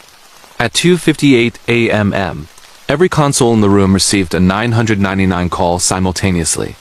The same voicemail, distorted, speaking in unison through all headsets. We're still waiting. You promised help would come. Then screaming dozens of voices, men, women, children, overlapping in agony. The room filled with static. Screens glitched, showing old CAD incidents from decades past flashing across monitors. Unsolved murders, missing persons, sudden deaths. Sarah hit the emergency shutdown. The system rebooted. When it came back online, every open incident from the past 30 years had been reopened automatically. Thousands of cases, all marked active caller waiting. The team was sent home on compassionate leave. A new FCR was stood up in a different building. The old control room was decommissioned immediately. But the calls didn't stop. Sarah still gets them on her personal mobile unknown number, heavy breathing, then a voice from a case she handled years ago. Liam hears them in his car Bluetooth. Nadia on her home landline. Kieran even on the new control room system, always the same dead Salford number. Greater Manchester Police never publicly acknowledged the incident. The official explanation was a sophisticated hacking attempt that was resolved. Staff were offered counseling and early retirement packages. Former operators meet sometimes in quiet pubs away from the city. They don't talk much. Just sit together, phones on the table, volume up, waiting for the next call that always comes between 2 and 4 a.m. Some promises can't be kept. Some callers never hang up. The Skinwalker of the Black Forest, a true supernatural creature horror story from Schwarzwald, Germany in the depths of winter 2025. 4 friends from Stuttgart decided to spend a long weekend snowshoeing deep in the restricted core zone of the Schwarzwald National Park, the Black Forest in southern Germany. The group was made up of Felix, 34, a park ranger who had special permission to enter the closed areas for research purposes. His girlfriend Lena, 32, a wildlife biologist, tracking the return of wolves to the region. Their old university friend Jonas, 33, a professional photographer documenting the ancient forest in winter. And Jonas's partner Mia, 31, an experienced mountaineer who had climbed in the Alps and loved the solitude of off-trail travel. They were not thrill-seekers or cryptid hunters. They were serious outdoors people who respected the wilderness and knew the dangers of winter in the Black Forest. Sudden blizzards, hidden ravines, disorientation in dense spruce. But they also knew the park's darker reputation, the old stories of the Waldschrat, or forest spirits. Of people hearing their names called and voices of loved ones of hikers, vanishing only to be found miles away babbling about something wearing human skin. They entered the core zone on a clear February morning from the remote trailhead near Feldberg, the highest peak in the forest. Snow was deep, the air bitter, the sky a hard blue. They carried full winter gear, avalanche transceivers, probes, shovels, four-season tents, satellite communicator, and enough food for 8 days. They planned a 4-night loop through the forbidden Hallental Valley, across the high plateau around the Herzogenhorn, into the primeval forest around the Wildsee Lake, and out via the secluded Ravenna Gorge. No marked winter trails, no huts, complete isolation. They filed their exact route with the National Park Authority and the Bergwacht Rescue Service, promising daily satellite check-ins. Day 1 was perfect. They snowshoed through silent, snow-laden spruce forests, older than any town in Germany, the trees massive and dark, their branches forming tunnels of white. Reindeer tracks crisscrossed the snow.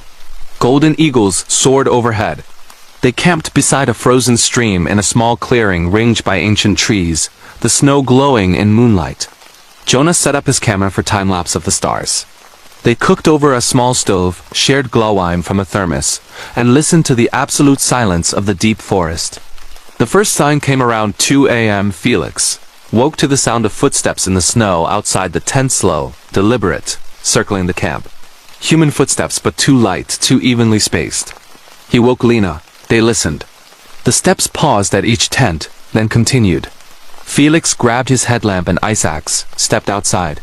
The beam cut through falling snow. Nothing but fresh tracks circled the tents.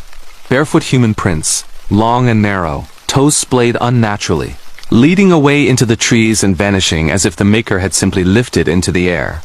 No return tracks. They checked the snow around camp. Only their own snowshoe prints from earlier. Jonas's camera, left running on motion trigger, had captured nothing. They told themselves it was a lynx or fox walking on top of the crust, but the prints were clearly human. Day 2 brought overcast skies and light snow. They snowshoed toward the Wildsee, a small, dark lake said in local folklore to be bottomless and guarded by spirits. The forest grew denser, the trees older, the snow deeper. Around midday, Mia stopped suddenly. From far behind them came a clear whistle, 3 notes, the exact tune Felix's father used to call him home as a child. Felix's father had died 10 years earlier. They all heard it. The whistle repeated, closer. They called out no answer. When they backtracked, nothing but their own snowshoe trail. The whistling continued sporadically. Different tunes, Lena's mother humming a lullaby, Jonas's childhood dog barking in the distance, Mia's old climbing partner calling her nickname. Always from behind or the sides, always in voices or sounds they knew intimately. They reached the Wildsee by late afternoon, a perfectly round lake frozen solid, surrounded by sheer rock walls and ancient spruce. They camped on a bench above the lake, the ice glowing faintly in the twilight. Jonas's motion camera captured something that night. A tall figure standing motionless at the lake edge for hours, face obscured by long hair or fur, body proportions wrong, limbs too long, torso too thin. When the footage zoomed, the figure had no clear features, just pale skin stretched over bone. Day 3. Heavy snow began falling. Visibility dropped to 50 meters. They sent their all okay, snowing heavily satellite message. The whistling turned to voices calling their names and loved ones' tones, always inviting them to come see something just off trail. They stayed tightly together, navigating by GPS and compass. They found fresh tracks crossing theirs barefoot again, but now mimicking their snowshoe pattern exactly, as if something was learning to walk like them. The tracks led toward a small, abandoned forester's cabin not marked on any map, a crumbling stone hut, half buried in snow. The door hung open. Inside, the floor was swept clean of dust, a fire ring in the center with fresh ashes still warm. On the wall, scratched into the wood with claws or nails, their 4 names, written in German, dated that morning. They left quickly. That night, camped in a dense stand of spruce, the voices were close circling the tents, imitating each other's voices perfectly. Jonas heard Felix calling him from outside. Felix heard Jonas. They shone lights, nothing. Jonas's camera captured audio, skin-stretching sounds, wet popping, bones cracking, then perfect imitations of their voices discussing plans to wear them better. At 3:11 a.m., Mia woke screaming.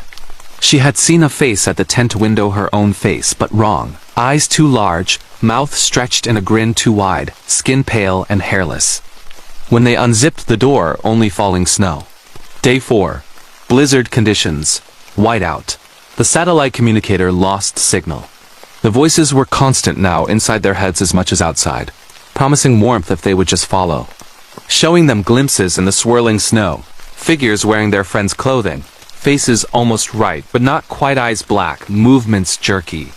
They found the cabin again, though they had traveled miles in a straight line. The names on the wall now had dates of death, tomorrow's date for all 4. Mia disappeared in the late afternoon. She was walking second in line. One moment the rope was taut. The next it lay in the snow, neatly coiled. No struggle. Her snowshoes placed side by side, poles crossed on top. Her voice called from the tree's perfect imitation, laughing, saying she'd found shelter. The 3 remaining activated SOS. No confirmation received in the storm. That night they huddled in one tent, headlamps on full, ice axes ready. The voices sang now in human harmony, skin-drumming rhythm. Jonas's camera captured tall figures circling the tent, bodies bending unnaturally, faces shifting between human and something elongated, antlered, eyeless. Lena stood at 4:02 a.m. "It's wearing Mia now," she said calmly. "It wants to complete the set." Felix and Jonas bound her with ropes. Day 5. The storm eased slightly. They dragged Lena and stumbled toward the park boundary. The figures followed at a distance, now 4, wearing their missing friend's gear, moving with increasing accuracy. Late afternoon, a Bergwacht helicopter spotted them staggering onto a forest road near Todnau. Severe hypothermia, frostbite, exhaustion. Rescue teams searched the core zone for a week. They found the camp, gear abandoned. Jonas's camera contained hours of footage. Figures shedding skin like clothing, trying on faces, practicing voices. Audio of bones reshaping, wet tearing sounds. The final sequence showed 4 figures standing around the tent, faces almost perfect copies of the group, smiling directly at the lens. No trace of Mia was ever found. The official report. 1 missing, presumed dead in severe winter storm. Case closed. Felix quit the park service. Lena was institutionalized. Jonas destroyed his cameras. The Schwarzwald National Park remains one of Europe's most important wilderness areas. Rangers still find barefoot tracks in deep snow that lead nowhere. Visitors report hearing loved ones calling from the trees. Some snowshoers wake to find their companions gone, only to see them standing silently at the edge of Camp Wrong. If you ever winter, camp deep in the Black Forest, and hear footsteps circling your tent in the night. If you see tracks that mimic yours too well, if a voice you know calls from just beyond the trees, do not answer. Do not look. Pack immediately and leave before dawn. Because something ancient still hunts in the oldest forest in Germany. It wears what it kills, and it is always learning to look more like us.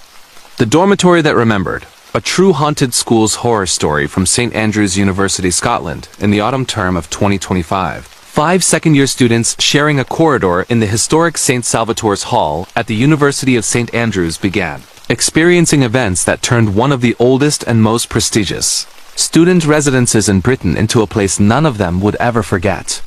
The hall, known affectionately as Sally's, dates back to 1450, with the current building constructed in the 1930s on foundations far older.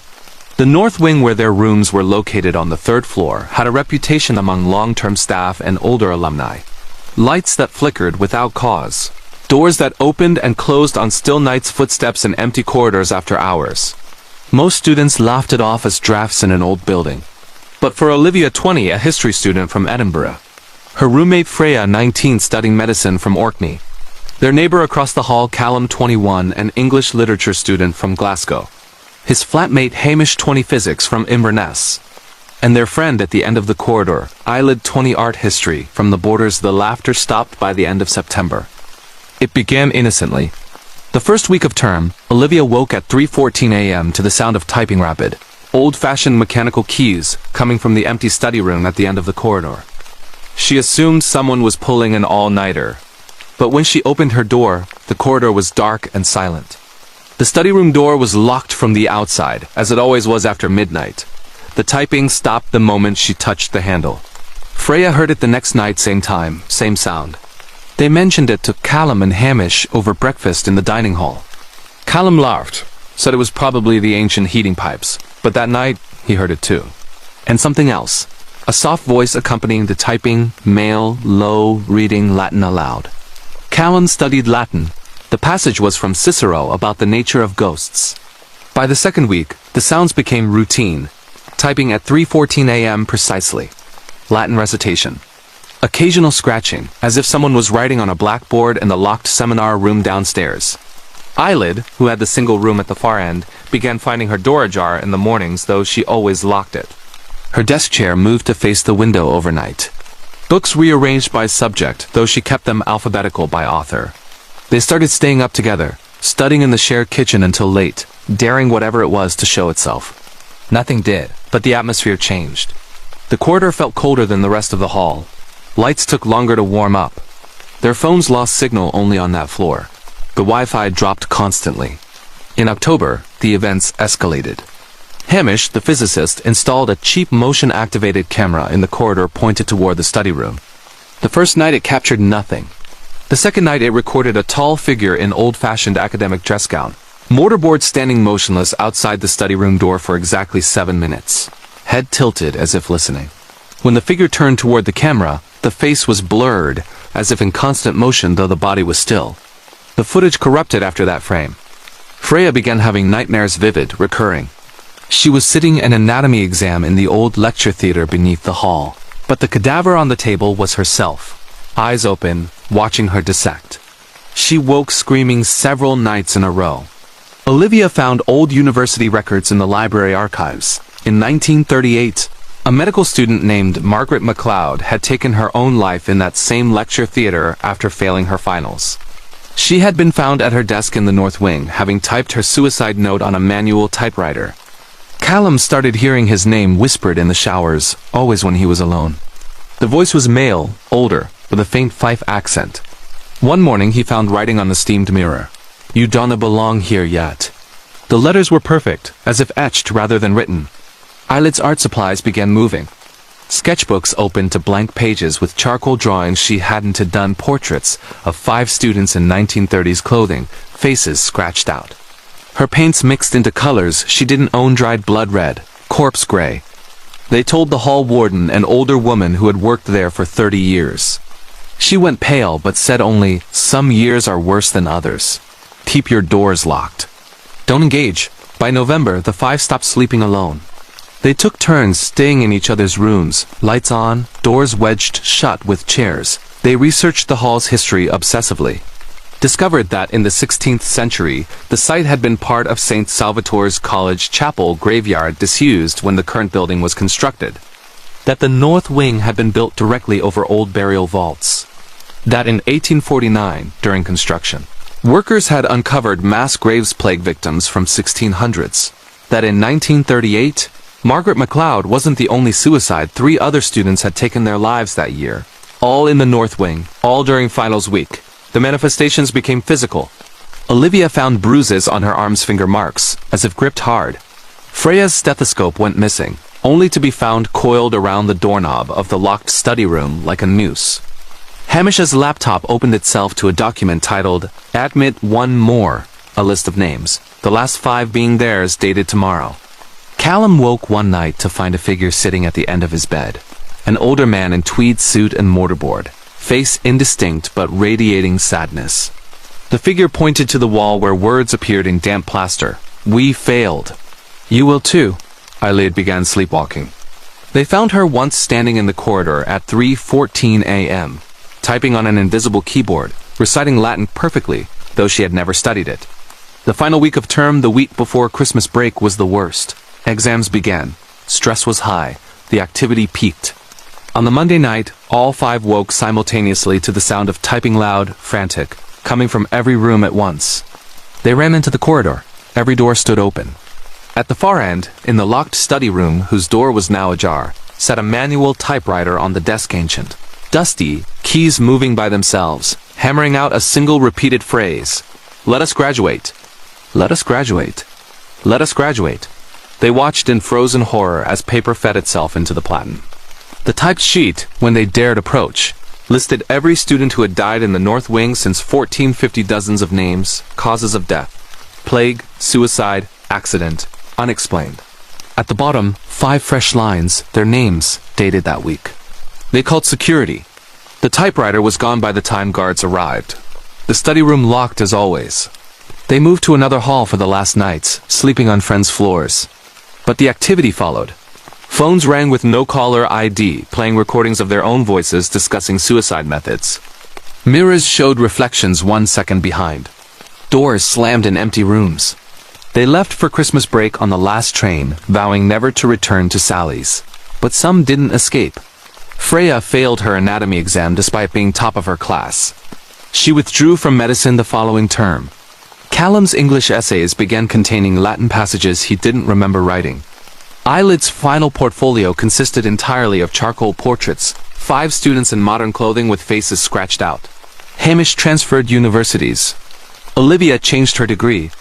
St. Salvator's Hall North Wing was quietly refurbished over summer. 2026. The third-floor corridor was converted to staff offices. Students are no longer housed there. But current residents still report typing at 3:14 a.m. doors opening. The faint smell of formaldehyde in the old lecture theater below. Some buildings remember every student who ever studied within their walls. Some failures are never allowed to be forgotten. And sometimes, when exam season approaches and the nights grow long, the ones who couldn't graduate make sure no one else does either. The Babysitter on Elmwood Drive. A true alone-at-home horror story from Seattle, Washington, United States. In the fall of 2025, 19-year-old college freshman, Sophia Carter, took what she thought would be an easy babysitting gig in the quiet, tree-lined suburb of Elmwood Drive in North Seattle. The family, the Harrisons, were new to the area, having moved into a large 1950s split-level house 6 months earlier.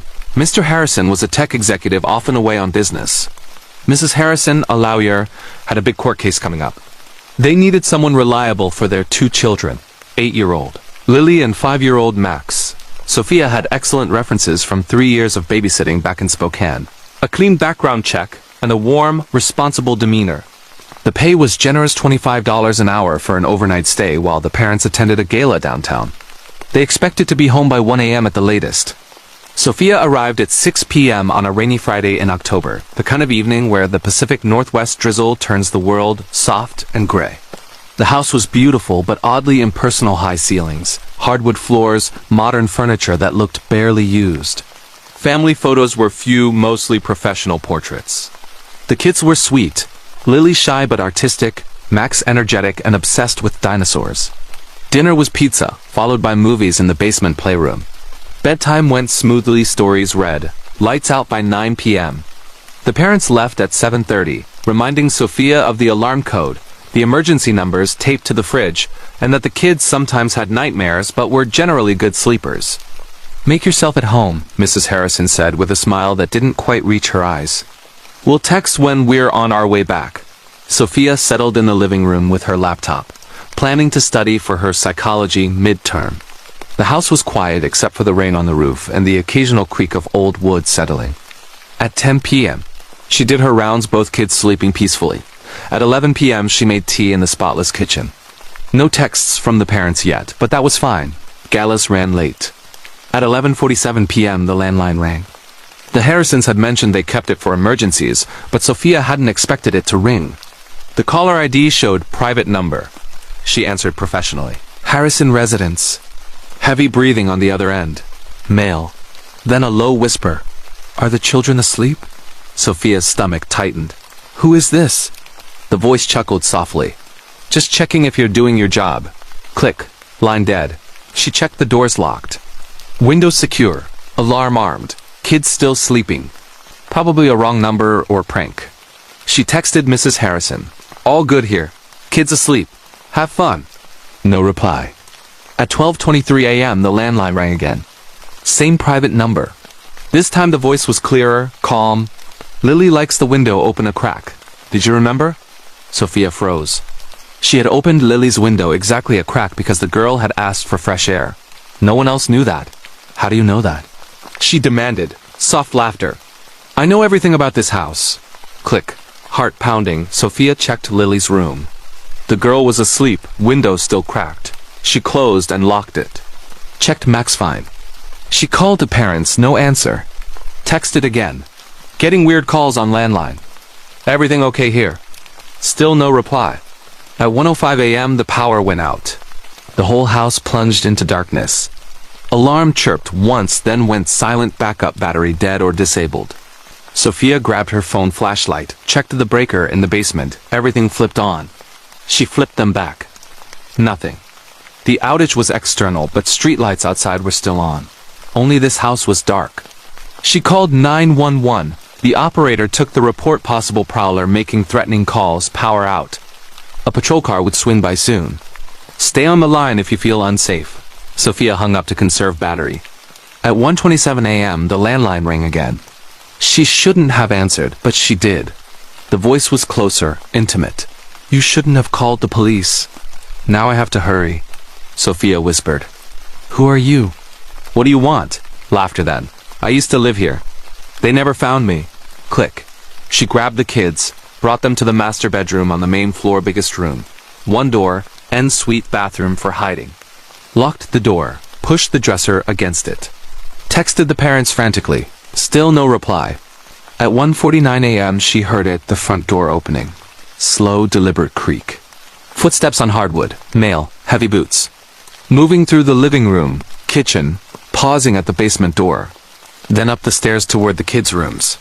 Sophia held the children close, phone ready to redial 911.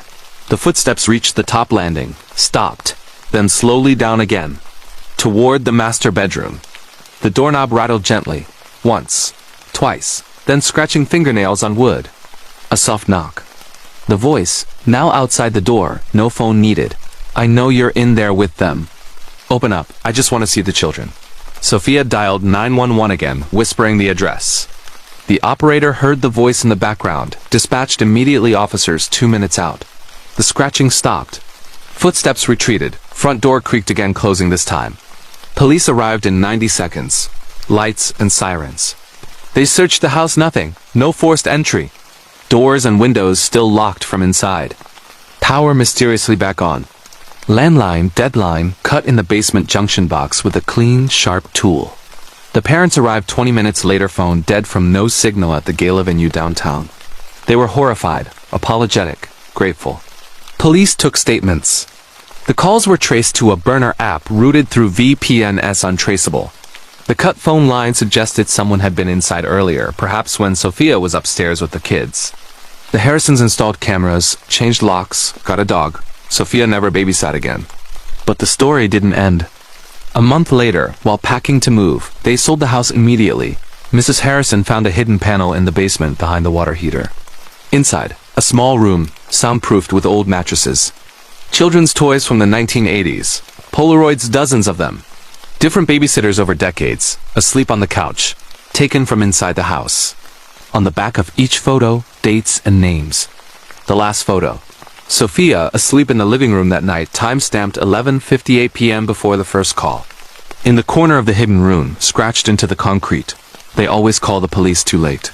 Police reopened missing persons cases from the 1980s and 1990s. 3 babysitters who had worked at that address and vanished after overnight jobs. No bodies ever found.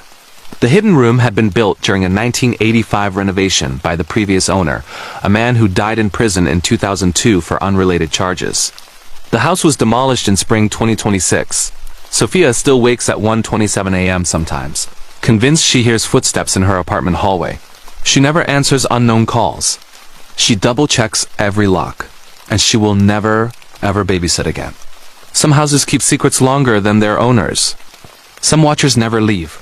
And sometimes the person you let into the home to protect your children is not the one you should fear. The Neighbor on Maple Lane, a true neighbor horror story from Portland, Oregon, United States. In the spring of 2025, Emily Harper, a 28-year-old graphic designer who had just moved into a quiet, craftsman bungalow on Maple Lane in northeast Portland, began to realize that the perfect house she had bought at a suspiciously low price came with something she hadn't seen during the open house. The neighbor next door at number 47. The street was idyllic, tree-lined, walkable to cafes, full of young families and old hippies who kept pollinator gardens and waved from porches. Number 45. Emily's house was a 1920s beauty with original hardwood floors, leaded glass windows, and a backyard big enough for the rescue dog she planned to adopt. Number 47 was almost identical, mirror image in fact, but darker, paint peeling, curtains always drawn, yard overgrown with blackberry brambles that spilled over the shared fence. The realtor had mentioned the owner was reclusive and traveled often. No one on the block seemed to know his name. They just called him the guy at 47. Emily moved in on a sunny April Saturday with help from friends. As they unloaded the truck, she noticed the curtains at 47 twitch several times. A silhouette stood there, tall, thin, motionless, watching. When she waved politely, the curtains fell still. Her friends joked about the creepy neighbor vibe, but Emily laughed it off. Portland had its eccentrics. The first odd thing happened that night. Around 2 a.m., Emily woke to the sound of her backyard gate creaking open and shut slowly, repeatedly. She looked out the window. The gate was moving, but there was no wind, no one visible. She turned on the porch light. The swinging stopped instantly. In the morning, the gate was latched from the inside, something she hadn't done. She chalked it up to settling into a new place and installed a cheap Ring camera on the back porch the next day. The footage from that first week showed nothing unusual during the day. But every night between 1:45 and 3:15 a.m., the same thing, the gate opening slowly, pausing wide open for several minutes, then closing with the same deliberate care. No one ever appeared on camera. No shadow, no heat signature. Nothing. Just the gate moving by itself. Emily mentioned it casually to her next-door neighbor on the other side, Maria, a friendly retiree who had lived there 30 years. Maria's face tightened. "You've met him, then?" she said quietly. "He doesn't like new people, especially women living alone." "Who?" "The man at 47. No one knows his real name. He's been there since the 90s. Pays property taxes in cash every year. Never speaks. But he watches. Always watches." Maria told her the previous owner of Emily's house, a single woman in her 30s, had moved out suddenly after only a year, listing the house far below market value. Before her, a young couple had lasted 6 months. Before them, another single woman. All had left abruptly. All had sold cheap. That night, the gate opened and closed again. But this time, the camera captured audio. Soft whistling, a tune Emily recognized as "You Are My Sunshine," the same lullaby her mother had sung to her as a child. She froze the frame. No one there, just the empty backyard. The incidents escalated quickly. Emily began finding things moved inside the house. Her coffee mug relocated from the drying rack to the exact center of the kitchen table. Her bedroom slippers arranged side by side at the foot of her bed. Toes pointed toward the window overlooking 47. Her laptop opened to real estate listings for houses on the other side of Portland. She installed more cameras, front porch, side yard, inside the kitchen and living room. The outdoor ones showed the curtains at 47, moving at the exact moments things were disturbed inside her house. The indoor cameras captured nothing, no one entering, no objects moving on their own. But the audio picked up faint footsteps on the hardwood when she was out, always pausing outside her bedroom door. One morning she found a Polaroid on her welcome mat, a photo of her sleeping in bed, taken from the foot of the bed. Time-stamped 3:07 a.m., the previous night. Her bedroom door had been closed and locked. The inside camera showed no one entering. She called the police. Non-emergency first, then 911 when she realized how serious it was. Officers came, took the photo, checked the house. No forced entry. Doors and windows secure. They knocked on 47, no answer. Peered through windows, furniture covered in sheets. Thick dust, no sign of life.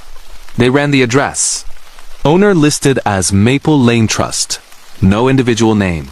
Taxes paid on time. No criminal record tied to the property. They advised cameras, lights, a dog. Told her to document everything, said they'd drive by regularly. But the police patrols seemed to make it worse.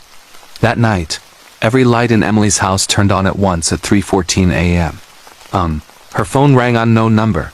She didn't answer. Voicemail. Heavy breathing, then her own voice saying, "Welcome home, Emily, I've been waiting." She played it for the officers the next day. The voice was hers perfect mimicry. Audio experts later confirmed it was her voice, but she had never recorded those words. She stayed with a friend for a week. When she returned, the house had been rearranged subtly. Furniture shifted a few inches. Books alphabetized by author, though she kept them by color. Her underwear drawer organized by type and shade. The final straw came on a rainy May evening. Emily came home from work to find every curtain in the house open. On the living room wall, written in red lipstick that matched her favorite shade, "You can't leave. I won't let you." She called police again. While waiting, she noticed something in the backyard. The shared fence had a new gate cut into it, directly connecting the 2 yards. The lock was on her side. Officers arrived, photographed everything. Finally, they forced entry to 47. The house was empty. Dust thick on every surface. No electricity. Furniture under sheets. But in the master bedroom overlooking Emily's house, they found a perfect observation post. Telescope aimed at her bedroom window. Walls covered in photographs, hundreds of them. Every previous female owner of 45 going back decades. Photos of them sleeping, showering, changing clothes. Journals filled with obsessive notes about their routines, their likes, their fears. And photos of Emily, hundreds already, taken since the day she moved in. In the basement, a hidden door led to a crawl space that connected under the fence to Emily's basement. Soundproofed. Stocked with food, a cot, a portable toilet. Someone had been living there. The trust owning 47 was dissolved. No heir claimed the property. The house was seized and demolished in June 2025. Emily moved across the country. Changed her name. Deleted social media. But women buying houses on quiet tree-lined streets in older neighborhoods still report the same things. Curtains twitching at empty houses next door. Gates opening and closing at night. Feeling watched from windows that should be vacant. Some neighbors never really leave. The house on Hawthorne Street, a true haunted house horror story from Salem, Massachusetts, United States, in the autumn of 2025. Rachel Morrison, a 32-year-old historian specializing in colonial American witchcraft trials, fulfilled a lifelong dream by purchasing a small, perfectly preserved 1690s saltbox house on Hawthorne Street in Salem, the very street named after Nathaniel Hawthorne, just blocks from the historic sites that had obsessed her since childhood. The house was one of the oldest still standing in the city, a narrow 2.5-story structure with original wide plank floors, hand-hewn beams, a massive central chimney, and a reputation that had kept it on the market for years at a price far below comparable properties. The realtor had been upfront. The house had history. Built in 1691 by a merchant named Elias Blackwood, it had survived the witch trials era untouched, but later generations whispered of strange occurrences, doors that refused to stay closed, voices in empty rooms, shadows that moved against candlelight. Previous owners had left suddenly. One in the 1950s, another in the 1980s, a third in 2012, all single women. All historians or writers drawn to Salem's dark past. Rachel didn't believe in ghosts. She believed in primary sources, in deeds and court records, in the tangible weight of history. She saw the house as a project, a place to restore, to live among the beams that had witnessed the hysteria of 1692 from a safe distance. She moved in on a crisp October day, the leaves turning blood red, the air thick with the scent of wood smoke and the distant sound of tourists on Essex Street. The first night was quiet. She unpacked books in the front parlor, set up her desk beneath a diamond-paned window overlooking the narrow street, cooked dinner in the tiny keeping room with its original beehive oven. The house creaked like any old structure, but pleasantly, as if welcoming her. She fell asleep in the second-floor master bedroom, the one with the sloping ceiling and exposed beams, feeling, for the first time in years, truly at home. The second night, she woke at 3:07 a.m. to the sound of scratching. Soft, deliberate, coming from inside the walls near the chimney, like fingernails on lath and plaster. She sat up, heart racing, and listened. The scratching moved down the wall, across the floorboards beneath her bed, up the other side, then stopped. She turned on the light. Nothing. No mice. She had checked for pests during inspection. She went back to sleep uneasily. By the end of the first week, the scratching had become routine. Always at 3:07 a.m. Always following the same path around the room. She recorded it on her phone. The audio captured not just scratching but faint whispers, female voices overlapping, too low to make out words. She began researching the house's history more deeply.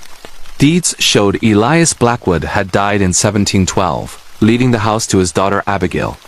Abigail had never married. She lived alone until her death in 1748 at age 62.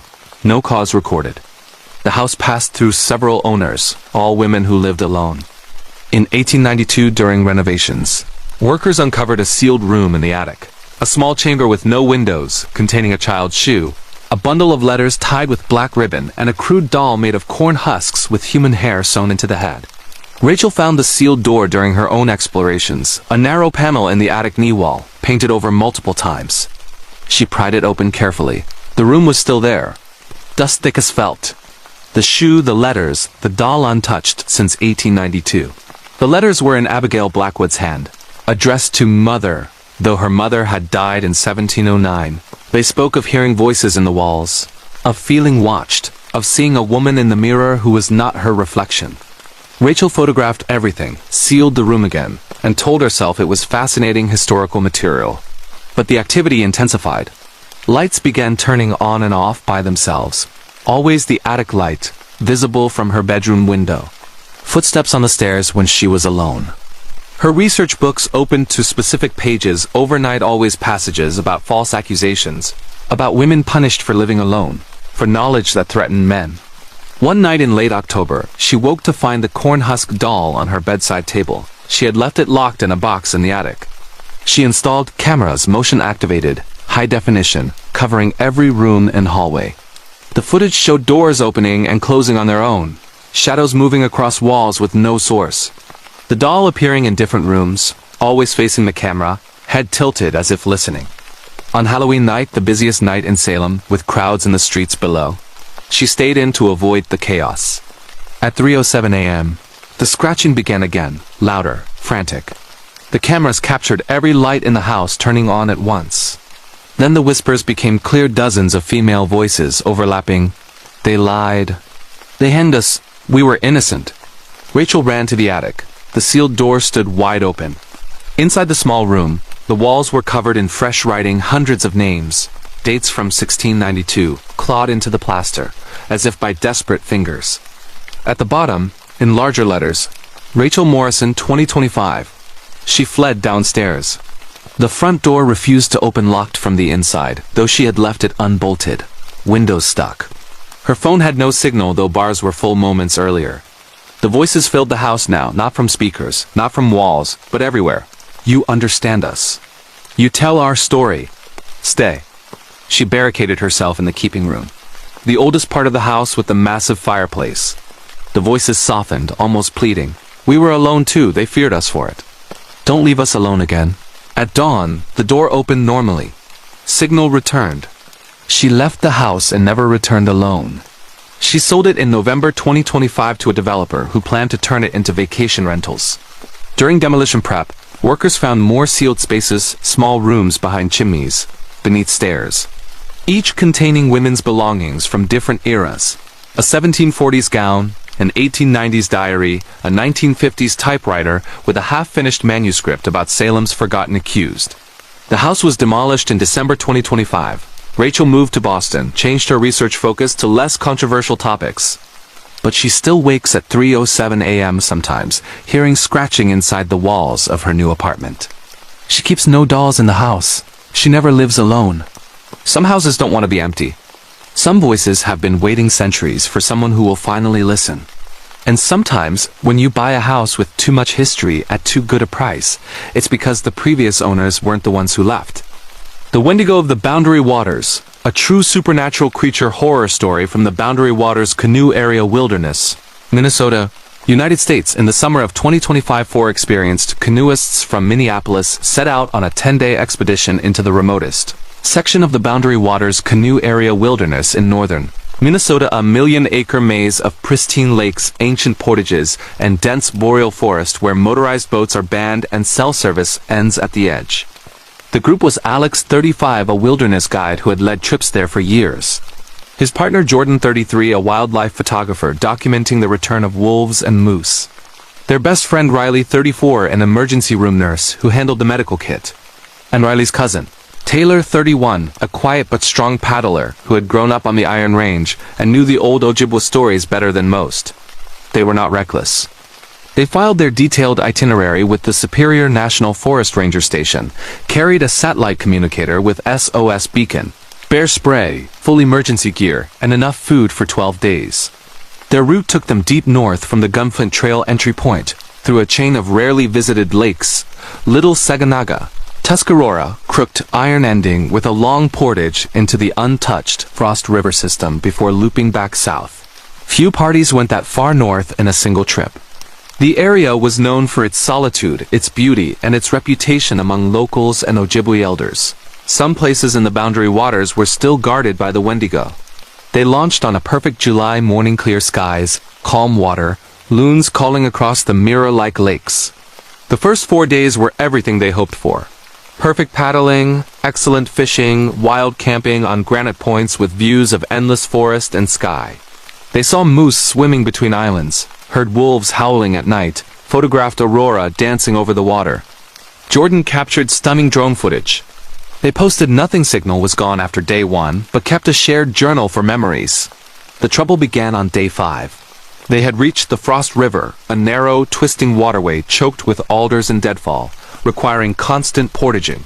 The forest here was older, darker, the spruce and fir so dense that little sunlight reached the ground. Around midday, as they portaged around a beaver dam, Taylor stopped suddenly. "Did you hear that?" A distant call, 3 syllables, almost human, echoing across the water. Like a mournful hello, stretched too long. They waited. It came again, closer from the opposite shore. Alex, the guide, knew every animal sound in the North Woods. This wasn't one. They pressed on, but the call followed them all afternoon. Always distant, always mimicking a human voice in distress, always just out of sight. By evening, camped on a small island in a nameless lake deep in the Frost River system, they heard it clearly. Their names, called in voices that sounded like each other. Riley heard Alex calling from across the water. Alex heard Jordan. The voices were perfect tone, inflection, even the slight Minnesota accent they all shared. They shone headlamps across the black water. Nothing. No canoe, no campfire, no reflection. Just the call repeating, closer now from the dense forest on the mainland shore. That night, they kept a fire going and took watches. Jordan's drone, flown for a quick scout at dusk, captured something on thermal. A tall, heatless figure standing motionless at the tree line. Proportions wrong, limbs too long, head too large, no heat signature at all. The drone battery died suddenly mid-flight and crashed into the lake. Day 6. Heavy overcast moved in. The temperature dropped. Mist rose from the water. They paddled deeper into the Frost River system, aiming for a known campsite on a larger lake. The calls were constant, now circling the canoe, sometimes from ahead, sometimes behind. Always their names, always in each other's voices. Sometimes in voices they didn't recognize, older, raspy, speaking in Ojibwa phrases Taylor half understood. Giwan, go home. They found fresh tracks on a portage human-like, but too large. Toes splayed, no shoe tread. Leading into the bush and simply stopping as if the maker had leaped into the trees. The tracks smelled faintly of rot. That night, camped on a rocky point with no mainland access closer than 200 yards. The calls came from the island itself, from the dense cedar thicket behind their tents. Riley woke to see a tall figure standing at the edge of the firelight, emaciated, skin gray and stretched tight over bone, antlers branching from a skull-like head, eyes glowing faintly yellow. It mimicked Alex's posture perfectly, head tilted, watching. When Riley shouted, the figure melted backward into the trees without a sound. Jordan's recovered drone footage showed the same figure circling their camp all night, never approaching the fire. Always at the tree line, always mimicking one of their movements, seconds after they made it. Day 7. Thick fog rolled in, visibility down to paddle length. They activated the satellite communicators. OK, check-in. All good, fog, continuing north. No reply received. The calls were inside the fog, now sometimes from the canoe itself. whispering from empty seats. Taylor heard his deceased grandfather warning him in Ojibwe. It's hungry. It wants what you have. They found an abandoned campsite on a portage tents, slashed open from inside. Food scattered but uneaten, canoes overturned, no sign of the party. A journal left open to a page dated 2 days earlier. It wears their faces now. It's learning our voices. Don't answer when it calls your name. That night, the temperature plummeted below freezing, though it was July. Ice formed on the lake edges. The figure appeared openly tall, gaunt, skin hanging loose as if too large for the bones beneath, antlers black and branching, moving on all fours then upright in impossible transitions. It stood at the water's edge and called each of them by name in their own voice, perfectly synced, as if speaking from inside their heads. Riley disappeared during second watch. One moment sitting by the fire, the next, only silence. His paddle left upright in the sand, headlamp still on, pointed toward the trees. His voice called from the forest laughing, saying he'd found a better campsite. They searched until dawn. Tracks led into the bush barefoot, elongated then vanished. Day 8. Blizzard conditions in July impossible, but snow fell heavy and wet. The satellite SOS was activated, no confirmation. The figure now wearing Riley's jacket, face almost right but mouth too wide, eyes too large, watched from the opposite shore. It mimicked Jordan's photography stance perfectly, holding an invisible camera. Taylor began speaking in tongues old Ojibwe prayers his grandfather had taught him. The figure recoiled at certain words, but only slightly. They paddled south in whiteout, guided only by compass. The calls were intimate, now promising warmth, food safety, if they would just stop and wait. Showing glimpses in the swirling snow, figures wearing their missing friend's gear, faces shifting, practicing smiles. Jordan disappeared on a portage. Walking second in line, one moment there. The next, only the rope trailing in the snow. Their voice called from the tree's perfect imitation, saying they'd found the way out. Alex and Taylor dragged on, roped together. The figures followed, now 3, wearing stolen clothing, moving with increasing accuracy. That night, the Wendigo spoke clearly for the first time, not mimicry, but its own voice. Deep, guttural, hungry. You brought warmth. I will take it. Taylor stood at dawn. It's wearing them better now, he said calmly. It wants to complete the set. He walked into the trees following the calls. Alex couldn't stop him. Alex alone activated SOS again. Stumbled south for 2 more days. A Ranger float plane spotted him staggering onto a known lake portage near the entry point. 9 days overdue. Frostbitten, dehydrated, babbling about something that wore his friends. Rescue teams searched the Frost River system for 2 weeks. They found the campsites. Gear abandoned. Jordan's camera contained hours of footage. The figures shedding skin like clothing, trying on faces, practicing voices. The final sequence showed 3 figures standing around the tent, faces almost perfect copies of the missing, smiling directly at the lens. No trace of Riley, Jordan, or Taylor was ever found.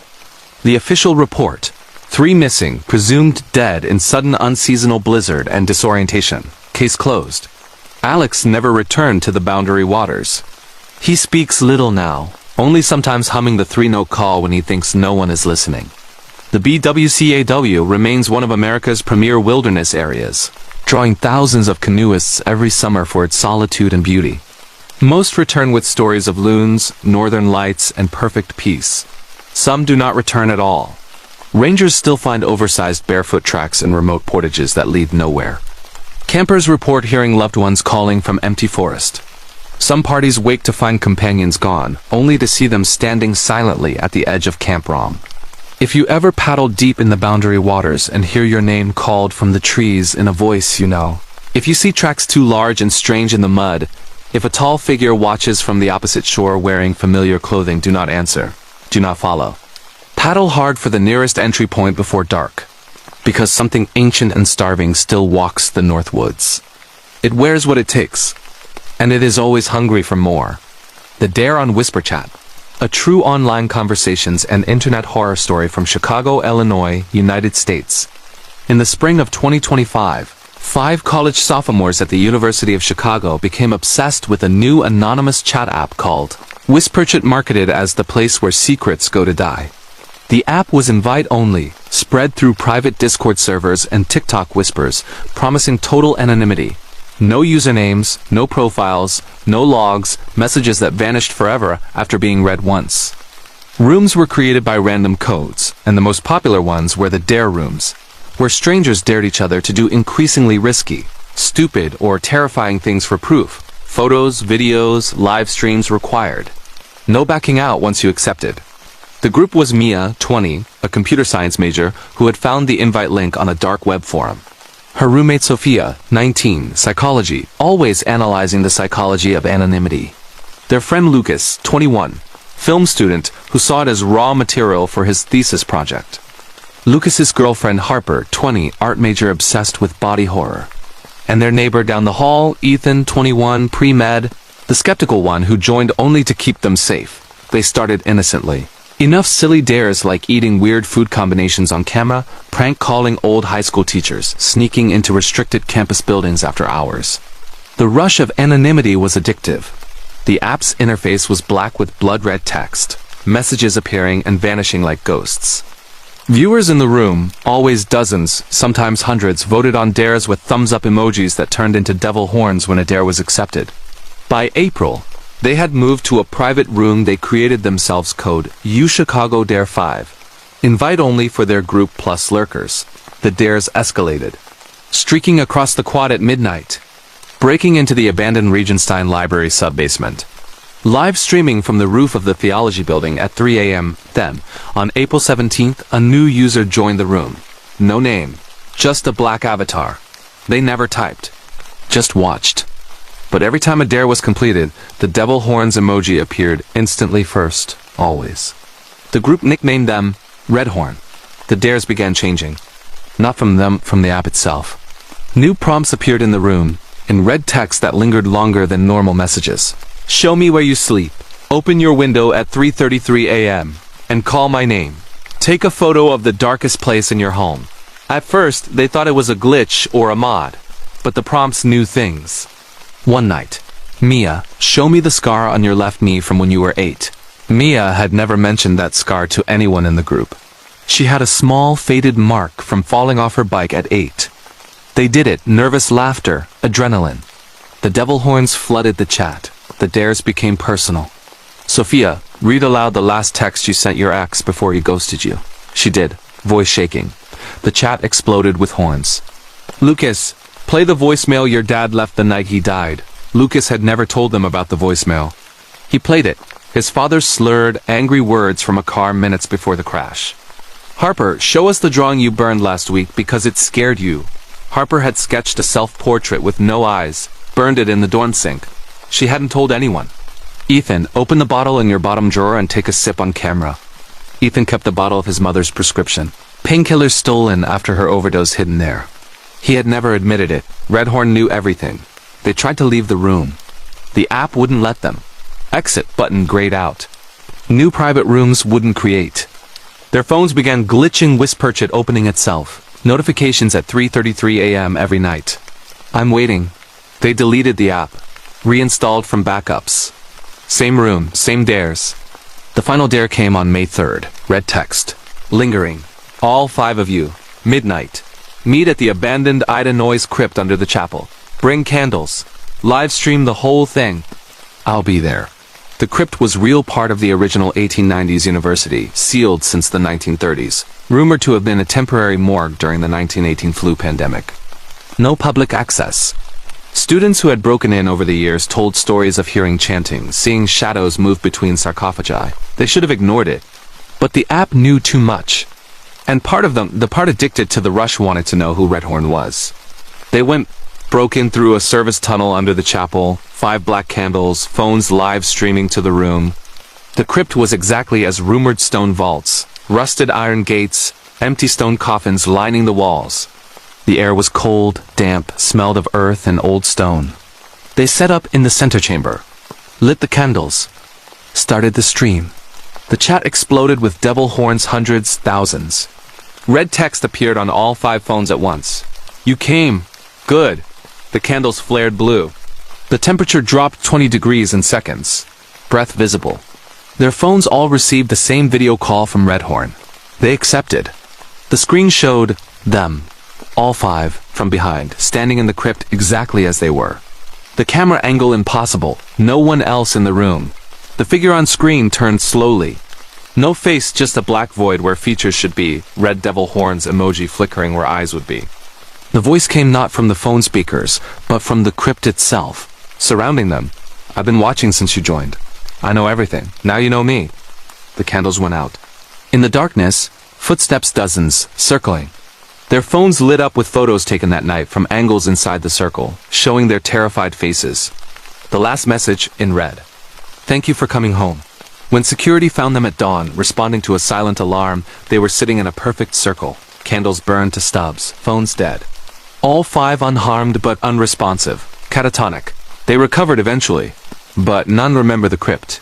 None remember Whisper Chat. The app vanished from every store and forum within days. No trace, no developer, no servers. But students at UChicago still whisper about a room that sometimes appears in anonymous chat apps invite-only. Code changes every time. Where a user with a black avatar and red horns watches silently and dares you to show where you sleep. The cold case of the missing hikers. A true missing persons and cold cases horror story from Rocky Mountain National Park, Colorado, United States. In the summer of 2025, a group of 5 experienced hikers from Denver set out on what was supposed to be a challenging but rewarding 4-day backpacking trip through the remote Mummy Range in Rocky Mountain National Park, a rugged, less visited section north of the popular Trail Ridge Road, known for its alpine tundra, dense forests, and history of unexplained disappearances. The group consisted of Ryan Keller, 32, a search and rescue volunteer who had hiked every major trail in the park. His fiancée Lauren Hayes, 30, a park ranger at the nearby Estes Park entrance station. Their best friend, Marcus Tate, 33, a wildlife biologist tracking elk migration patterns. Marcus's girlfriend, Naomi Park, 31, a professional photographer documenting the trip for a potential book. And finally, Dylan Brooks, 34, the oldest, and most cautious, a former Army medic who always carried the group's extensive first aid kit and satellite communicator. They were not amateurs. They had backpacked together for years, knew the park's weather quirks, and filed a detailed itinerary with the RMNP Backcountry office, promising daily check-ins via the satellite device from high points with potential signal. Their route was ambitious, starting from the Chapin Creek trailhead, climbing over the Mummy Pass, traversing the high tundra to Higgs Peak, descending into the hidden Roe Glacier Basin, and exiting via the Lawn Lake Trail. Few parties attempted the full traverse due to the rough terrain, frequent afternoon thunderstorms, and complete lack of marked trails for much of the route. They entered the park on a perfect July morning, clear blue skies, wildflowers in full bloom, the air crisp with pine. The first 2 days were idyllic. Steady climbs through aspen groves, sightings of bighorn sheep, camping above treeline with panoramic views of Long's Peak and the Never Summer Range. They sent their scheduled, all good, beautiful weather message on day 2 from the Mummy Pass. Naomi's photos were stunning golden light on tundra, the group laughing around a small stove. They posted nothing publicly, signal was spotty but kept a shared journal. The trouble began on day 3. They woke to low cloud clinging to the peaks, but nothing alarming. As they traversed the open tundra toward Higgs Peak, a vast rolling plateau of rock and grass above 12,000 feet, Lauren stopped suddenly. Did you guys hear that? A faint voice, carried on the wind from far below in the forest they had left behind. It sounded like Ryan's name, called in his mother's voice. His mother had died 5 years earlier. They all heard it clearly. Sound can carry miles in the thin air, they told themselves. Perhaps another group echoing off the cliffs. The call repeated sporadically, all morning, different voices each time. Marcus's father, who had passed the previous winter. Naomi's childhood best friend, lost to cancer. Dylan's old army buddy, killed in Afghanistan. Lauren's grandmother. Always gentle, always just their names or simple phrases like wait or over here. By midday, they had reached the summit ridge of Higgs Peak. The cloud thickened into fog. Visibility dropped to 50 feet. Ryan took point with GPS and compass. The satellite device showed searching for satellites, despite open sky above the cloud layer. The voices were closer now, sometimes seeming to come from ahead rather than behind. They descended into the Roe Glacier Basin, a hidden cirque ringed by sheer rock walls, the glacier itself a shrinking remnant of ice. Few maps showed the basin accurately. They found a sheltered spot beneath an overhang for lunch. Marcus's camera, left on time-lapse, captured something inexplicable in several frames. A figure standing motionless on the ridge above, too far to be seen in real time, dressed in old-fashioned hiking gear from the 1970s bell-bottom pants, external frame pack. They pressed on, aiming for a known campsite near Roe Lake. The fog never lifted. The voices grew more persuasive. Promises of clearer weather just over the next rise, shelter if they would only turn slightly off bearing. They stayed tightly roped on the glacier crossing. They camped that night beside the frozen Roe Lake, a dark, oval tarn surrounded by tailless slopes and cliffs. The fog turned to drizzle. Marcus's time-lapse camera captured pale lights moving beneath the ice, slow, deliberate, rising and falling like breathing. They told themselves it was reflected moonlight, though the sky was overcast. Day 4. The fog was denser, the drizzle heavier. They sent their scheduled message from a brief high point. All okay, fog on plateau, slow progress. No reply received. The voices were constant now, weaving through the mist like guides. Each person heard deeply personal things, memories no stranger could know, promises of safety if they would just follow the sound. They found fresh tracks crossing theirs on a snowfield human-like, but barefoot, toes too long, leading toward a small, abandoned miner's cabin, not marked on any map, a crumbling stone structure half buried and tailless. The door hung open. Inside, the floor was swept clean, a fire ring with fresh ashes still warm. On the wall, scratched into the stone, their 5 names dated that morning.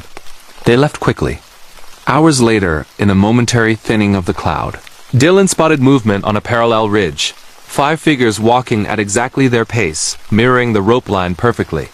When he shouted, the figures melted into the fog. That evening they found a narrow bench above the lake, and camped as snow began to fall. Unseasonal, but not impossible at altitude. The temperature plummeted.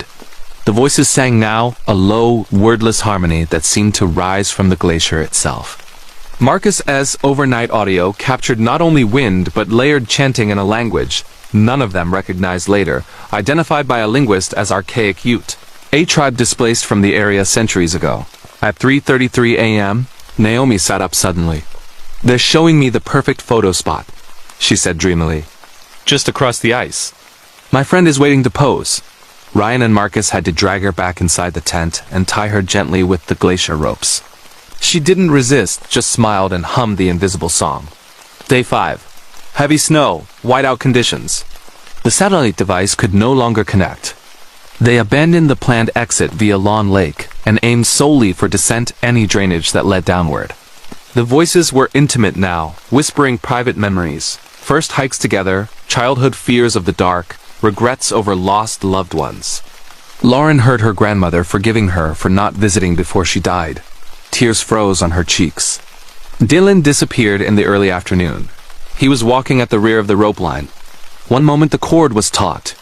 The next it lay slack on the fresh snow, ends cleanly severed though no blade had been used. No sound, no cry. Just his backpack left upright, medkit open, contents arranged in a perfect circle. His voice called from the fog-perfect imitation saying he'd found shelter. The 4 remaining activated both SOS beacons. No confirmation in the storm. That night they huddled in one tent, headlamps blazing, ice axes ready. The singing was inside their skulls now, beautiful and irresistible. Marcus stood at 4:17 a.m. "I understand," he said peacefully. "The elk need me to stay. The park chose us." Ryan, Lauren, and Naomi wrestled him down and bound him with every rope and sling. Day 6. The snow eased to flurries, but the fog remained. They dragged Marcus and stumbled downward. The terrain fought them, hidden crevasses, false ridges, sudden cliffs. Late afternoon brought a miracle. A sudden gap in the cloud. A glimpse of tree line far below, the distant glint of Trail Ridge road traffic. They descended recklessly, glissading on axes, falling into powder snow, cutting hands on sharp rock. A park ranger patrol found them staggering onto the Lawn Lake trailhead, just after dark, 6 days overdue, far from where search helicopters had focused. Severe hypothermia, frostbite, deep psychological shock. Rescue teams searched the Mummy Range and Roe Glacier Basin for 2 weeks in deteriorating conditions. They found both campsites, gear abandoned in perfect order. Naomi's camera contained thousands of photos, the final sequences showing pale figures standing inches from the lens during the night, faces blurred but smiling serenely. Marcus's audio recordings held hours of layered chanting in archaic Ute, translated as welcoming songs for the lost returning to the high places. No trace of Dylan was ever found. No body, no med kit beyond the circle, no tracks leading away from where the rope was cut. The official report: 1 missing, presumed fatal fall in prolonged severe weather and 0 visibility on remote tundra. Case closed. Ryan quit SAR. Lauren left the Park Service. Naomi destroyed her cameras. Marcus was institutionalized for months, speaking only of returning to the herd where I belong. Rocky Mountain National Park remains one of America's most visited and beautiful parks, drawing millions for its alpine tundra, elk herds, and stunning peaks. Most return with incredible photos and memories of solitude. Some do not return at all. Rangers still find oversized barefoot tracks on remote snowfields that lead nowhere. Hikers report hearing loved ones calling from empty tundra. Some parties wake to find companions gone, only to see them standing silently at the edge of Camp Wrong. If you ever backpack the remote Mummy Range and the fog rolls in thick and sudden, if pale figures appear on distant ridges or beautiful voices sing your name from just beyond the cloud, do not answer. Do not follow. Tie yourself to your companions. Stay inside any stone cabin you find. Wait for the wind to change, because the high tundra remembers every soul that ever crossed it.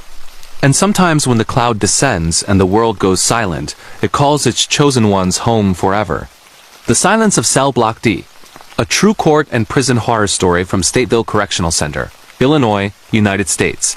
In the winter of 2025, 5 correctional officers assigned to the permanent night shift in the notoriously isolated Cell Block D of Stateville Correctional Center, near Joliet, Illinois, began experiencing events that no amount of training overtime pay or gallows humor could explain. Stateville, built in 1925 as a panopticon-style maximum security prison, is one of the oldest and most infamous facilities in the Midwest, housing some of the state's most dangerous inmates in roundhouse cell blocks that radiate like spokes from a central guard tower. Cell Block D, however, was different. Constructed in 1938 as a segregation unit for the worst of the worst, it had been partially decommissioned in the 1990s after a series of brutal riots and unexplained staff deaths. By 2025, only the lower tier was still in use, holding 12 high-risk inmates in solitary confinement, all on 23-hour lockdown. The upper tiers were empty, sealed behind rusted gates, lights permanently off to save power. The block was cold, damp, and acoustically perfect. Every sound carried, every whisper echoed. The night shift team, who worked 10 p.m. to 6 a.m., were veterans who preferred the quiet of D over the chaos of general population. Sergeant Mike Delgado, 48, 22 years on the job, a man who had seen everything and believed in nothing supernatural. Officer Carla Ramirez, 40, tough and no-nonsense, mother of 3 who worked nights for the overtime. Officer Jamal Carter, 38, former Marine, who kept the team calm during lockdowns. Officer Sarah Nguyen, 35, the newest transfer but already respected for her cool head. And Officer Tom Whitaker, 45, the old-timer who had worked D-Block since the 90s and knew every rumor about its past. The strange events began in early January. It started with small things. Inmate call buttons pressed from empty cells on the upper-tier cells that had no power, no buttons functional since decommissioning. Mike logged them as malfunctions.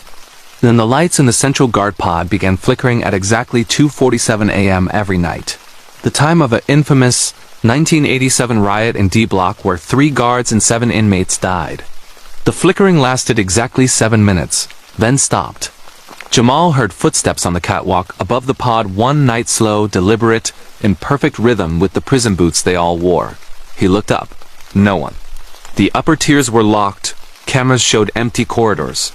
But the footsteps paused directly above his chair, as if someone was looking down through the grated floor.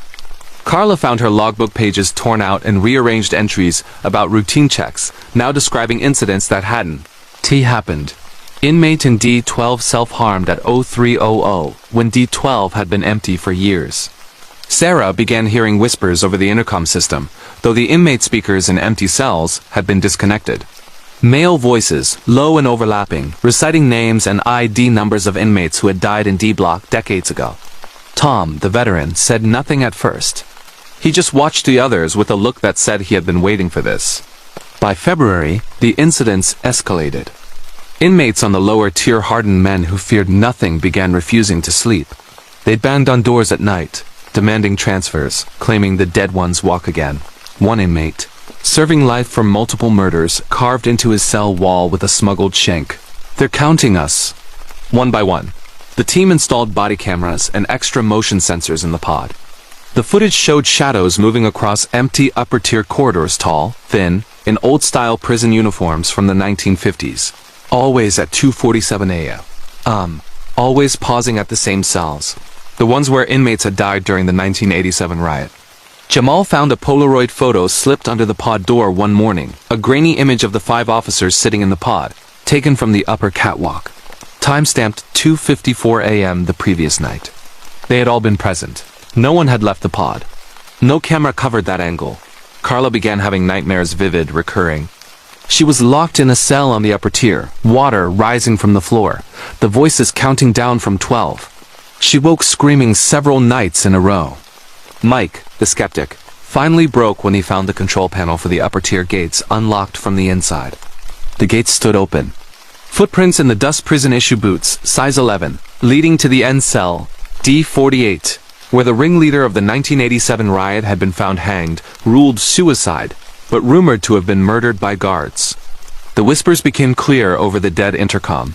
You locked us in. Now we lock you out. The final week before a scheduled inspection, the week the block was to be fully decommissioned, was the worst. On the Monday night, all 5 officers woke in their chairs at 2:47 a.m. to total darkness. Power out in D block only. Emergency lights failed. In the pitch black, they heard cell doors on the lower tier opening one by one, slow metallic groans. The 12 living inmates began screaming in unison. Then footsteps, dozens descending from the upper tiers. Heavy boots on metal stairs. They barricaded the pod door, flashlights shaking. The intercom crackled to life with static, then a single voicemail, calm, from 1987 recordings they had heard in training. Time for count. When backup arrived 20 minutes later, power mysteriously restored. The lower tier doors were all closed and locked. Inmates alive, unharmed, but catatonic with terror. Upper tiers still sealed. The inspection was brought forward. The block was emptied, inmates transferred, D block condemned. During the final walkthrough, workers found more Polaroids hidden in the pod, dozens, taken over months. The 5 officers at their stations, asleep, eating, talking, always from impossible angles. On the back of each, dates and times. The last one. The 5 officers sitting in the dark, time-stamped the night of the blackout. A note scrawled beneath. Count complete. Stateville's D block was demolished in spring 2026. Mike retired on medical grounds. Carla transferred to days in a women's facility. Jamal left corrections entirely. Sarah requested administrative duty. Tom Whitaker took early retirement and moved out of state. Former D-Block staff still meet sometimes in quiet bars far from Joliet. They don't talk much. Just sit together, watching the clock approach 2:47 a.m., waiting for footsteps that never quite come. Some counts are never finished. The Shadows of Camp Ravenwood, a true camping and wilderness horror story from the Adirondack Mountains. New York, United States. In the summer of 2025, 6 friends from Albany decided to spend a week deep in the remote western Adirondacks at an old off-grid camping spot called Ravenwood, a secluded peninsula on a nameless lake in the Five Ponds wilderness, far from any marked trail or road. The group was Ben, 31, an experienced backcountry guide who had discovered the spot years earlier. His girlfriend Ava, 29, a wildlife illustrator sketching birds for a new book. Their best friend Connor, 32, a history teacher obsessed with Adirondack lore. Connor's wife Mia, 30, a nurse who handled the group's medical kit. And the couple's friends Tyler, 33, a photographer with professional gear, and his partner Zoe, 28, the quietest of the group, a botanist studying rare orchids in the region. They were seasoned campers, no novices taking risks. They filed their exact itinerary with the New York Deck Ranger Station in Wainakina, carried a Garmin InReach satellite communicator with SOS, bear canisters, water filters, and enough food for 10 days. The plan was simple. Canoe in from the Oswegatchie River, portage to the hidden lake, set up a base camp on the peninsula, and spend the week exploring the surrounding old-growth forest and abandoned logging camps from the 1800s. They launched on a perfect July morning, clear blue sky, calm water, loons calling across the river. The paddle and portage took most of the day, but by late afternoon they reached the lake along Narrow body of water ringed by dense hemlock and spruce, the peninsula jutting out like a finger into the center. The site was pristine, a flat granite point with a natural clearing, an old stone fire ring left by previous visitors, rare in this area, and a small, collapsed log cabin half overgrown at the edge of the trees. No trash, no footprints, no sign of recent human presence. Perfect solitude. They set up 3 tents in a triangle around the fire ring, hung bear bags high in a white pine, cooked steak over the flames, and watched the stars emerge in a sky unpolluted by light. Tyler flew his drone for aerial shots of the lake at dusk. The only sound was the crackle of the fire and distant owl calls. They went to bed early, tired from the carry, lulled by the gentle lap of water on the rocky shore. The first night was peaceful. The second night, everything changed. Ben woke around 2:30 a.m. to the sound of footsteps on the granite slope, deliberate, circling the camp. He grabbed his headlamp and bear spray, stepped out of the tent. The beam cut through the darkness, nothing, just the lake, the trees, the dying embers of the fire. No tracks on the bare rock. He checked the bear bags untouched. The others woke from his movement. They listened together. The footsteps resumed closer now, pausing outside each tent as if counting occupants. Then silence. In the morning they found the tracks, barefoot human prints in the soft soil at the edge of the clearing, leading from the collapsed cabin to the camp and back. Large, long toes, deep impressions as if carrying weight, but no return tracks in some places, as if the maker had simply vanished. They laughed nervously. Some barefoot hiker, Connor said. But there were no other canoes on the lake, no portage trails nearby. The nearest road was 10 miles away. Day 3 was spent exploring the peninsula and surrounding forest. They found the remains of an old logging camp deeper in the woods, rusted tools, collapsed bunkhouses, a stone chimney standing alone. Zoe discovered rare ghost orchids growing in the damp shade. Tyler's drone captured stunning aerials of the lake, but the feeling of being watched grew. Birds went silent when they passed certain areas. Squirrels froze mid-chatter. That night, the footsteps returned closer, faster. The group sat up around the fire until dawn. Connor told old Adirondack stories, tales of the stone giants from Iroquois legend, of loggers who vanished in the deep woods, of something that mimicked human voices to lure people away. Day 4 brought thick fog rolling off the lake. Visibility dropped to 50 feet. They stayed close to camp, fishing from the shore, sketching, reading. The calls began then distant at first, almost lost in the mist. A voice calling Ben's name in his father's tone. His father had died when he was 12. They all heard it. Then Ava's mother, Connor's old dog barking. Mia's grandmother singing a lullaby. Tyler's brother, who had overdosed years earlier. Zoe's childhood friend lost to leukemia. Always from the direction of the collapsed cabin. They shone lights into the fog, nothing. The voices moved, circling the peninsula. Sometimes from the water, sometimes from the trees. That night they kept the fire blazing and took watches. Tyler's drone, flown low over the cabin ruins at dusk, captured a heat signature, a tall figure standing inside the collapsed walls. No facial features on thermal, just a cold spot where the head should be. Day 5. The fog never lifted. They sent their scheduled satellite check-in. All good, foggy, but safe. No reply received. The voices were closer now, calling from the edge of camp. Perfect imitations. Connor heard Ben calling him to the cabin for a better view. Ben heard Connor. They stayed inside of each other at all times. They explored the cabin ruins carefully. Inside, the stone floor was swept clean. On the chimney stones, scratched fresh. Their 6 names, dated that morning. That night, the footsteps were inside the clearing. The voices whispered from the tents. Zoe woke to see a face at her tent window, her own face, but wrong. Eyes black, mouth stretched too wide, skin pale and hairless. When she screamed, the face vanished. Tyler's motion camera captured tall figures circling the camp, emaciated, limbs too long, moving on all fours then upright, faces shifting between human and something elongated, eyeless. Day 6. Rain joined the fog. The satellite SOS was activated, no confirmation. The figures appeared openly at the edge of the firelight wearing stolen clothing from their drying lines. Faces almost right, but mouths too wide, eyes too dark. They mimicked the group's movements perfectly, seconds delayed. Mia disappeared during a rain break. She stepped behind a tree to relieve herself, 10 feet from camp. One moment there, the next, gone. Her voice called from the cabin laughing, saying she'd found shelter. They searched until dark. Tracks led to the cabin barefoot, elongated, then stopped at the threshold. Day 7. The rain turned to sleet. The figures now 5 watched from the trees, wearing Nia's rain jacket on one, her hat on another. The voices sang in human harmony, promising warmth if they would join. Connor stood at dawn. "It's wearing her better now," he said calmly. "It wants to complete the set." He walked toward the cabin following the calls. The others couldn't stop him. Ben, Ava, Tyler, and Zoe dragged on, roped together.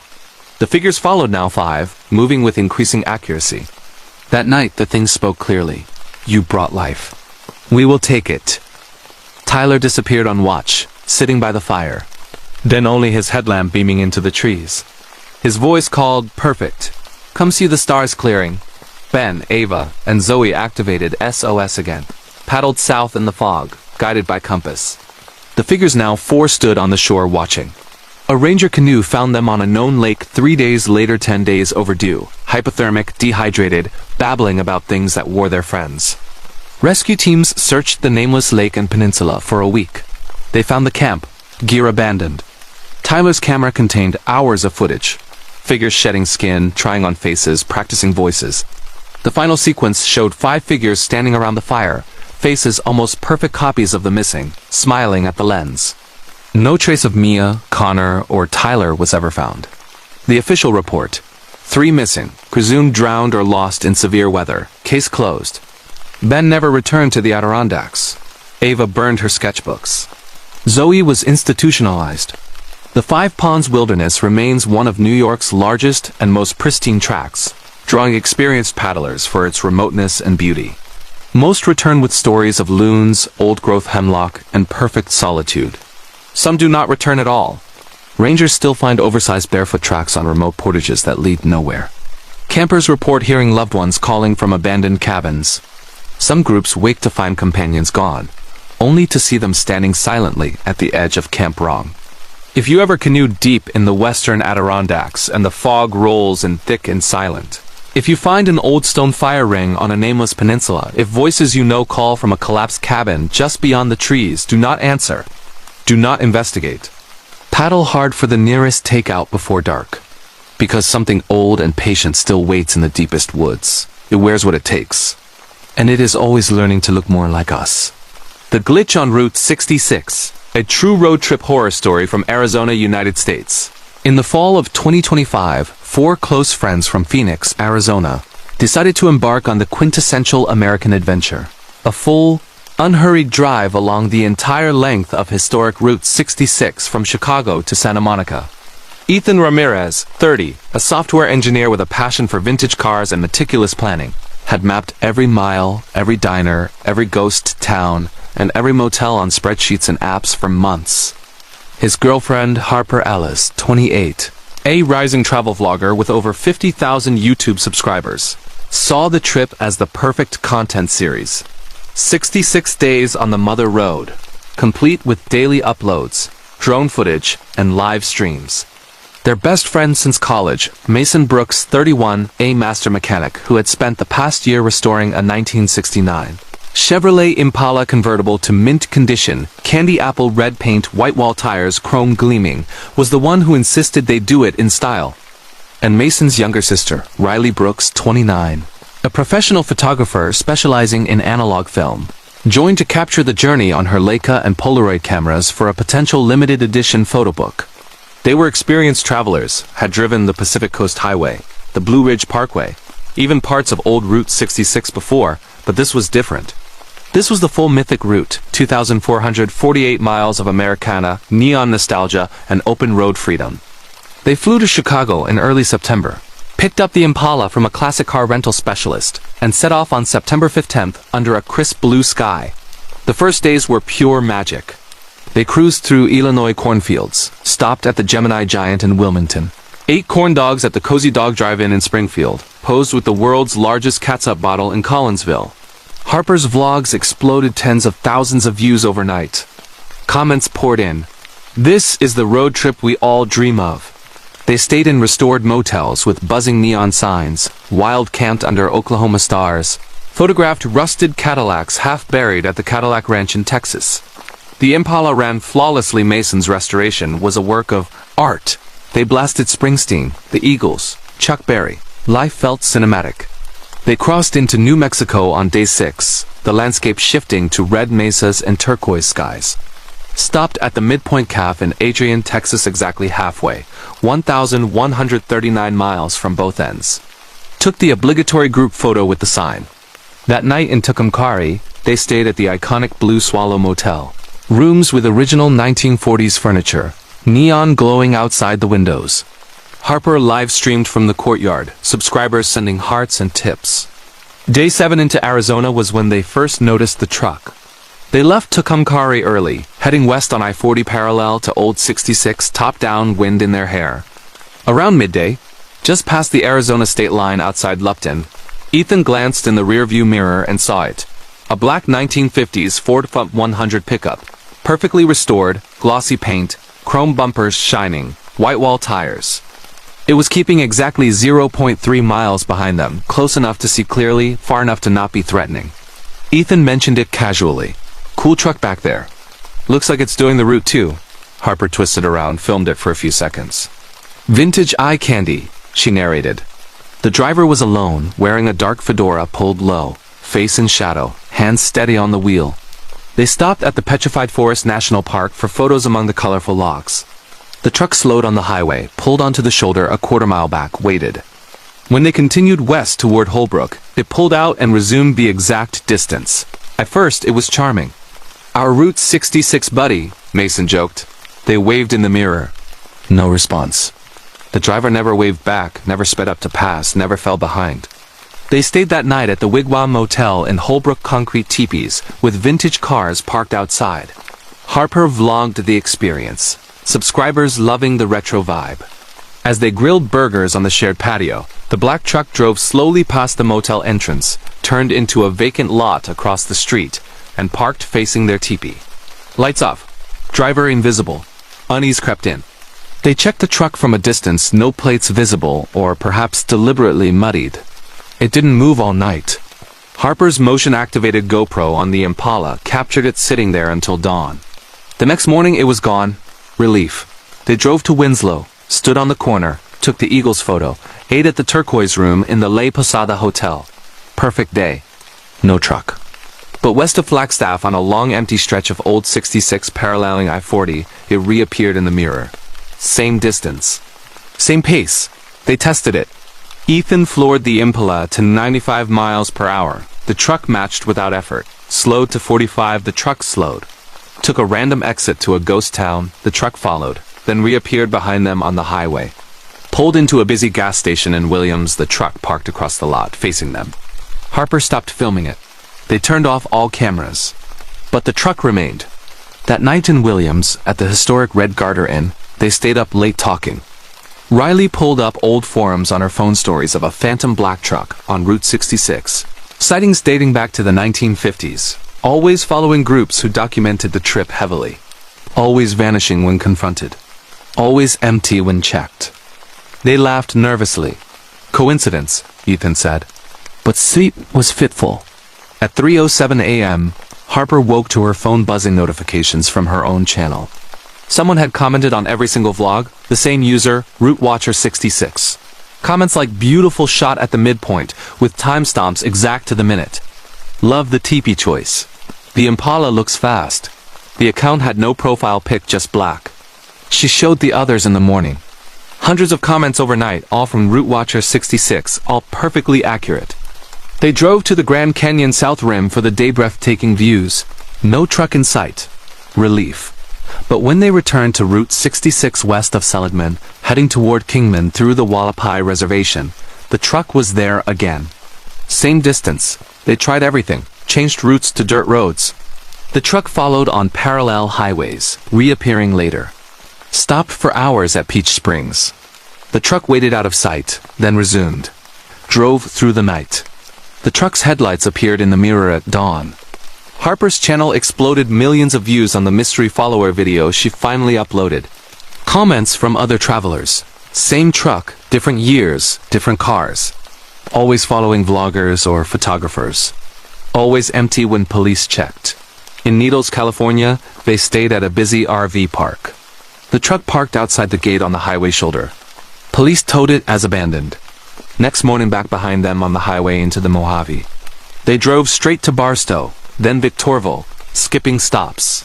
The truck kept pace. In San Bernardino, they pulled into a police station parking lot. The truck parked across the street. Officers approached empty, doors locked, no keys. Towed again.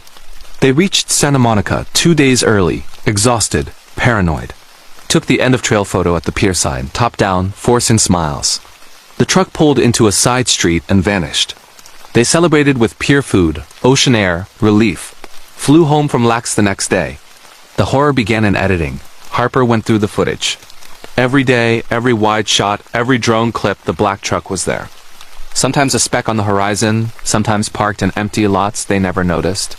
In night shots at motels, it sat across the street. In one dashboard clip from Oklahoma, zooming revealed the driver photographing them with an old Polaroid camera. Riley developed her film. Dozens of shots ruined by overexposure except one roll. Photos taken from the truck's perspective. The group at diners, at signs, sleeping in the Impala at rest stops, through motel windows at night. Mason flew to LA to retrieve the car. In the trunk, wrapped in 1950s newspaper, a Polaroid camera and hundreds of photos. Every stop, every moment. The group laughing, eating, sleeping, taken from impossible distances and angles.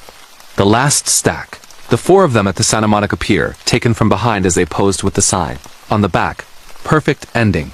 Thank you for the journey. No fingerprints. No DNA, camera untraceable.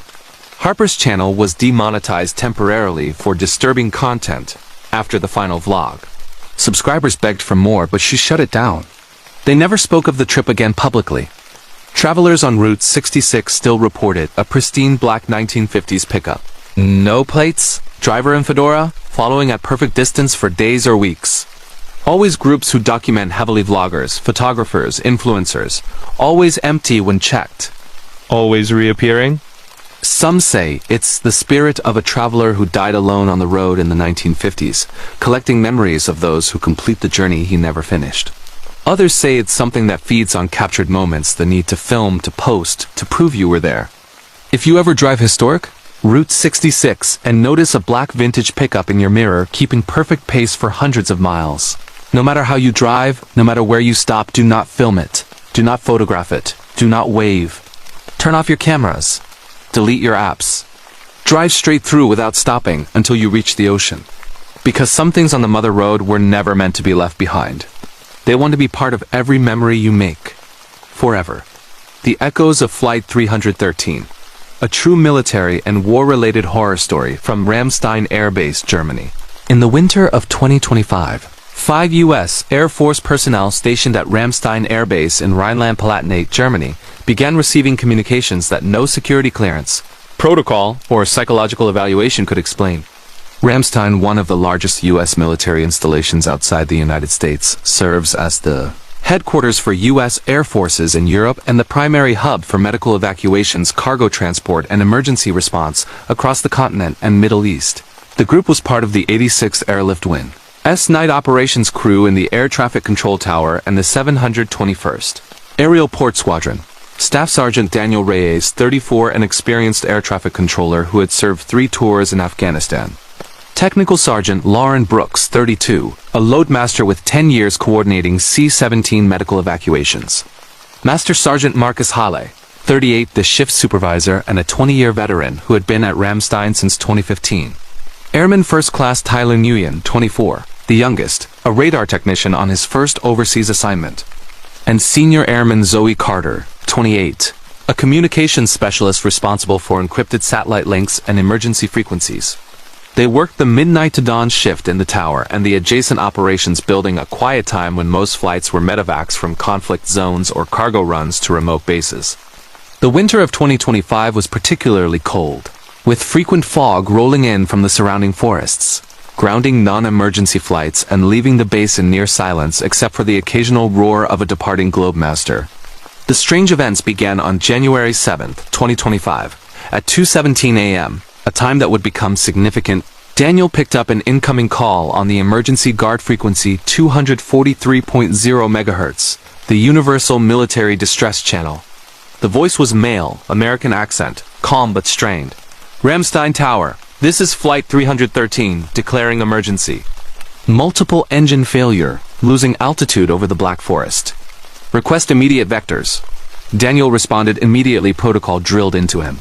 Flight 313, Ramstein Tower, squawk 7,700, state souls on board and fuel remaining. Silence. Then the voice again. Souls on board. 247. Fuel critical. We're coming in hot. The radar screen showed nothing. No transponder. No primary return. Daniel checked with approach control. No scheduled or unscheduled flights matching that call sign. He alerted Marcus. They ran the call sign through the database. Flight 313 was the designation of a C-141 Starlifter that had crashed in the Black Forest on December 12, 1987. During a medevac flight from Frankfurt to Ramstein, 247 souls on board, all lost when it clipped a ridge in heavy fog. The wreckage had never been fully recovered due to the terrain. They logged it as possible hoax or interference. But the voice returned every night at 2:17 a.m. for the next week, same call sign, same emergency declaration, same details. Always the same calm tone, as if reading from a script that never changed. Lauren, the loadmaster, began hearing cargo manifest chatter on the internal intercom voices discussing patients in critical condition and morphine running low. The intercom was secure and unused at night. Tyler's radar scopes started showing ghost returns, a large aircraft blip appearing south of the base, heading north at 300 knots, altitude dropping rapidly, then vanishing 10 miles out. Always at 2:17, Zoe, monitoring encrypted satellite links, intercepted fragments of old MORSE code on a frequency no longer used by the Air Force, repeating 313 and coordinates matching the 1987 crash site. Marcus, the veteran, said nothing at first. He had been a young airman at Ramstein in 1987. On duty the night Flight 313 went missing. He had heard the last transmission himself. By late January, the communications became interactive. One night, Daniel responded to the call with new vectors, trying to see if it was a live hoaxer. Lauren heard a new voice on the intercom, a female medic. "We losing the kids in the back. Tell the tower we're not going to make it." Zoe. Satellite link picked up a full distress call on the old frequency. The exact final transmission from 1987, word for word, but with a new ending. "Ramstein, if you can hear us. We're still trying." The team began staying together during shifts, lights brighter, radios louder. They reported up the chain. SID and OC investigated, found no signal source, no hacking, no spoofing equipment within hundreds of miles. The frequencies were clean. In February, the manifestations became physical. Cold spots swept through the tower at 2:17 temperature, dropping 20 degrees in seconds. Condensation on windows forming handprints small, like children's. The emergency lights flickered in patterns matching old Morse code for 313. Tyler found frost on his radar console forming the word help overnight. Lauren's clipboard, where she logged cargo manifests, had new entries in handwriting not hers. Patient names from the 1987 manifest, conditions listed as critical hypothermia. One night, the power failed across the entire operations complex. Backup generators kicked in, but the tower lights stayed dark.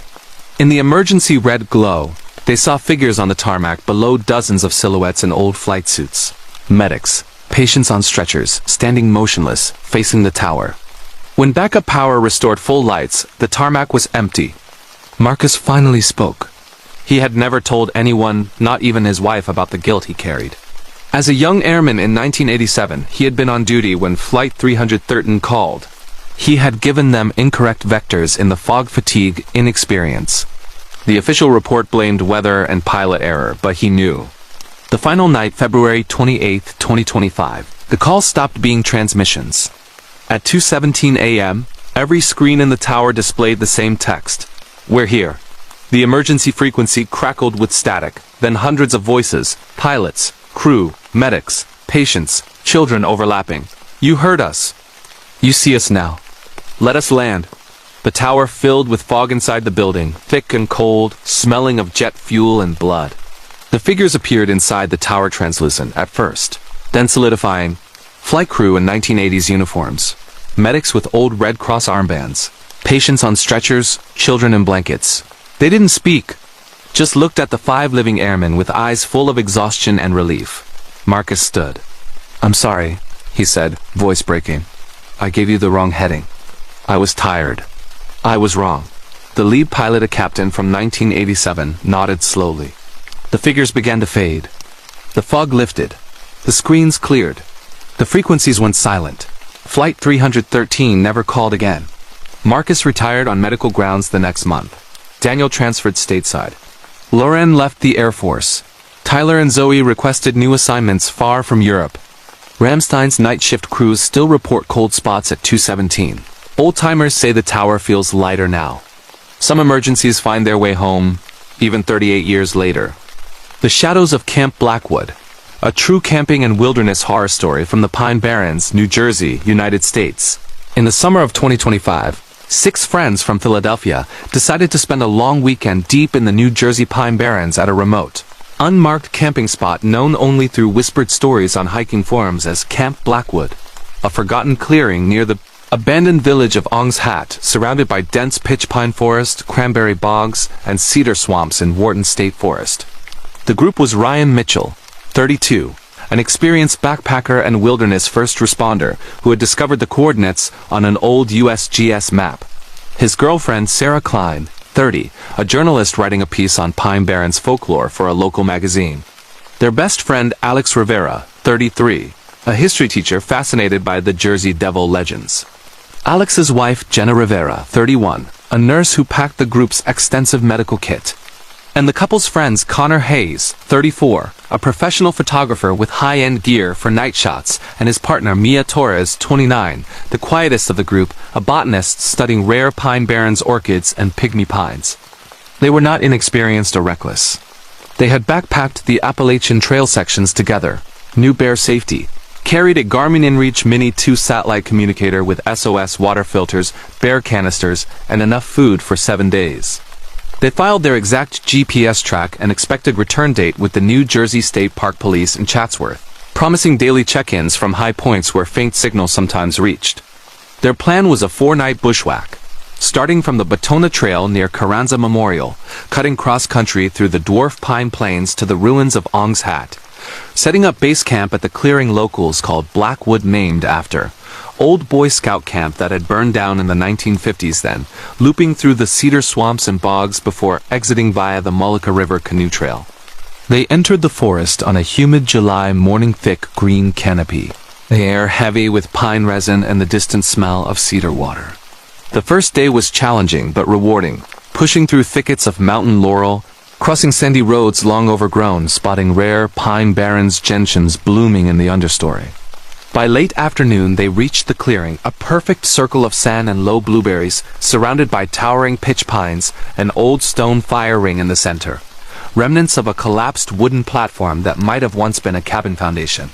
No trash, no recent footprints, no sign of human presence in years. Perfect solitude. They set up 3 tents in a triangle around the fire ring, hung bear bags high in a sturdy pine, cooked chili over the flames, and watched fireflies dance in the twilight. Connor flew his drone for aerial shots of the clearing at dusk, the lake-like bog nearby reflecting the sky. They shared stories around the fire, the Jersey Devil, the Ong's Hat quantum physics cult from the 1980s, the ghost lights that locals called spook lights seen in the bogs. They laughed, took a group photo under the emerging stars, and went to bed early, tired from the hike, lulled by the chorus of pine crickets and distant bullfrogs. The first night was peaceful. The second night, the silence began. Ryan woke around 1:47 a.m. to absolute quiet, no crickets, no frogs, no wind in the pines. The forest had gone completely silent, as if someone had turned off the sound. He stepped out of the tent. The air was still, heavy. His headlamp beam cut through the darkness, illuminating the clearing in stark white. The fire had burned down to embers, but the shadows between the trees seemed deeper than normal, almost solid. He heard it then, a soft rustling, like something large moving through the underbrush at the edge of the clearing. Not a bear's crash. This was deliberate, quiet, circling. He woke the others quietly. They listened together. The rustling paused whenever they moved, resumed when they were still. Connor grabbed his camera, set it on night mode with infrared. The screen showed nothing, just empty forest. But the audio picked up faint breathing, heavy, wet, not human. In the morning, they found the tracks. Large, barefoot human prints in the sandy soil around the camp, long toes, deep impressions, circling the tents multiple times. The tracks led from the collapsed cabin foundation into the trees and stopped. No return tracks, as if whatever made them had simply vanished. They laughed nervously. Some barefoot hippie camper, Alex said. But the prints were too large, too deep, the stride too long. And there were no other campsites within miles. Day 3 was spent exploring the surrounding area. They followed an old sandy road toward the ruins of Ong's Hat, a few crumbling foundations and rusted signs from the supposed quantum experiment cult of the 1980s. Mia found rare pink lady slipper orchids blooming in a hidden bog. Connor's drone captured eerie aerials of the endless green canopy broken by dark cedar water. But the feeling of being watched grew. Birds fell silent when they passed. Squirrels froze mid-scurry. The forest seemed to hold its breath. That afternoon, they found the cabin. Not the collapsed foundation at camp, but a small, intact log cabin deeper in the woods, hidden behind a thicket of mountain laurel. Boards weathered black, roof sagging but whole. No door, just an open doorway. Inside, a single room, dirt floor, a stone fireplace with old ashes, a rusted cot frame, and on the wall, carved deep into the logs, dozens of names and dates going back to the 1920s, the most recent. 6 names carved fresh: Ryan, Sarah, Alex, Jenna, Connor, Mia, dated the day they arrived. They left quickly. Back at camp, the barefoot tracks had multiplied, circling tighter, pausing outside each tent as if listening. That night, the silence returned, deeper, heavier. The fire refused to light properly, flames low and blue. Connor's infrared camera captured heat signatures at the tree line, tall figures, no facial heat, standing motionless. When the camera panned, they were gone. The calls began at 1:47 a.m. Soft at first, a voice calling Ryan's name from the direction of the hidden cabin, his father's voice, dead 5 years. Then Sarah's mother, Alex's brother, lost to overdose. Jenna's grandmother, Connor's old photography mentor, Mia's childhood friend killed in a car accident. Perfect imitations, tone, inflection, even accents. They shone headlamps into the dark nothing. The voices moved, circling the camp, sometimes from the bog, sometimes from above in the trees. They kept the fire going and took watches. At 3:33 a.m., Mia woke screaming. She had seen a face at her tent window, her own face, but wrong. Eyes black and hollow, mouth stretched in a grin too wide, skin pale and mottled like cedar bark. When they unzipped the door, only darkness. Connor's motion camera captured the figures openly, now tall, emaciated, limbs too long, skin hanging loose as if not fitting the bones, moving on all fours, then upright in jerky, unnatural transitions. Faces shifting, almost their own, but eyes empty, mouths too wide. Day 4. Thick fog rolled in from the bogs, visibility down to 20 feet. They sent their satellite check-in. All good, foggy, staying put today. No reply. The voices were constant, now calling from the fog, promising shelter in the hidden cabin, warmth, food. Showing glimpses in the swirling mist. Figures wearing their stolen jackets from the drying line. Faces almost right, but mouths stretched, eyes black. They found the hidden cabin again, though they had walked in the opposite direction. The carved names now had dates of death. Tomorrow's date for all 6. Jenna disappeared during a fog break. She stepped behind a tree to relieve herself, 15 feet from camp. One moment there. The next gone. Her voice called from the cabin, laughing, saying she'd found dry wood. They searched until dark. Tracks led to the cabin barefoot, elongated, then stopped at the threshold. Day 5. Rain joined the fog, turning the clearing to mud. The satellite SOS was activated, no confirmation. The figures, now 5, watched from the tree line, wearing Jenna's rain jacket on one, her hat on another. The voices sang in human harmony, promising reunion if they would just walk to the cabin. Alex stood at dawn. "It's wearing her better now," he said calmly. "It wants the full set." He walked into the fog following the calls. The others couldn't stop him. Ryan, Sarah, Connor, and Mia dragged on, roped together. The figures followed, now 5, moving with increasing accuracy, mimicking their limps from blisters, their gestures. That night, the things spoke clearly. You brought company. We will keep it. Connor disappeared on watch, sitting by the fire. Then only his headlamp beaming into the fog. His voice called perfect. Come see, the fog's lifting. Ryan, Sarah, and Mia activated SOS again, paddled and portaged south in the rain, guided by compass. The figures now 4 stood on sand roads watching. A ranger truck found them staggering onto the Batona Trail near Carranza Memorial 8 days overdue, dehydrated, hypothermic, covered in mud. Rescue teams searched the Ong's Hat area and Blackwood clearing for 10 days. They found the camp, gear abandoned. Connor's camera contained hours of footage. Figures shedding skin like clothing, trying on faces, practicing voices. The final sequence showed 5 figures standing around the fire, faces almost perfect copies of the missing, smiling at the lens. No trace of Jenna, Alex, or Connor was ever found. The official report: 3 missing, presumed dead in severe weather and disorientation in dense fog. Case closed. Ryan never returned to the Pine Barrens. Sarah burned her notes. Mia was institutionalized. The Wharton State Forest remains one of New Jersey's largest and most pristine wild areas, drawing experienced hikers for its solitude and unique pygmy pines. Most return with stories of sugar sand roads, cedar water, and perfect quiet. Some do not return at all. Rangers still find oversized barefoot tracks on remote sand roads that lead nowhere. Campers report hearing loved ones calling from abandoned cabins. Some groups wake to find companions gone, only to see them standing silently at the edge of Camp Wrong.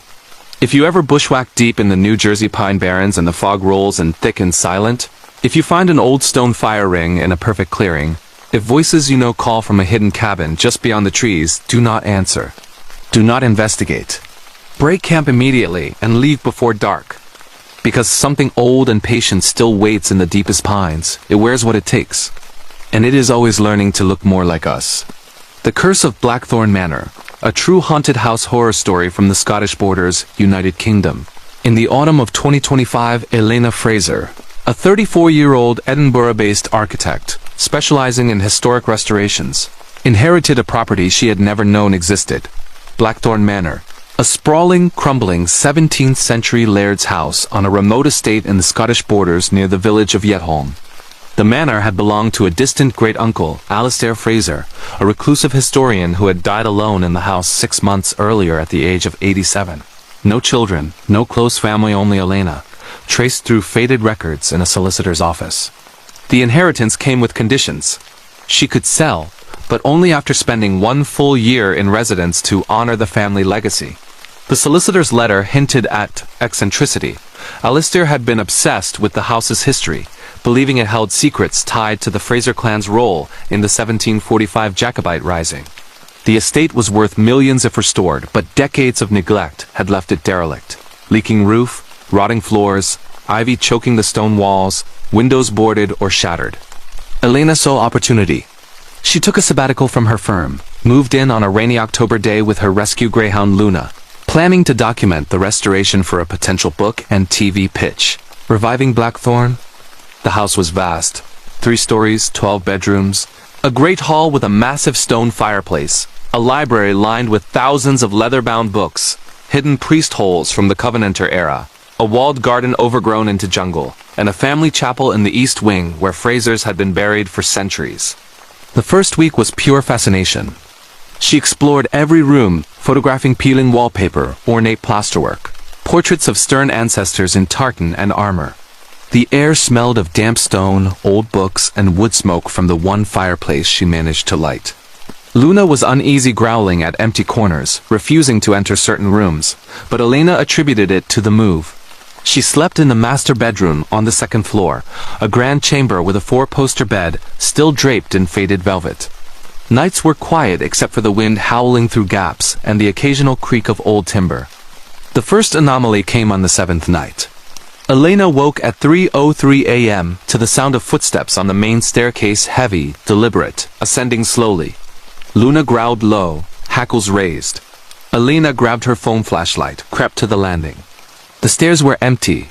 The footsteps stopped at the top, as if someone had reached her floor. She checked every room, nothing. Doors all closed as she left them.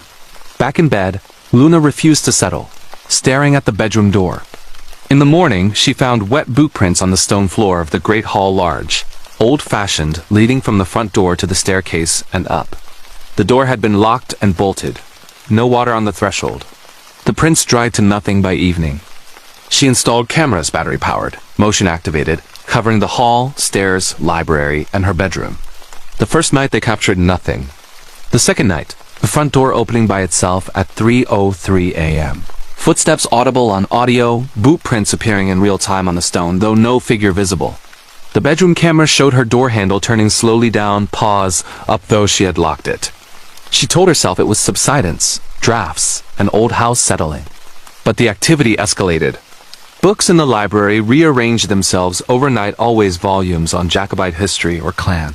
Fraser genealogy opened to specific pages about betrayal, execution, curses on traitors. Portraits tilted or turned to face the door.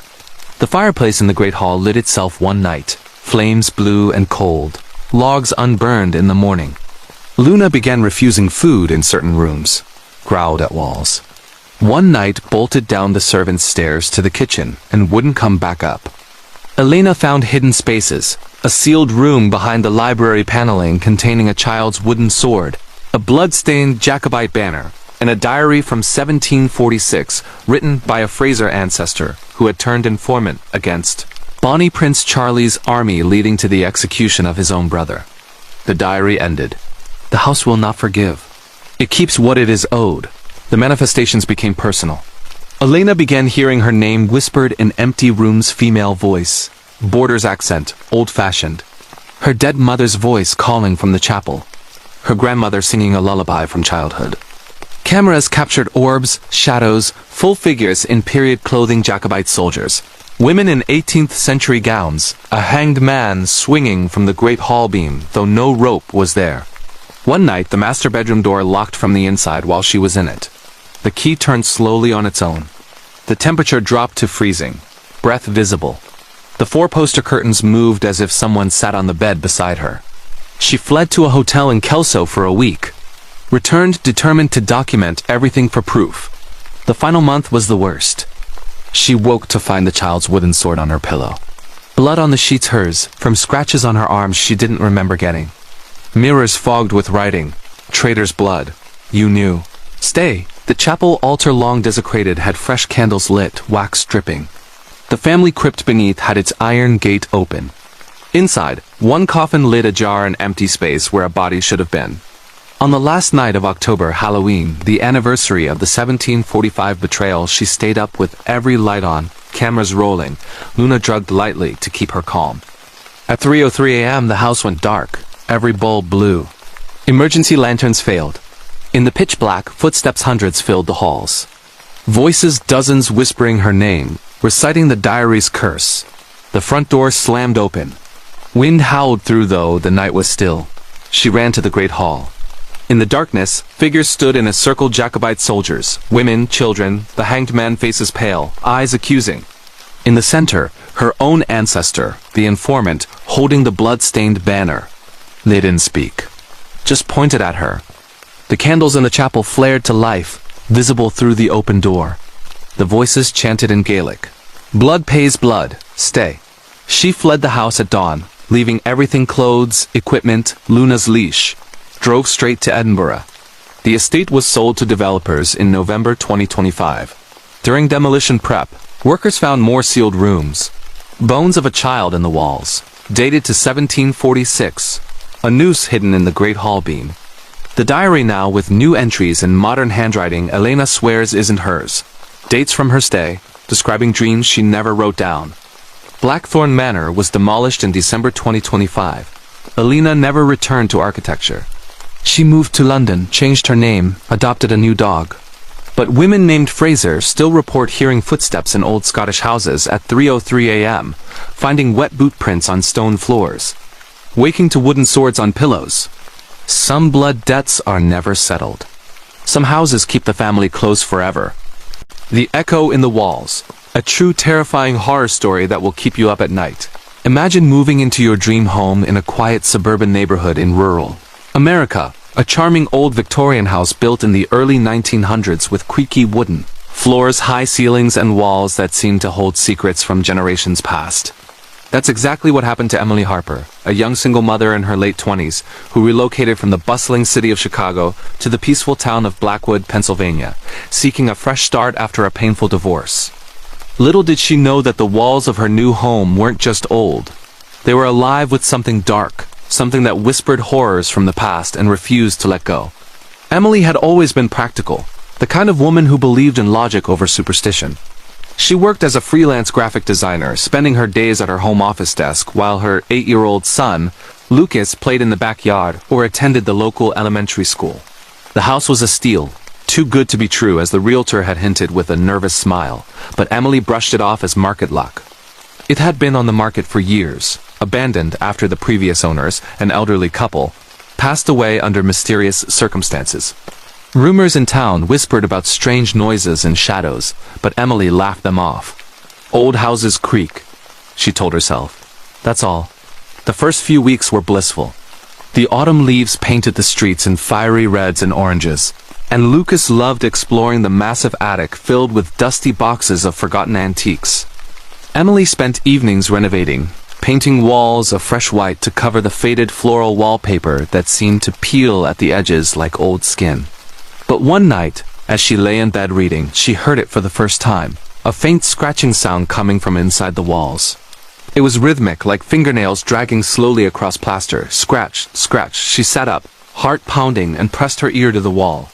Nothing, just silence. Probably mice, she muttered, turning off the light. But the scratching returned the next night, louder this time, accompanied by a low murmur, almost like voices, muffled and distant, echoing as if from deep within the house's bones. Emily checked the basement, the attic, even called an exterminator. No signs of rodents.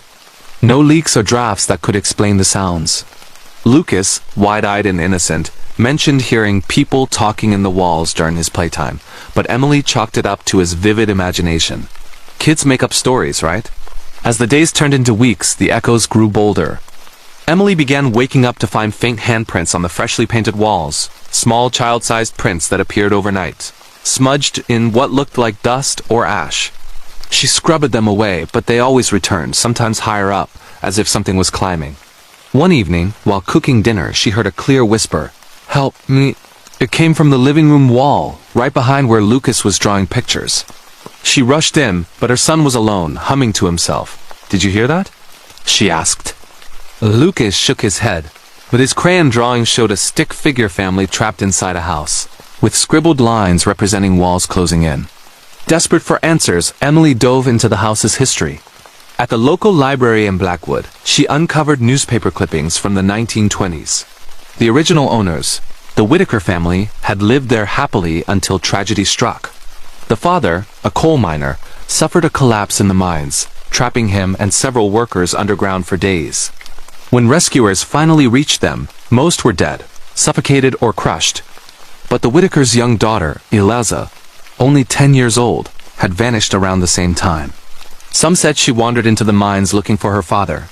Others whispered darker tales of the mother, driven mad by grief, walling up the child in the basement during a fit of rage. The house had been sealed off after that, the family fleeing in shame, and no one ever found Eliza's body. The echoes made sense now, or at least they had a source, but knowing didn't stop the terror. The scratching evolved into pounding as if something was desperately trying to break through from the other side. Emily installed cameras throughout the house, capturing orbs of light drifting across rooms and shadows that elongated unnaturally in the hallways. One night, the footage showed Lucas sleepwalking to the wall in his bedroom, pressing his palms against it and whispering back, "I'm here. Don't cry." Emily's sleep deprivation turned into paranoia. She saw glimpses in mirrors, a pale girl with hollow eyes and dirt-streaked cheeks, standing just behind her reflection. The whispers grew into pleas. "Let me out. It's dark in here." Objects moved on their own. Doors slamming shut, toys arranging themselves into eerie patterns on the floor. Lucas began drawing more disturbing images. A girl trapped behind bricks, reaching out with bony fingers. In a moment of bravery or madness, Emily decided to confront the source. Armed with a sledgehammer, she tore into the wall in the basement, the one where the pounding was loudest. Dust and plaster flew as she broke through layer after layer. Behind the modern drywall was older lath and plaster, and then bricks. An old sealed-off section, hidden for nearly a century. Her hammer struck something soft. Heart racing, she chipped away, revealing a small, mummified form curled in the fetal position, a child's skeleton, clad in tattered 1920s clothing, surrounded by scratched messages on the surrounding bricks. "Mama, help!" and "Cold, so cold." The discovery unleashed hell. The house shook violently, lights flickering as screams echoed through every wall. Not just Eliza's but others. Faint cries from the trapped miners, their voices merging into a cacophony of agony. Emily grabbed Lucas and fled upstairs, but doors wouldn't open. Windows sealed shut as if the house itself was holding them prisoner. Shadows coalesced into forms. Translucent figures clawing at the air, faces twisted in eternal suffering. In the chaos, Emily realized the truth. The house wasn't just haunted. It was a prison, echoing the pain of those buried alive, trapping anyone who disturbed their rest.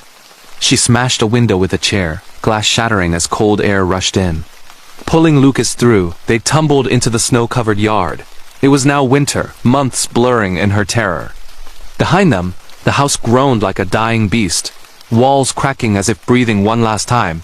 They never returned. The authorities investigated, finding the hidden chamber and the remains, ruling it a historical tragedy. But the house was demolished shortly after, deemed structurally unsound. Locals say on quiet nights, driving past the empty lot, you can still hear faint scratching and whispers carried on the wind, echoes refusing to fade. Emily and Lucas moved far away, to a modern apartment with thin walls and no history. But even now, years later, Emily swears she hears it sometimes. A soft scratch from inside the drywall, a distant plea. And she never, ever presses her ear to the wall again.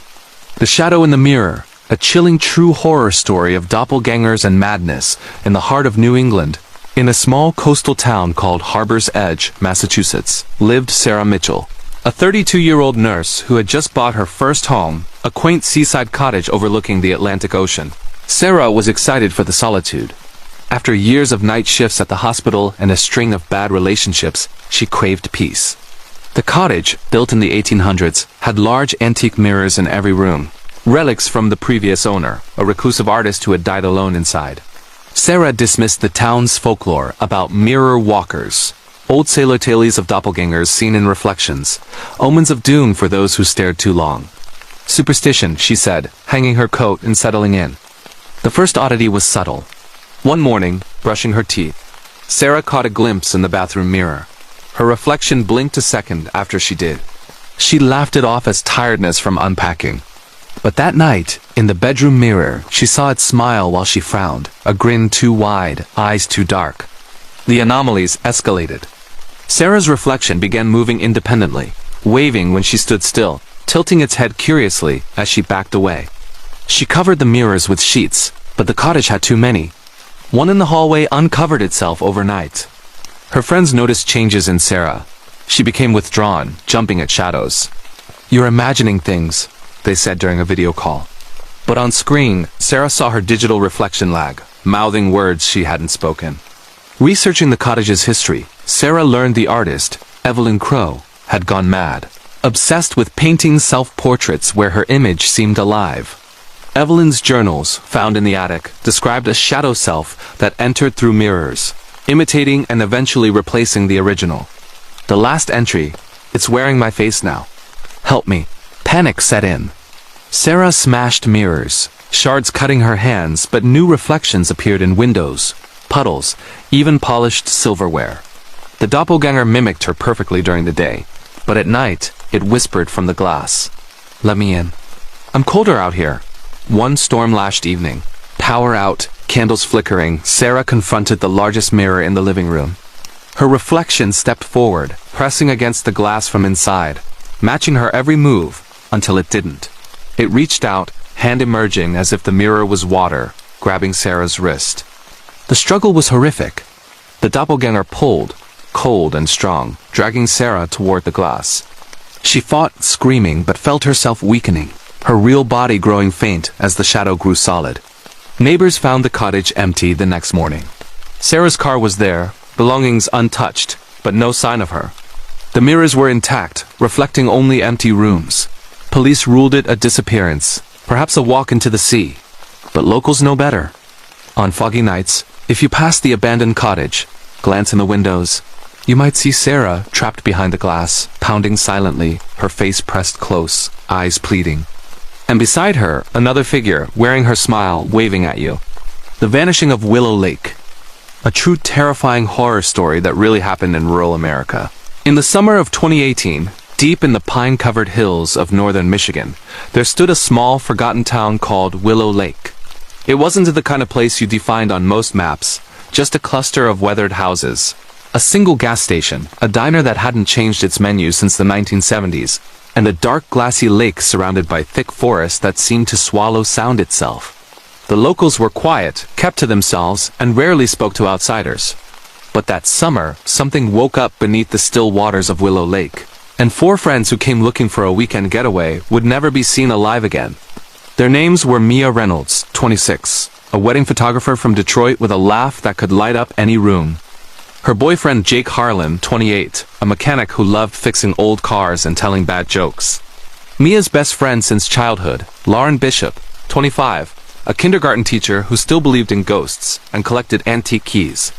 And Lauren's older brother, Ethan Bishop, 30, a former Marine who had come home from his last tour quieter than before, carrying shadows in his eyes that no one quite understood. The 4 of them had rented an isolated cabin on the north shore of Willow Lake through an online listing. No reviews, no photos of the interior. Just a low price and the promise of total privacy. They thought it would be perfect. They arrived on a Friday afternoon in late July. The sky was clear, the air thick with the smell of pine and warm earth. The cabin was older than the photos suggested. Gray wood warped by decades of damp. Windows fogged with age, a stone chimney leaning slightly like it was tired. Inside, the furniture was heavy and dark, the kind that creaks even when no one is sitting on it. There was no cell service, no Wi-Fi, just an old landline phone on the wall that didn't work. But they didn't mind. They unpacked coolers full of beer and burgers, set up Bluetooth speakers, and spent the first evening on the dock, feet dangling in the cold black water, watching fireflies blink over the surface like tiny lanterns. That night, Mia was the first to notice something strange. She woke around 3 a.m. needing the bathroom and padded across the creaky floorboards in the dark. As she passed the living room window facing the lake, she froze. There, standing ankle-deep in the water about 50 yards from shore, was a figure. Tall, thin, completely still. No flashlight, no movement, just staring toward the cabin. Mia's breath caught. She couldn't make out a face, it was too dark, but the silhouette felt wrong, like the proportions weren't quite human. Arms too long, head too narrow. She blinked hard, rubbed her eyes, and when she looked again, it was gone. Just ripples spreading slowly across the moonlit water. She told herself it was a deer or a trick of the light. She went back to bed without waking anyone.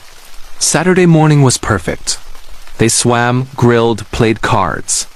Ethan took the small aluminum rowboat out onto the lake to fish, while the others lounged on the dock. Around noon, Lauren called out to him, laughing, asking if he'd caught anything yet. Ethan raised his hand to wave, and then stopped. He was staring at something beneath the boat. The others saw his face change. The easy smile vanished. He leaned over the side, peering into the water like he'd seen something impossible. When he rowed back, he wouldn't talk about it. Just shook his head and said, "Thought I saw a big shadow." Probably nothing. That afternoon, they decided to hike the trail that circled the lake. The forest was dense, sunlight barely reaching the ground. The air grew cooler the deeper they went. About halfway around, they found an old clearing with the remains of what looked like a small settlement. Collapsed cabins. Rusted metal, overgrown foundations. In the center stood a stone well, covered with warped wooden planks. Someone had nailed a faded sign to it years ago. "Do not remove."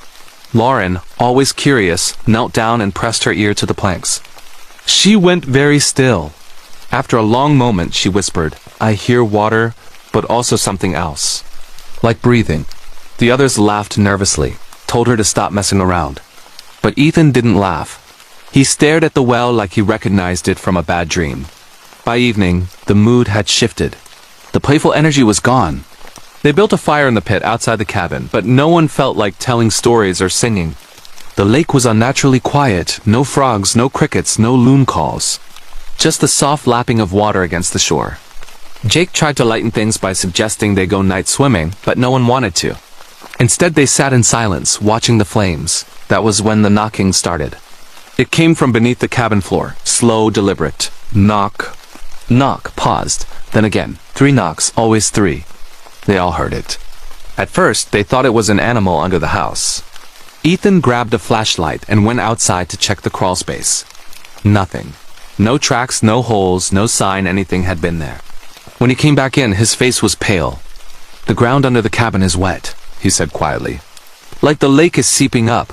They tried to sleep, but the knocking continued all night, moving from room to room, always directly beneath whoever was lying awake. Mia recorded it on her phone. You can still find the audio uploaded anonymously online if you search deep enough. 3 hollow knocks, pause, 3 more. Over and over, patient as death. Sunday morning, they decided to leave early. None of them said it out loud, but they were scared. They packed quickly, loaded the car, and drove into town to get cell service and call the rental owner to complain. But when they reached Willow Lake's only diner, the locals went quiet the moment they walked in. The waitress, an older woman with tired eyes, asked where they were staying. When Mia told her the address, the woman's face drained of color. She leaned in close and whispered, "You need to leave. Today. Don't go back to that cabin. Don't even drive past the lake." They pressed her for answers. At first, she wouldn't talk. But after Ethan quietly showed her his old military ID, something about the way he carried himself made people trust him. She told them pieces of the story. In the 1950s, Willow Lake wasn't a lake at all. It was a valley with a small mining community called Black Hollow. The mine went deep, chasing silver veins. One winter, the company dug too far and hit an underground spring. Black water, ice cold, that rose faster than they could pump it out. The valley flooded in days. Dozens of miners were trapped below. The company dynamited the entrances to contain the flood, claiming it was an accident. They buried the truth along with the men. The government helped cover it up. The valley filled, trees drowned, and Willow Lake was born. But the bodies were never recovered. The waitress said that every few years when the lake gets low enough in summer, things start happening. People hear knocking from below.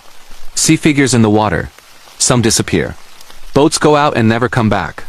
She said the thing in the lake doesn't want to hurt anyone. It just wants to be found. Wants someone to go down and bring them home. But no one ever comes back up. The 4 friends didn't believe her at first. They thought it was small-town legend. But they agreed not to return to the cabin. They'd get their stuff later, maybe send someone else. They drove to the nearest motel 2 towns over and checked in, exhausted and rattled. That night Mia woke up screaming. She said she'd dreamed of being underwater, in total darkness, surrounded by faces pressed against the inside of a glass wall. Pale, bloated, eyes wide open, mouths moving silently. They were reaching for her, fingers scraping. When she woke, her bedsheets were soaked, not sweat. Cold lake water. And at the foot of her bed stood a wet footprint, bare, too long and narrow to be human. Jake tried to calm her, but then he noticed something worse. In the bathroom mirror, the reflection of the room behind him showed the cabin. Not the motel room. The cabin. With the 4 of them sitting on the dock like they had the day before. But in the reflection, something tall and thin was rising out of the water behind them. They left the motel at dawn without checking out. They drove straight back to Detroit, 3 hours south, promising never to speak of Willow Lake again. For a week, things seemed normal. The nightmares faded. The knocking stopped. They started to think they'd imagined it all. Then Lauren disappeared. She was last seen leaving her apartment on a Thursday night to take out the trash. Security cameras caught her walking toward the dumpster. Then the footage glitches, 3 seconds of static, and when it clears, she's gone. No scream, no struggle. Just gone. 2 days later, Ethan got a phone call from an unknown number. When he answered, all he heard was underwater breathing, slow and bubbling, and then 3 knocks over the line. He traced the call. It came from the landline in the cabin at Willow Lake. He didn't tell Mia or Jake. He packed a bag, drove north alone, and never came back. Search parties found his truck parked at the cabin. Door open. Keys in the ignition. Inside the cabin, everything was exactly as they'd left it. Coolers still half full, cards on the table mid-game. But the floor was wet, leading from the front door to the dock in a trail of bare footprints. Out on the lake, the rowboat was floating empty in the middle, oars missing. Mia and Jake tried to move on. They blocked the memories, deleted photos, avoided water. But the lake wouldn't let go. 1 year later, almost to the day, Mia woke in her Detroit apartment to the sound of dripping. Slow, steady. Drip, drip, drip. She followed it to the bathroom. The tub was full of black water. And floating face up in it was Lauren's antique key collection, every key tied together with slimy lake weed. Jake found Mia the next morning sitting on the kitchen floor, staring at nothing. She kept whispering, "It's still knocking. It won't stop until we go back." Jake called the police, got her help, checked her into a hospital for observation. He visited every day. On the 7th day, he arrived to find her room empty. Bed made, no sign of struggle. On the window, written in condensation that shouldn't have been there in August, were the words, "We're waiting below." Jake was the last one. He held out for months. He changed his name, moved to California, got a job in a desert town far from any lake or ocean. He thought distance would save him. But one night, he woke to the sound of 3 knocks coming from beneath his apartment floor. He lived on the 10th floor. The next morning, his coworkers found his apartment door open. Everything normal except for one thing. The bathtub was filled with black water and pine needles. On the mirror, finger drawn in the steam, was a simple message. "Come home." Jake's car was found weeks later, parked at the Willow Lake cabin. The engine still warm. Inside, on the passenger seat, lay 4 Polaroid photos taken from the dock. Each showed one of them. Mia, Jake, Lauren, Ethan, standing at the edge of the water, smiling like nothing was wrong. But behind each of them, rising from the lake, was the same tall, thin figure. Arms outstretched, waiting. No one has rented that cabin since. The listing disappeared. Locals won't go near the North Shore. But on quiet summer nights, if you drive past Willow Lake with your windows down, you might hear it. 3 slow knocks echoing across the water. Patient. Always patient. And sometimes very faintly voices beneath the surface calling names. The official report lists all 4 as missing persons. No bodies, no evidence. Just another unsolved disappearance in rural America.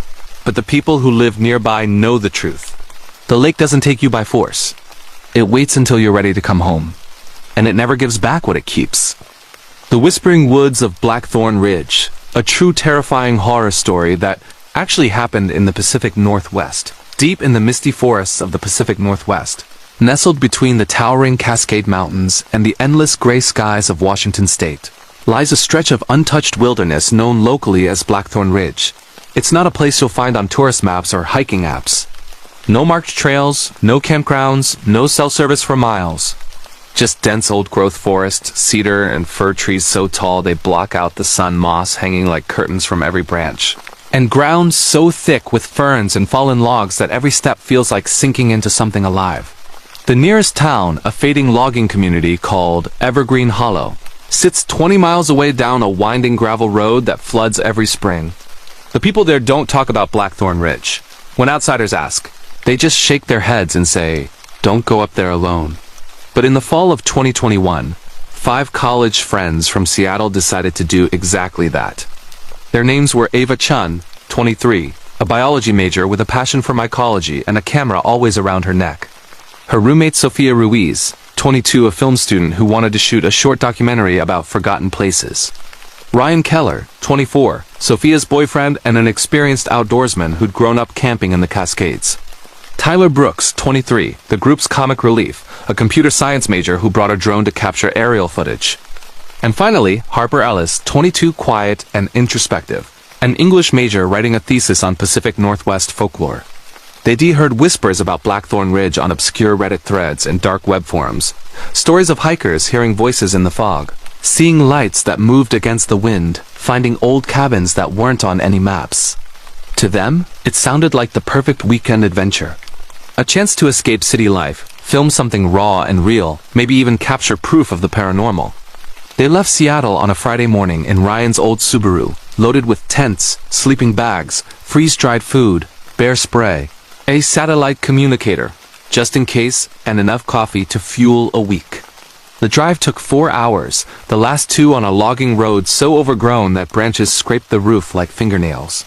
When they finally parked at the dead-end pullout, the forest was waiting, silent, damp, and impossibly dark even at midday. They shouldered their packs and hiked in. The first few hours were beautiful.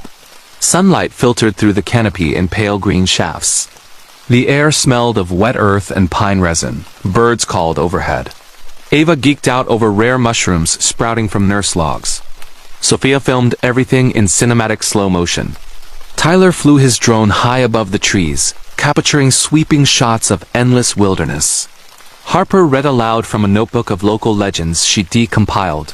Tales of native tribes avoiding the ridge. Of loggers in the 1930s, vanishing during a storm of search parties.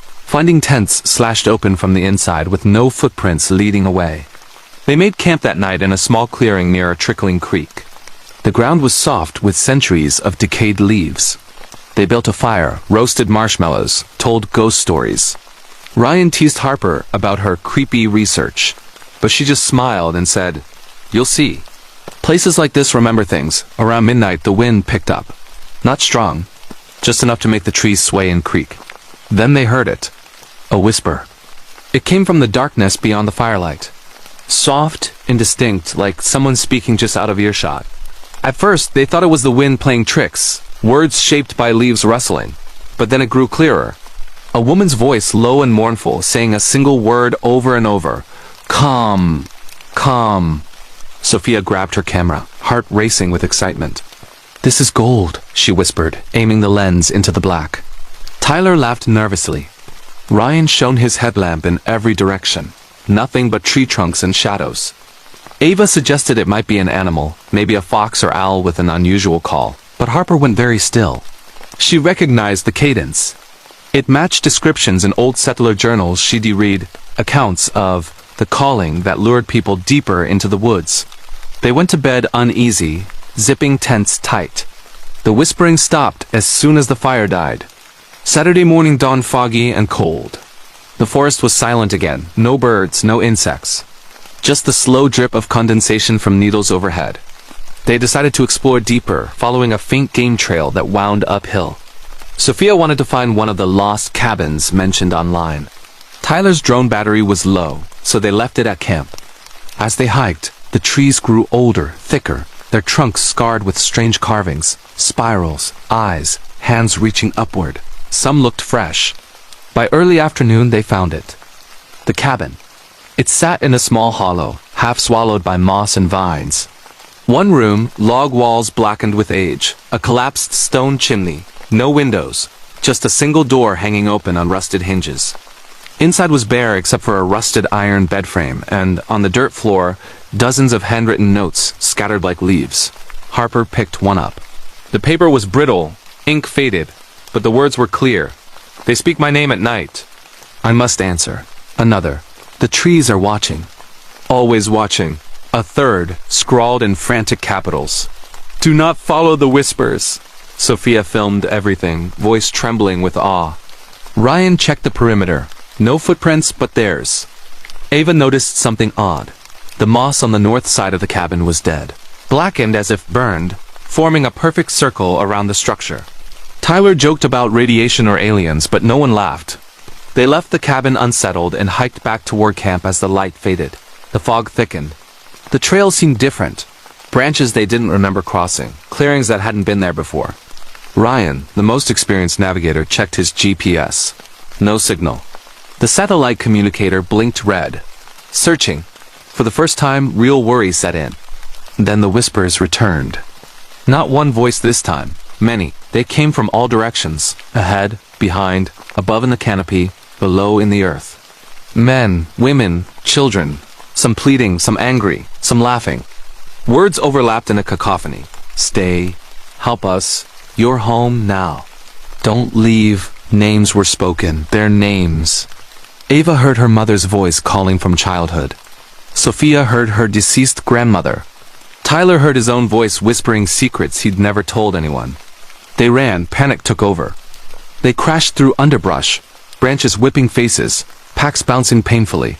The whispers chased them, growing louder, closer. Ryan shouted directions, but the forest twisted. The same fallen log appeared 3 times. The creek they'd camped beside was gone. Hours passed or minutes. Time lost meaning. Their headlamps dimmed as batteries died one by one. Finally, exhausted, they collapsed in a small clearing. The whispers stopped as abruptly as they'd begun. Silence pressed in, heavier than sound. That's when they noticed Harper was missing. They'd been together the whole time, or thought they had, but now only 4 remained. No scream, no call for help. Just gone. They shouted her name until voices cracked. Searched with the last flashlight until the battery died. Nothing. They huddled together through the night. No fire, no sleep. At dawn, they found something that broke them. Harper's notebook. It lay open on a stump in the center of the clearing. The last page was freshly written in her neat handwriting. They showed me the truth. The ridge isn't a place, it's a mouth. And it's hungry. I have to stay. Tell my family I'm sorry. Don't come looking. Below that, in different ink, shaky, unfamiliar, a single line. One is accepted. The rest may leave. They didn't question it. They ran again. Somehow, by pure luck or something guiding them, they stumbled onto the logging road at noon. The Subaru was where they'd left it. They drove straight to Evergreen Hollow, shaking, covered in mud and scratches, and reported Harper missing to the sheriff. The search lasted 2 weeks. Over 100 volunteers, dogs, helicopters, drones. They found the camp, tents still pitched, food untouched. They found the drone footage Tyler had shot on day 1. But no sign of the cabin, no trail leading deeper, no carvings on trees, and no Harper. The official conclusion, she wandered off and succumbed to exposure. Case closed. But the others knew better. Ava quit school, moved back home to California, and hasn't entered a forest since. She wakes at night hearing her name whispered through the walls of her apartment. Sophia finished her documentary, but never released it. The raw footage, leaked anonymously online years later, shows glimpses, shadows moving against the light, faces in the fog that vanish when zoomed in, and once, for 3 frames, Harper standing far in the background, waving slowly, smiling, as if saying goodbye. Tyler became obsessed with mapping the ridge using satellite images. He claims the forest changes, clearings appear and disappear between Google Earth updates. He hasn't slept properly in years. Ryan tried to return once, a year later, with a search party of his own. He made it to the pullout, stood at the tree line, and heard it immediately. Harper's voice, clear as day, calling his name from deep within. He turned around and drove away. He now works as a park ranger in the desert, as far from trees as possible. And the whispers? They've spread. Hikers on nearby trails report hearing voices in the wind. Campers wake to find notes tucked under rocks, the same phrases from the cabin floor. In Evergreen Hollow, children draw pictures of tall figures made of bark and shadow, standing among trees with no leaves. Locals say Blackthorn Ridge is growing. Satellite images show the dense forest expanding year by year, swallowing old logging roads, creeping closer to town. Trees appear where there were clear cuts. New growth, but wrong. Trunks twisted, branches reaching like fingers. No one goes up there anymore. But sometimes late at night, if you live close enough and the wind is right, you can hear it carried down from the ridge. Whispers, hundreds of them, calling names, waiting for the next group to answer. The Silence of Hollow Creek, a true terrifying horror story that really happened in the Appalachian Mountains. Nestled deep in the ancient folds of the Appalachian Mountains, where the borders of West Virginia, Kentucky, and Virginia blur into one endless sea of jagged ridges and shadowed valleys, lies a forgotten holler known only as Hollow Creek. It has the kind of place that doesn't appear on modern maps. Not because it has hidden, but because no one wants to acknowledge it exists anymore. The nearest town, Coal Ridge, is a dying coal camp 25 miles away down a narrow switchback road that washes out every heavy rain. The people there speak in low voices, avoid eye contact with strangers. And if you mention Hollow Creek, they'll change the subject or walk away entirely. Because something lives in that valley, something that doesn't speak, something that takes away sound itself. In the spring of 2022, 6 documentary filmmakers from Los Angeles drove east with dreams of capturing the real America. They called themselves Echo Collective, a small indie production company specializing in atmospheric slow-burn stories about forgotten places and the people who cling to them. Their leader was Julian Morrow, 31, a soft-spoken director with intense dark eyes and a reputation for pushing boundaries. His girlfriend and co-director Nora Vale, 29, a sound designer obsessed with capturing the voice of silence. Cinematographer Mateo Ortiz, 30, quiet and methodical, always behind the lens. Producer Lila Lang, 28, the organizer who kept everyone fed and on schedule. Grip and drone operator Devin Hayes, 27, the laid-back surfer type who could fix anything. And finally, researcher Claire Whitaker, 26, a folklore enthusiast who had discovered old newspaper clippings about Hollow Creek disappearances dating back to the 1800s. They pitched the project as The Sound of Absence. Meditative film about abandoned Appalachian communities, the decline of coal culture, and the eerie quiet that falls over places people leave behind. But Claire had found more than that in her research. She'd uncovered court records from 1934 about a mining disaster in Hollow Creek that killed 47 men when a shaft collapsed, trapping them in total darkness. Rescue teams heard scratching for days, then nothing. The mine was sealed. The families moved away. The valley was abandoned. But the strangest detail, every survivor who went down into the rescue tunnels reported the same thing. The deeper they went, the quieter it became. Not just absence of sound, but sound being stolen. Voices fading mid-sentence. Footsteps vanishing. Radios going dead. One rescuer wrote in his report, "It's like the mountain swallowed noise itself. We shouted and heard nothing back, not even our own echoes." Julian was hooked. He wanted to camp in the valley for a week, record ambient soundscapes, interview any remaining locals, and film the ruins of the old company town. They rented a cabin on the edge of the holler, the only structure still standing, a crumbling two-story boarding house once used by mine foremen. It had no electricity, no running water, just a hand pump well and a stone hearth. They arrived on a Monday in April, the dogwood trees just beginning to bloom, mist clinging to the ridges like breath on glass. The first day was magical. The valley was breathtaking, steep green walls rising on both sides, a clear creek tumbling over rocks, the ruins of stone foundations and rusted machinery half reclaimed by vines. Birds sang. Wind moved through new leaves with a soft hush. Nora set up her expensive microphones everywhere. Parabolic dishes pointed at the forest, contact mics on tree trunks, hydrophones in the creek. She was in heaven. "Listen to this," she kept saying, playing back recordings of layered natural sound. Water over stone, distant woodpeckers, the faint low of cattle from a far-off farm. Julian filmed sweeping drone shots as Devin piloted high above the treetops. Claire explored the old cemetery on the hillside, reading weathered tombstones with dates from the 1920s and 30s. Many just said, "Lost in the mine." That night, they built a fire in the hearth and listened to Nora's recordings on a portable speaker. The quality was stunning, every drip, every rustle crystal clear. They went to bed excited, planning a full day of shooting tomorrow. Tuesday morning, everything changed. Nora woke first and checked her equipment. Every single recording from the previous day was blank. Not corrupted, blank. Hours of pristine silence. No static, no hiss, just pure nothingness. She thought it was a malfunction, reformatted cards, started fresh. By noon, the group noticed something else. The birds had stopped singing. Not fewer birds, none. The forest was completely quiet. No insects buzzing. No squirrels chattering. Even the creek seemed muted, like someone had turned the volume down on the world. They laughed it off at first. "Atmospheric pressure," Mateo suggested. "Oh, we're just acclimated." But by evening, the silence was oppressive. Their own voices sounded flat, swallowed by the air. Footsteps on the wooden floor barely echoed.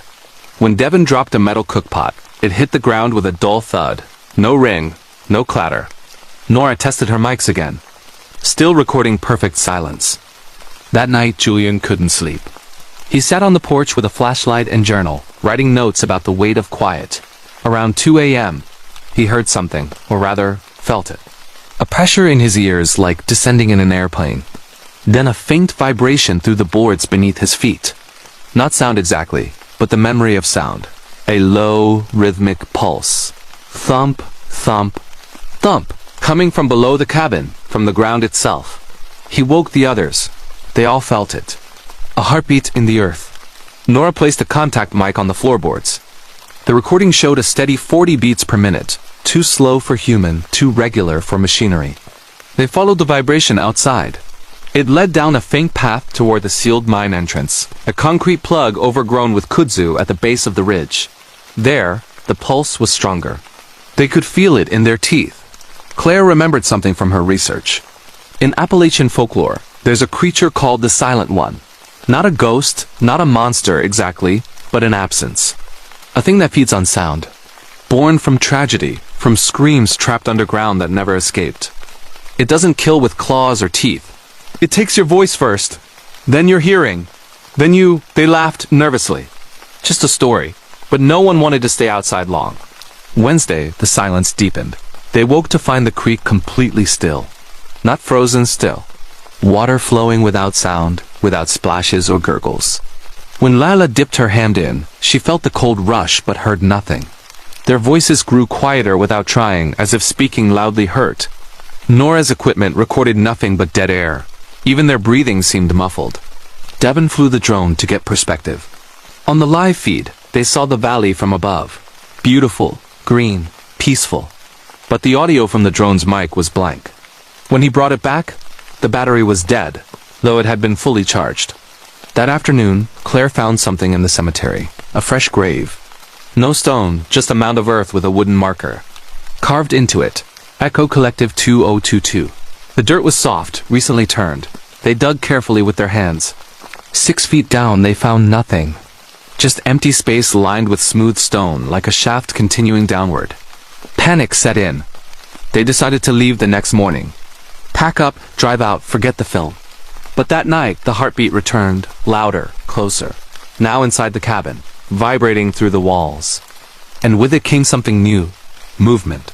Shadows in corners that didn't match any light source. Shapes that flowed like smoke, but left no trace. Julian saw it first, a human silhouette standing in the kitchen, perfectly still. When he turned his flashlight on it, nothing was there. But the air felt thicker where it had been. Nora tried to scream. No sound came out. One by one, their voices failed. First Nora, then Lila, then Mateo. They opened their mouths, strained, felt air leave their lungs. But silence.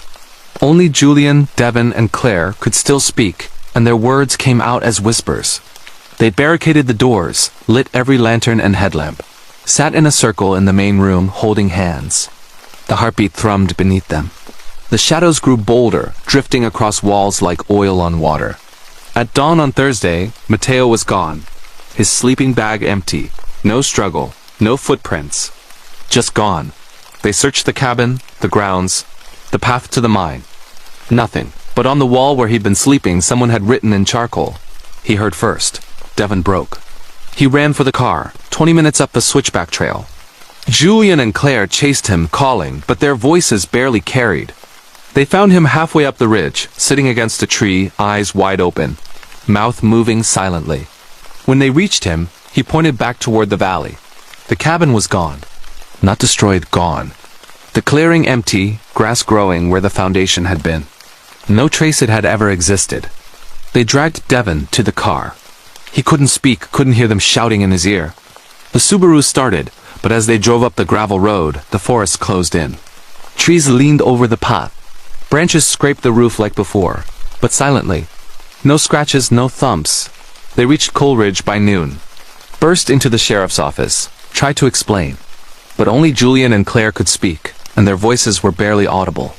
The deputy listened politely, then showed them a missing persons file, their own, reported by their families days ago, with photos taken from their Instagram.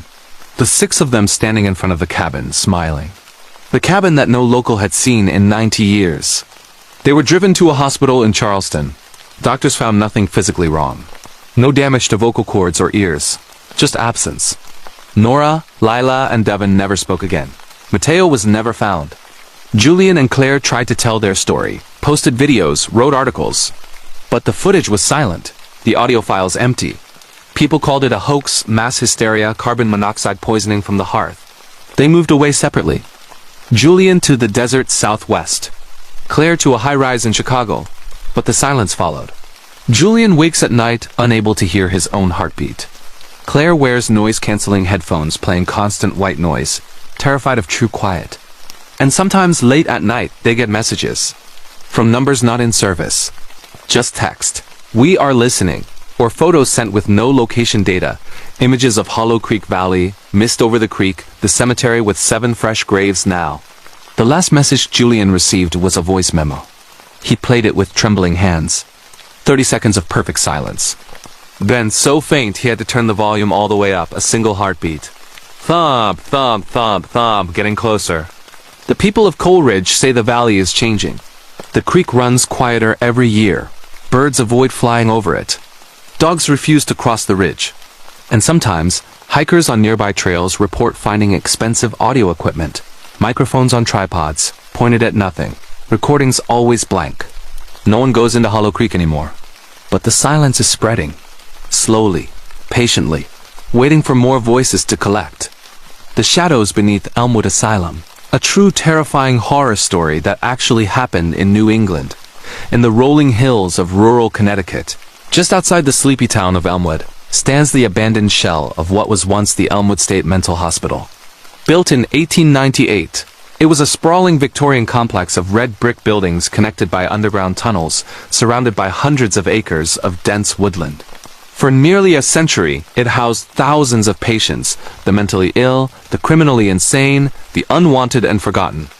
Treatments were brutal: lobotomies, electroshock, ice baths, experimental drugs.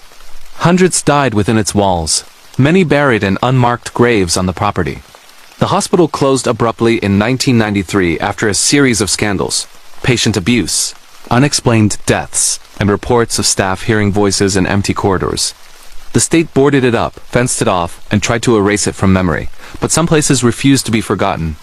In October 2023, a group of 7 urban explorers and paranormal investigators from Boston decided to spend a full weekend inside the abandoned asylum.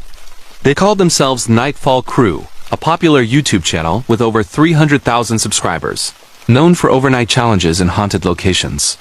Their leader was Caleb Ward, 29, charismatic and fearless, with tattoos covering his arms and a knack for narrating in a low, intense voice that kept viewers hooked. His girlfriend Riley Kane, 27, the tech expert who handled cameras, drones, and spirit boxes. Best friend Mason Hayes, 28, the muscle of the group, a former firefighter who carried the heavy gear. Mason's younger sister Brooke Hayes, 24, a makeup artist turned investigator, sensitive to energies. Sound technician Evan Park, 26, quiet and analytical, always wearing headphones. Medic and researcher Zoe Alvarez, 25, a nursing student who documented medical history of locations. And finally, their newest member Dylan Cole, 23, a college dropout and thrill seeker who had begged to join after commenting on every video for a year. They'd done abandoned prisons, haunted hotels, even a night in the Waverly Hills Sanatorium. But Elmwood was different. It was illegal to enter. Trespassing on state property carried heavy fines and jail time. Security patrols were frequent. Locals warned them not to go. The town sheriff himself pulled them over on the way in and said, "Turn around. That place doesn't let people leave the same." But Caleb laughed it off on camera. "We've heard that before. Tonight, we're going all in 72 hours, locked inside Elmwood Asylum. No leaving, no backup. Just us and whatever's waiting in the dark." They arrived at midnight on a Friday, cutting through the chain-link fence under cover of fog rolling in from Long Island Sound. The main building loomed like a castle from a nightmare. Broken windows like empty eyes, ivy choking the walls. The clock tower frozen at 3:33. They carried duffels full of gear, night vision cameras, EMF detectors, REM pods, spirit boxes, motion sensors, sleeping bags, food, water, walkie-talkies, and a satellite phone for emergencies. Their plan was simple: document everything, sleep in different wards each night, explore the underground tunnels, and capture undeniable proof of the paranormal. The first few hours were electric. The decay was breathtaking: peeling paint curling like skin, rusted bed frames in endless rows, restraint chairs still bolted to floors, medical equipment scattered like bones. Graffiti from previous explorers covered walls, warnings like "IT sees you" and "Don't look back." Riley set up static cameras in key spots. The hydrotherapy room with its massive porcelain tubs. The children's ward with tiny handprints on walls. The morgue in the basement with its steel drawers. Evan's audio captured dripping water, distant creaks, wind howling through broken panes. Caleb narrated in whispers. "You can feel it already. This place is heavy, like it's breathing." They made base camp in the old cafeteria, long tables still set with dusty trays, a faded mural of happy patients on one wall. They ate cold pizza, joked to ease nerves, ran initial spirit box sessions. The device scanned radio frequencies rapidly, supposedly allowing spirits to speak through white noise. At first, just static. Then a voice, clear, childlike. Play with me. Brooke jumped. Mason told her it was random coincidence. But 10 minutes later, the same voice. You're not supposed to be here. Around 3 a.m., the real activity began. Caleb and Riley were exploring the third-floor women's ward alone, handheld camera rolling. Rows of identical rooms, doors hanging open. In one, a full-length mirror stood intact, rare in an abandoned building. As Riley filmed her reflection, something moved behind her in the glass. Not in the room, only in the mirror. A tall figure in a tattered patient gown, head tilted unnaturally. Riley spun around. Nothing, but in the footage later, the figure stayed, watching. When Caleb stepped into frame, it vanished. At the same time, downstairs in the children's ward, Brooke and Dylan heard giggling. Clear, high-pitched laughter echoing down the hallway. They followed it to a playroom, faded alphabet rugs, broken toys, a circle of tiny chairs. In the center sat a single doll, porcelain face cracked, dressed in a hospital gown. It hadn't been there when they passed earlier. Dylan picked it up. The giggling stopped. Then the REM pod on his belt lit up red maximum electromagnetic spike. A voice from the spirit box in Brooke's hand. Mine. They radioed the group. Everyone converged in the cafeteria. Nerves were frayed, but excitement overrode fear. This was gold. Proof. Saturday was intense. They split into teams. Mason and Zoe explored the electroshock therapy wing, chairs with leather straps, machines with dials labeled voltage. Zoe read from historical records on her tablet. Patients screaming during treatments, some never speaking again. As she read aloud, the lights on their EMF detectors spiked in sequence, like something walking the row of chairs. Mason felt cold hands on the back of his neck. No one was behind him. Evan stayed in base camp monitoring audio. He captured EVP's electronic voice phenomena, whispers not heard in real time. Playback revealed phrases, help us down below, and they're still here. He traced the direction, toward the basement tunnels. Caleb, Riley, and Dylan descended into the underground network, a maze of brick corridors connecting buildings, once used to move patients unseen. Flashlights cut through pitch black. The air was thick, damp, smelling of mold and something metallic. Doors lined the walls, padded cells, isolation rooms. One door was open. Inside, scratch marks covering every surface, deep gouges as if from fingernails. Words carved repeatedly. Letting me out, letting me out, let me out. Half a mile in, their walkies crackled with static. Then a voice, not from the radio, coming from ahead in the tunnel. A low moan building into a scream that wasn't human. They ran back, hearts pounding. That afternoon, things escalated. Brooke was alone in the children's ward, filming B-roll. She set her camera on a tripod and stepped into frame to narrate. In the footage later reviewed while she spoke, small handprints appeared on the dusty floor around her, one by one, as if invisible children were walking closer. When she stopped talking, a child's voice whispered directly into the camera mic. Tag. You're it. Dylan, trying to lighten the mood, played hide-and-seek with whatever was there. He hid in a closet, waited, then felt breathing on his neck. Hot. Slow. He burst out screaming. No one was there. But his thermal camera, left running, showed a child-sized cold spot right behind where he'd been standing. By nightfall, exhaustion set in. They gathered in the cafeteria, lights low to save batteries. Ran a spirit box session together, questions asked, answers came fast. Who are you? Patience. Why are you here? Never left. What do you want? Silence. Then every device screamed static. All cameras glitched. Then one voice, deep, adult, male. Join us. The power drained from every battery simultaneously. Total darkness. In the black they heard footsteps, many, circling the room. Scraping chairs, breathing. They lit emergency glow sticks. The footsteps stopped. No one slept. Sunday morning, they found the first sign that something was truly wrong. Zoe was missing. Her sleeping bag empty. Gear untouched. They searched the entire building, calling, radios blaring, nothing. But in the morgue, they found her notebook open on a steel autopsy table. The last entry, in her handwriting, the shadows have names. They know ours now. Panic turned to terror. They tried the satellite phone. Dead. Walkies only static. Drone wouldn't power on. They decided to leave, consequences be damned. Packed frantically. But when they reached the front doors, they were chained from the inside. Heavy padlocks that hadn't been there before. Windows boarded from outside, fresh wood, nails gleaming. They were locked in, with Zoe gone. The day blurred into nightmare. Shadows moved on their own, stretching longer than light allowed, detaching from walls, sliding across ceilings. Doors slammed in empty hallways. Whispers followed them, saying their names, secrets only they knew.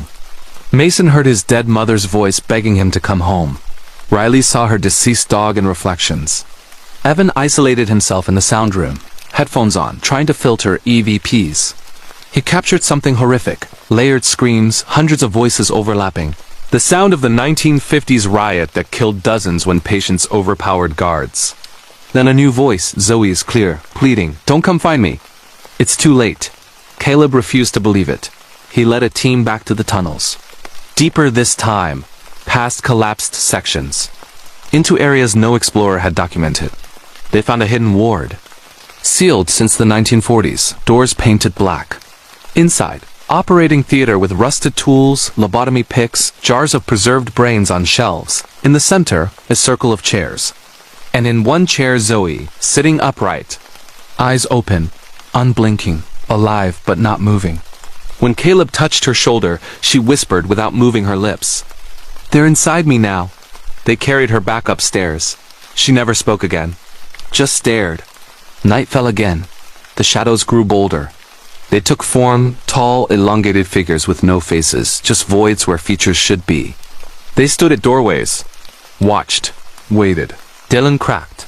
He ran screaming through corridors, smashing windows trying to escape. They found him hours later in the clock tower, curled in a ball, rocking, muttering. "They showed me what's under the ground. Thousands. Waiting." Brooke tried a final spirit box session, begging for Zoe's soul, for release. The response was a chorus, one for each shadow. "We need 7. Monday dawn never came." The fog outside thickened until windows showed only gray. Time lost meaning. One by one they vanished. Mason went to the roof for signal. Never returned. Evan stayed with his audio, refusing to leave recordings behind. Found later with headphones fused to his ears, blood from burst eardrums, final recording, endless silence.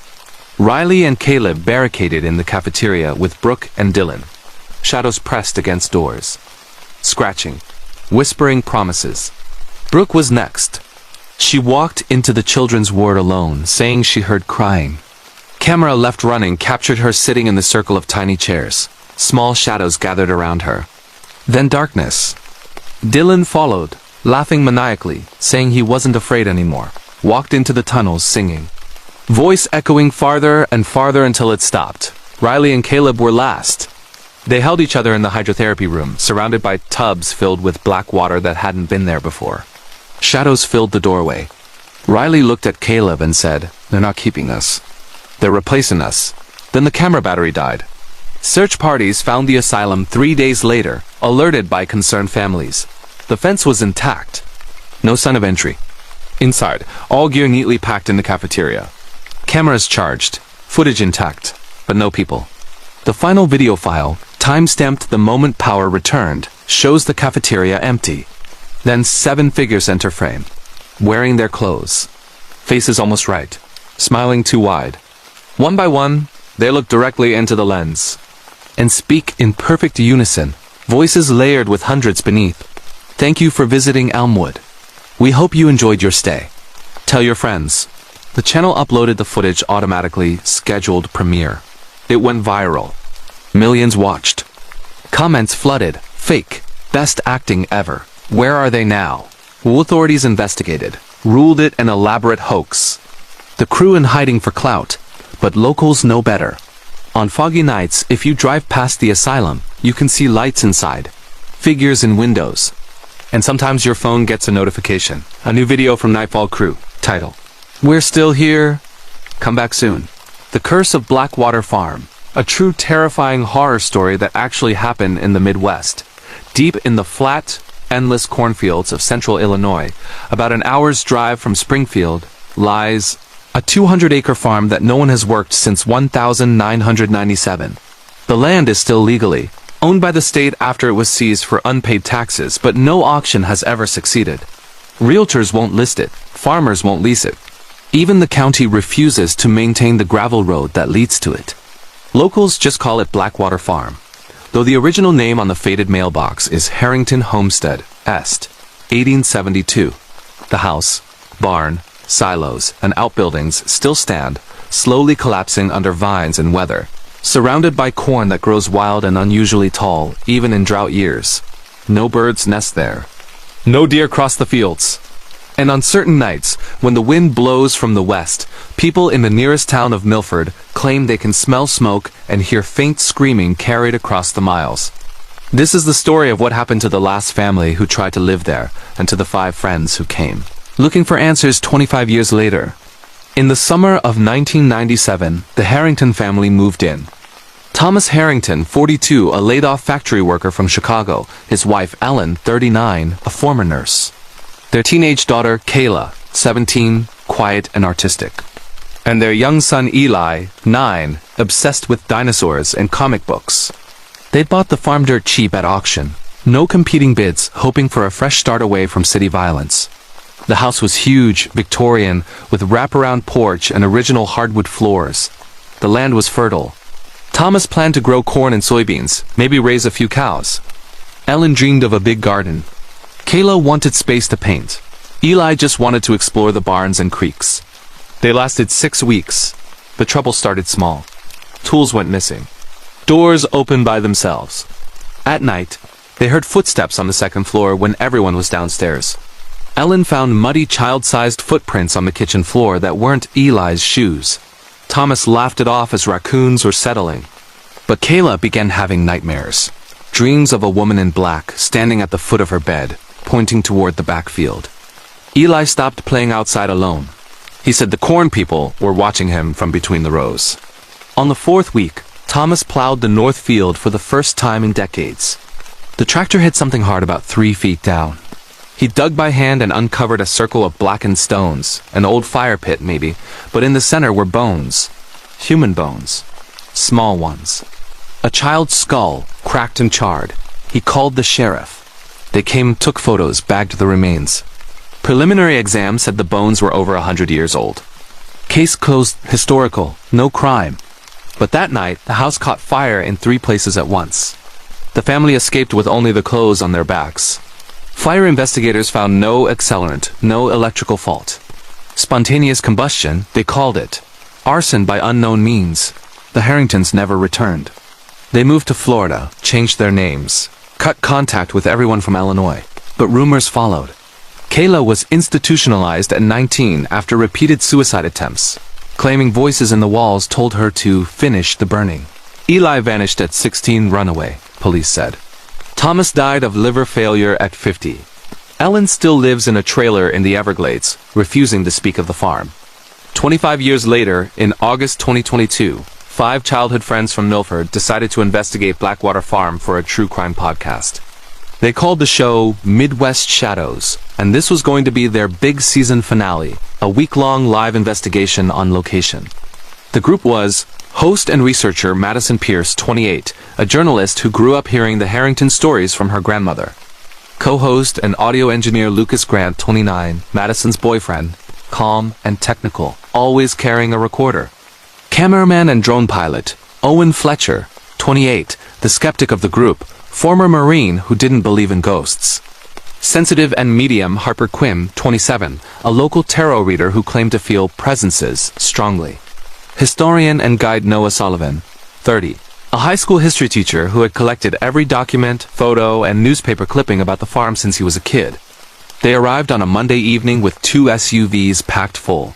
Tents, generators, Starlink internet for live streaming, night vision cameras, thermal imagers, EMF meters, motion sensors, a ground-penetrating radar unit borrowed from a university, and enough food and water for 7 days. They set up camp in the front yard near the charred remains of the house, blackened beams still standing like ribs, the stone foundation overgrown with poison ivy. Night one was quiet, too quiet, no crickets, no owls. Just wind through the corn.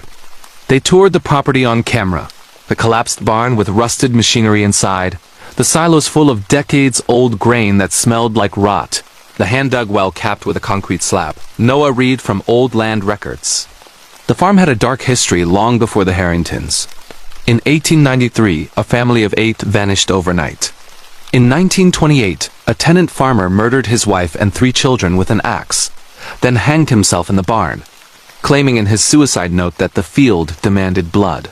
In 1954, a migrant worker camp on the property burned, killing 12. Every tragedy involved fire. They slept in shifts, cameras rolling.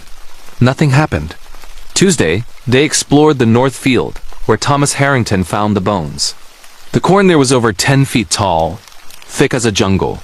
They used machetes to cut a path. Half a mile in, the GPR beeped. They dug. Found another circle of stones. More bones, adult this time, charred, arranged in a spiral pattern. Harper went pale. She said she felt hunger coming from the soil. That night their generator failed. All batteries drained simultaneously. The corn around camp rustled, though there was no wind. Wednesday, things turned personal. Madison woke to find her childhood teddy bear, one she hadn't seen since she was 8, sitting on her sleeping bag. It had been lost in a house fire when she was a kid. No one in the group had it. Lucas's recorder captured EVPs all night. A woman whispering, "Burn them all," and a child saying, "Play in the fire with me." Owen, the skeptic, saw a figure in the corn, tall, thin, made of shadow, watching the camp. When he shone his flashlight, it was gone. But the thermal camera caught a cold spot in the shape of a person. Thursday, they tried to leave. The SUVs wouldn't start. Batteries dead. Starlink offline. Phones no signal, though they'd had bars the day before. They were stranded. That afternoon, Noah found the original well uncovered. The concrete slab moved aside. Inside, carved into the stone walls, were hundreds of names. Dates going back to 1872. The Harrington family names were freshly scratched near the top. That night, the fire started. Small ones at first. Campfire reigniting itself. A tent corner smoldering, then Harper screamed. Her arm was burned, a perfect handprint seared into her skin. No source of heat nearby. She said a child grabbed her, whispering, "You're warm." They huddled in the open, away from structures. The corn began to move, rows parting. Figures stepping out, translucent, charred, some missing limbs, faces melted. Dozens. Walking toward camp. Owen fired warning shots into the air. The figures didn't flinch. Friday, they lost Noah. He went to the barn alone to retrieve spare batteries. Camera on his chest rig captured it all. He entered. Called out. Then whispering many voices. He turned, saw children standing in the hayloft, smiling. Skin blistered. They beckoned. He walked toward them against his will. The footage ends with him climbing the ladder, saying, "I have to help them," in a voice, not his own. They found his camera hours later. Body gone. Only his shoes left at the top of the ladder, sawdust melted as if by intense heat. Saturday, only 4 remained. They tried to walk out, follow the gravel road to town, but the road looped. After hours of walking, they came back to the farm. The corn closed behind them. Madison's research notebook filled with new writing overnight, not her handwriting. Instructions: feed the field, one every generation. Fire cleanses. Harper performed a desperate ritual. Salt circle, sage, prayers. It held for an hour. Then the circle ignited. Flames blue and cold. She stepped out to save the others and was engulfed. They watched her burn without screaming, smiling as skin blackened. When the fire died, nothing remained, not even ash. Sunday, only Madison, Lucas, and Owen. They'd barricaded in the stone foundation of the house, the only place without wood. No sleep. Constant whispering from the walls. Visions. Past burnings playing like films in the air, families screaming, children running, a woman in black pouring lamp oil. Lucas broke at dawn. He walked into the corn carrying a gas can from the SUV, said, "It's the only way to stop it." They tackled him, tied him with rope, but the rope burned through. He vanished between the rows. Minutes later, smoke rose from the north field, a perfect circle of fire. In the center, a figure dancing. Monday, day 7. Madison and Owen exhausted, dehydrated, hallucinating or not. They found an old journal in the cellar, leather-bound, hidden under floorboards. Written by the original owner, Elias Harrington, 1872. He described finding native burial ground when clearing land, desecrating it for crops. A curse spoken by a shaman. Your bloodline will feed the earth with fire until the debt is paid. Every generation, forever. The last entry. We begin tonight. Owen, the skeptic, finally believed. He told Madison to run while he distracted them. He poured the remaining gasoline over himself, lit a flare. Walked toward the corn. The field erupted in flame, a wall of fire racing outward. Madison ran the opposite direction. Behind her, screaming, not just Owens, hundreds of voices releasing at once. She stumbled onto the county road at sunset, flagged down a trucker. Search teams went in the next day. Found the SUVs. Gear intact. Cameras rolling. Footage of everything. But no bodies, no bones, no ash. Only the farmhouse rebuilt overnight. Fresh paint, porch swing moving gently. Corn harvested clean. Fields bare, dark soil, rich and waiting. The podcast episode auto-uploaded from scheduled files. It ends with Madison's final recording, voice breaking. If you're listening, stay away from Blackwater Farm. The debt isn't paid. It never will be. It's waiting for the next family, the next fire. Authorities sealed the road, posted no trespassing signs, but every year the corn grows taller. And sometimes on warm summer nights, headlights turn down the gravel road. New bears, new dreams. The cycle begins again. The forgotten town of Ash Hollow. A true terrifying horror story that actually happened in the American Southwest. Tucked away in the Red Rock Canyons of northern Arizona, about 40 miles off the nearest highway and hidden behind a maze of dirt roads that flood every monsoon season, lies the ghost town of Ash Hollow. Once a thriving silver mining community in the late 1800s, it boomed to nearly 2,000 residents, complete with saloons, a schoolhouse, a church, a general store, and rows of wooden homes clinging to the steep canyon walls. Then, in 1897, the mine flooded after a flash storm, trapping 87 miners underground. Rescue efforts lasted weeks, but no one came out alive. The company pulled out, families left overnight, and the town died. By 1905, it was empty. The buildings were left to the elements, wood rotting, roofs collapsing, dust and sand filling the streets. The state declared it historic but too remote to preserve. Fences went up, signs warned of unstable structures, and Ash Hollow was forgotten. Except it wasn't. Not by the land. Not by what stayed behind. In July 2024, 6 friends from Phoenix, all experienced off-road enthusiasts and amateur historians, decided to spend a long weekend exploring Ash Hollow. They'd heard rumors on obscure forums, hikers seeing lights in abandoned windows at night, hearing piano music from the old saloon, finding fresh footprints in dust that hadn't been disturbed in decades. They wanted to document it all for their small but growing YouTube channel, Desert Echoes, specializing in lost places of the Southwest. The group consisted of leader and navigator Sofia Alvarez, 30, a park ranger with deep knowledge of Arizona backcountry. Her best friend and co-host Camila Reyes, 29, a videographer with professional gear and an eye for dramatic shots. Tech and drone expert Ryan Doyle, 31, a software engineer who built custom rigs for filming in harsh environments. Historian and storyteller Marcus Tate, 28, a graduate student writing his thesis on abandoned mining towns. Medic and photographer Lena Brooks, 27, a trauma nurse who always carried a full first aid kit. And the newest member, Tristan Hayes, 26, a survivalist and outdoorsman who had joined after meeting Sophia on a group hike the year before. They left Phoenix on a Thursday afternoon in 2 modified Jeeps loaded with camping gear, extra fuel, water, food, solar generators, high-end cameras, drones, thermal imagers, parabolic microphones, EMF detectors, a ground microphone for detecting underground movement, and a satellite communicator for emergencies. The drive took 6 hours, the last 3 on a barely visible track through arroyo washes and over rocky ridges. They arrived at dusk, the canyon walls glowing blood red in the setting sun, the town spread out below like a skeleton picked clean. The silence was immediate and total. No insects buzzing in the heat, no birds calling, no wind yet. Just their footsteps crunching on gravel as they set up camp in the old town square, near a dried-up stone fountain that once served as the community gathering spot. Night one was eerie but exciting. They explored by flashlight. The saloon with its shattered mirror bar and bullet holes in the walls. The schoolhouse with tiny desks still in rows and chalkboards covered in faded lessons. The church with stained glass windows, miraculously intact, depicting angels with faces scratched out.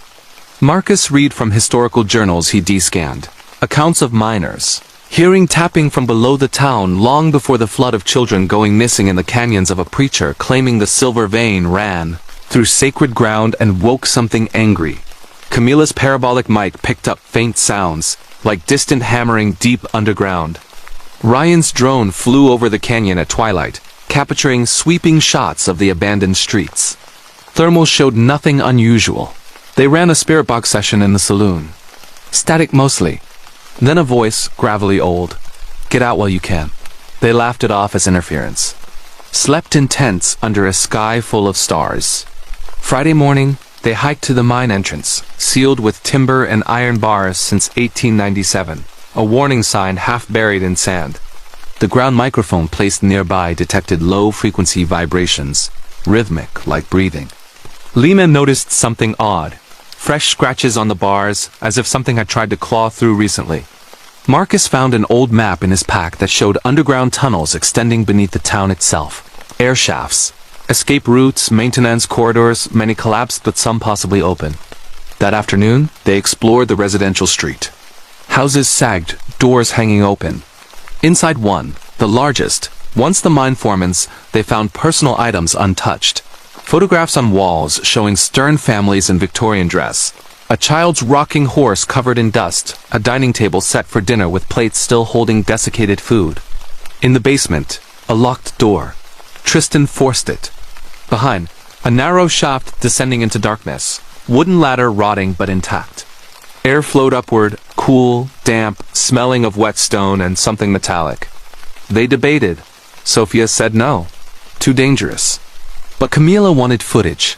Ryan lowered a camera on a rope. The feed showed the ladder going down 30 feet to a tunnel floor. Brick walls, rails for ore carts. And at the edge of light, footprints. Bare human footprints in thick dust, leading deeper. That night, the temperature dropped sharply.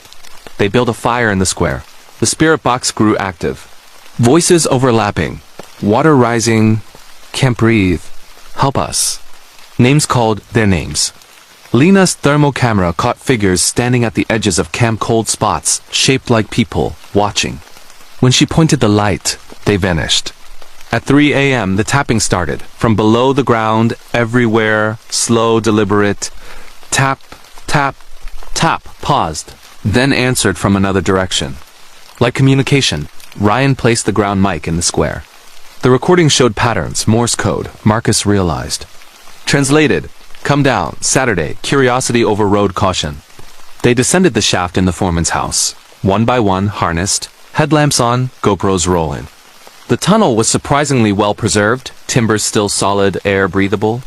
They followed the rails deeper under the town, side passages branched off. In one, they found miners' tools abandoned mid-use, picks embedded in walls, lanterns with wax still dripped. Another held personal effects, lunch pails, boots, a child's doll. Deeper in, the tunnel opened into a natural cavern. Stalactites dripped. An underground stream trickled, black water perfectly still. On the far side, a collapse. Rocks piled high where the main flood had broken through. But something was wrong. The water level was higher than historical records. And in the beam of their lights, they saw them. Bodies. Preserved in the cold, dry air of side chambers. Miners in 1890s clothing, skin leathery, eyes sunken. Sitting against walls. Standing in groups.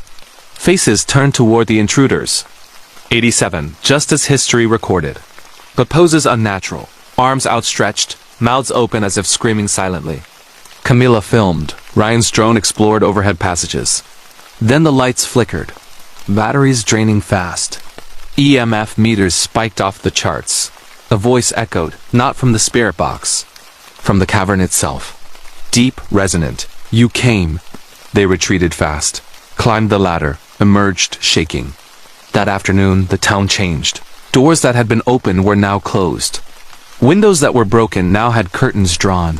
Fresh ash covered the streets, gray, fine, smelling of old fire. Footprints everywhere, bare feet, small and large, leading from the mine direction toward camp. Lena found a child's handprint on her tent, made in ash, perfect detail. They tried to leave. Jeeps wouldn't start. Fuel lines clogged with sand. Satellite communicator dead. Phones no signal. Trapped.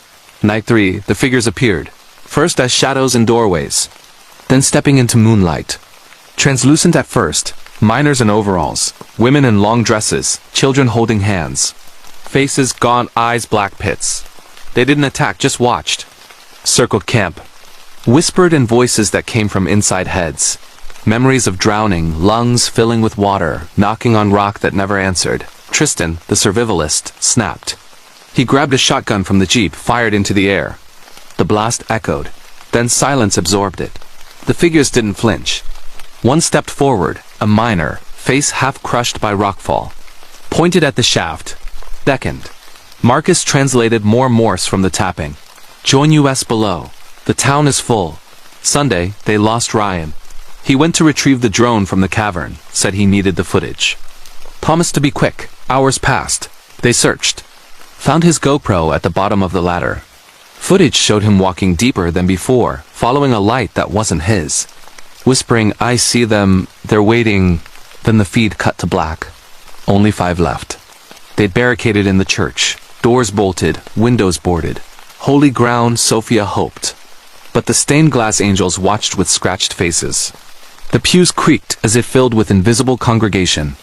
At midnight, water began seeping under the doors. Black cold, rising slowly. No rain outside. The canyon dry. They climbed the bell tower for high ground. From there, they saw the town alive. Lights in every window, figures walking streets, piano music from the saloon. A perfect 1897 evening, except all faces turned upward, watching them. Monday, desperation. Camila suggested burning sage, a cleansing ritual her grandmother taught her. They gathered bundles from the desert edge.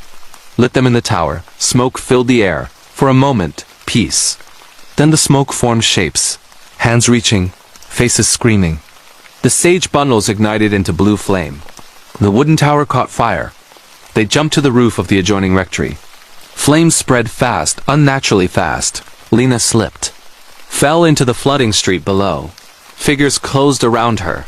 Pulled her under the black water. No splash, no scream. 4 left. They ran for the canyon rim, a steep trail out.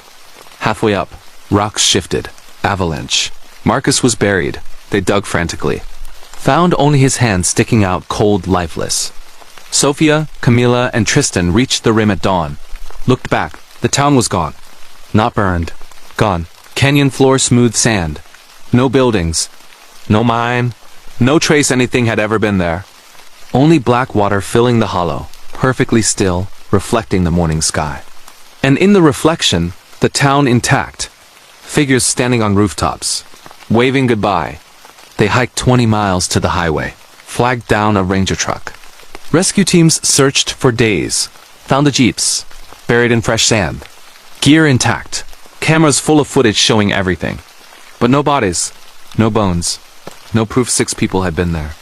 The footage uploaded automatically to their channel, scheduled premiere. Title, We Found Ash Hollow. It found us. It ends with Sophia's final log, voice calm, resigned. If you're watching this, don't come looking. The town isn't abandoned. It's full. And it has room for more. The canyon is monitored now. Drones fly over monthly. Every time the floor is empty. Except sometimes, in thermal imaging, cold spots, 87, plus 6 new ones. Waiting, patient, for the next group to descend. The vanishing lights of Pine Ridge Road. A true terrifying horror story that actually happened in rural Oregon. Deep in the fog-shrouded coastal mountains of southern Oregon, where the ancient forests of Douglas fir and cedar press right up against the twisting blacktop of Highway 101, there runs a narrow, unmarked logging road known to locals only as Pine Ridge Road. It branches off into the Siskiyou National Forest for 15 miles before dead-ending at an abandoned fire lookout tower perched on a knife-edge ridge. The road is unpaved after the first mile, washed out in places, overgrown with salmonberry, and Devil's Club, and almost never traveled except by the occasional lost hunter or Forest Service worker. Cell service dies within minutes of turning onto it. GPS maps show nothing but blank green. And for as long as anyone can remember, people who drive Pine Ridge Road at night have reported seeing lights, pale, floating orbs that drift between the trees, sometimes following cars, sometimes leading them deeper into the forest. Most turn around.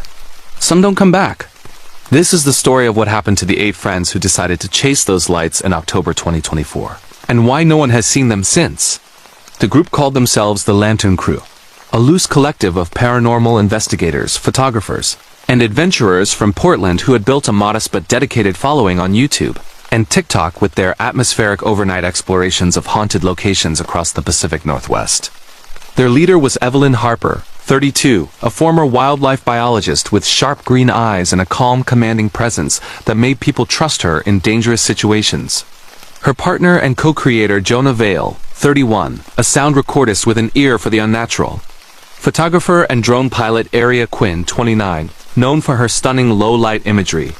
Historian and researcher Declan Morrow, 30, a quiet archivist who could recite every missing persons case in Oregon history from memory. Survival expert and driver Riley Kane, 28, a wildland firefighter who knew the forests like her backyard. Medic and documentarian Sage Ellison, 27, a paramedic with a gentle voice and steady hands. Tech specialist Theo Grant, 26, a hacker-turned-content creator who built custom EMF devices and live-stream rigs. And finally, their newest member, Nova Reyes, 25, a spiritual medium and crystal healer who had joined after a viral collaboration the previous summer. They had heard about Pine Ridge Road from anonymous comments on their videos, whispers of the lights that guide you home, of cars found abandoned with engines still warm, of searchers hearing laughter in the fog. Declan dug deeper and uncovered fragments of history, native tribes avoiding the ridge for centuries, calling it the place where spirits walk without feet. Logging camps in the 1930s abandoned after workers reported glowing figures leading them off trails. A 1978 incident where an entire family of 5 vanished after reporting beautiful lights dancing in the trees on ACB radio. And more recently, in 2015, a solo hiker whose GoPro footage, later leaked online, showed orbs swarming his tent before the video cut to static. The Lantern Crew planned a 4-night expedition. They wanted to camp at the Fire Lookout Tower, livestream everything, and finally capture undeniable proof of the Pine Ridge lights. They left Portland on a Thursday afternoon in 2 rugged Subarus, packed to the roof, Arctic-rated tents, sleeping bags, portable heaters, a full solar generator setup, Starlink for uninterrupted streaming, multiple 4K cameras with infrared, thermal drones, full-spectrum lighting, directional microphones, custom motion-triggered traps, a portable EEG machine to measure brain activity during encounters, and enough food and water for a week. The drive south took 5 hours. They turned onto Pine Ridge Road at dusk, the sky already bruising purple behind the ridgeline, fog curling between the trunks like smoke. The first mile was easy, graded gravel, signs of recent Forest Service traffic. Then the pavement ended. The road narrowed, potholed, flanked by walls of impenetrable green. Their headlights carved tunnels through the mist. The radio scanned static. Phones dropped to 0 bars. 10 miles in, they saw the first light. It appeared suddenly on the left side of the road. A soft, bluish-white orb about the size of a basketball, hovering 10 feet off the ground between 2 massive cedars.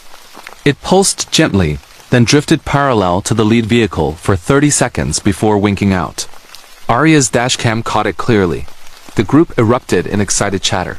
Jonah's directional mic picked up a low humming, almost melodic. They reached the tower just after full dark. The old fire lookout stood on steel legs 40 feet above the ridge, a small wooden cab with wraparound windows, reached by a switchback staircase that groaned under weight. The door was unlocked, as always, according to reports. Inside, dust-covered maps on walls, a rusted Osborne firefinder, an ancient logbook open to blank pages. They set up camp on the wide platform below the cab. Tents in a circle, generator humming, cameras pointed in every direction. Starlink connected flawlessly. They went live at 10 p.m. Night 1 was magical. The fog lifted just enough to reveal a sea of treetops rolling away into blackness under a sky thick with stars.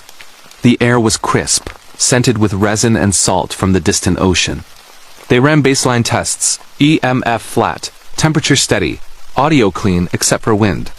Then, at 1:17 a.m., the lights returned. First 1, then 3, then dozens. They floated up from the valley below, rising like lanterns released at a festival. Pale blues, soft greens, warm ambers. Some stationary, some drifting in slow patterns. Others pulsed in sequences. Theo's spectrum analyzer showed no known light source, no infrared, no ultraviolet, just visible wavelengths defying physics. Sage's EEG on volunteers spiked with theta waves, the same pattern seen in deep meditation or hypnosis. They spoke on the spirit box, at first static. Then voices, soft, overlapping, genderless. Welcome home. You found us. Stay. Names murmured their names. Nova wept, saying she felt hundreds of presences, lost souls trapped between worlds. The live chat exploded, thousands watching, donations pouring in. They stayed up until dawn, filming, recording, mesmerized. Friday, they explored the ridge on foot. Trails radiated from the tower, old service roads, game paths. They found remnants of past visitors, rusted cans from the 1970s. A child's shoe half buried in moss, a Polaroid photo faded to white. Declan discovered an unmarked grave. A low mound ringed with stones, a wooden cross rotted to splinters. Nearby, carved into a cedar trunk, the lights lead the way. That afternoon, the weather shifted. Fog rolled in thick and fast, reducing visibility to 20 feet. Temperature dropped 15 degrees in an hour. Their breath hung in clouds. The generator struggled. Batteries drained faster than normal. That night, night 2, the lights came closer. They surrounded the tower platform, hovering just beyond the railing. Some passed through solid wood. One drifted into the cab, illuminating the logbook. When Jonah checked later, new writing had appeared in fresh ink. We've been waiting for people who can see. The voices grew clearer, individual now. A child asking for her mother, a man begging to be released from the dark. A woman singing a lullaby in a language none of them recognized. Riley, the firefighter, felt compelled to walk down the stairs into the fog. Sage tackled her, brought her back shaking. Riley said the lights promised warmth, safety, home. At 3:33 a.m., the live stream glitched. For 6 minutes, viewers saw only static. When it returned, the crew looked shaken. They claimed time had skipped. Clocks jumped forward, but their body cams showed no gap. In the missing minutes, audio later recovered faint whispering. Choose one to stay. The rest may go. Saturday. Paranoia set in. They debated leaving. But the road was socked in with fog. Driving blind was suicide. Starlink flickered. Drones lost signal 50 feet out. They found the first body, not one of theirs. Hanging from a cedar limb half a mile down the ridge trail, a desiccated figure in 1970s clothing, rope around neck, face peaceful. No decomposition smell, eyes open, reflecting light that wasn't there. Declan recognized the clothes from the 1978 missing family photos. That night, the lights entered the camp. They floated between tents, passed through bodies without sensation. One hovered over Nova as she slept, pulsing in rhythm with her heartbeat. She woke screaming that they were counting us. Theo's custom EMF device exploded, literally sparked and smoked. The generator died permanently. They burned camp furniture for warmth. The voices offered deals. Leave one behind. We'll guide the rest out. Stay together. Stay forever. Sage recorded a message for loved ones, voice breaking. If we don't make it, know we saw something beautiful and terrible. Sunday day 4, only fragments remain. GoPro footage shows them packing frantically. Fog thicker than ever. Lights now constant, hundreds filling the forest like fireflies. Riley disappeared first. Footage captures her walking into the trees at dawn, following a single bright orb. Calling back, "It's showing me the way out." They chased. Found only her jacket on the trail, warm to the touch. Declan stayed behind to guard gear. Last radio transmission. They're inside the tower now, writing on the walls. My name over and over. His body cam later found at the base of the stairs, lens pointed up at the cab. Empty. Theo tried to hotwire a Subaru. Engine turned over once, then lights flooded the windshield, blinding white. He stumbled out screaming that they're in the engine. Never seen again. Arya and Jonah barricaded in the cab. Final live stream. Faces pale, eyes wide. Arya whispering, "They're not ghosts. There's something older. The forest itself. Needing new eyes to see through." Jonah, "The lights aren't leading people away. They're bringing the forest new parts." Then the feed showed orbs entering the cab, swarming the lens. Static. When search teams reached the tower 3 days later, after the fog miraculously lifted, they found everything. Tents pitched, gear organized, cameras charged, footage intact. But no people. Only the logbook. Final entry, written in 8 different hands. We followed the lights home. The ridge is brighter now. We see everything. If you come looking, we'll be waiting to guide you. Turn around, or join us. The choice is yours. But the lights are so beautiful. Searchers reported seeing orbs on the hike out. Some followed. Not all returned. Pine Ridge Road is closed indefinitely.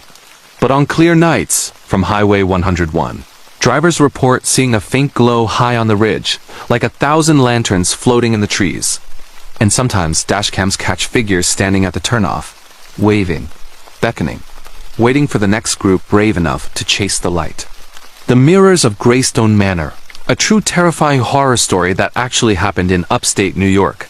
Hidden away on a private wooded estate in the rolling hills of upstate New York, just outside the small town of Greystone Falls, stands a sprawling Gothic mansion known as Greystone Manor. Built in 1889 by reclusive industrialist Elias Greystone, the house was famous in its day for one thing above all else: mirrors. Hundreds of them. Every hallway lined with floor-to-ceiling antique glass. Every room containing at least one massive ornate mirror framed in gold or silver. Even the ballroom had a wall of mirrors that made the space feel infinite. Elias was obsessed with reflection. He believed mirrors captured pieces of the soul, preserved moments forever, and allowed the living to communicate with the dead. After his wife and only daughter died in a tragic carriage accident in 1895, he retreated into the manor, rarely seen again. Servants whispered that he spent his days speaking to empty rooms, or to the figures he claimed stood behind him in the glass. Elias died alone in 1912, found seated in front of the largest mirror in the master bedroom, eyes wide open, a smile on his face. The official cause was heart failure. But the coroner noted something strange. Every mirror in the room was covered with black cloth. Every single one except the one Elias faced. The manor passed through several owners over the decades, all wealthy, all eccentric, all leaving suddenly after short stays. By the 1980s, it was abandoned, boarded up, declared a historic site, but too dangerous and remote for tours. Vines choked the stone walls, windows shattered, the roof sagged.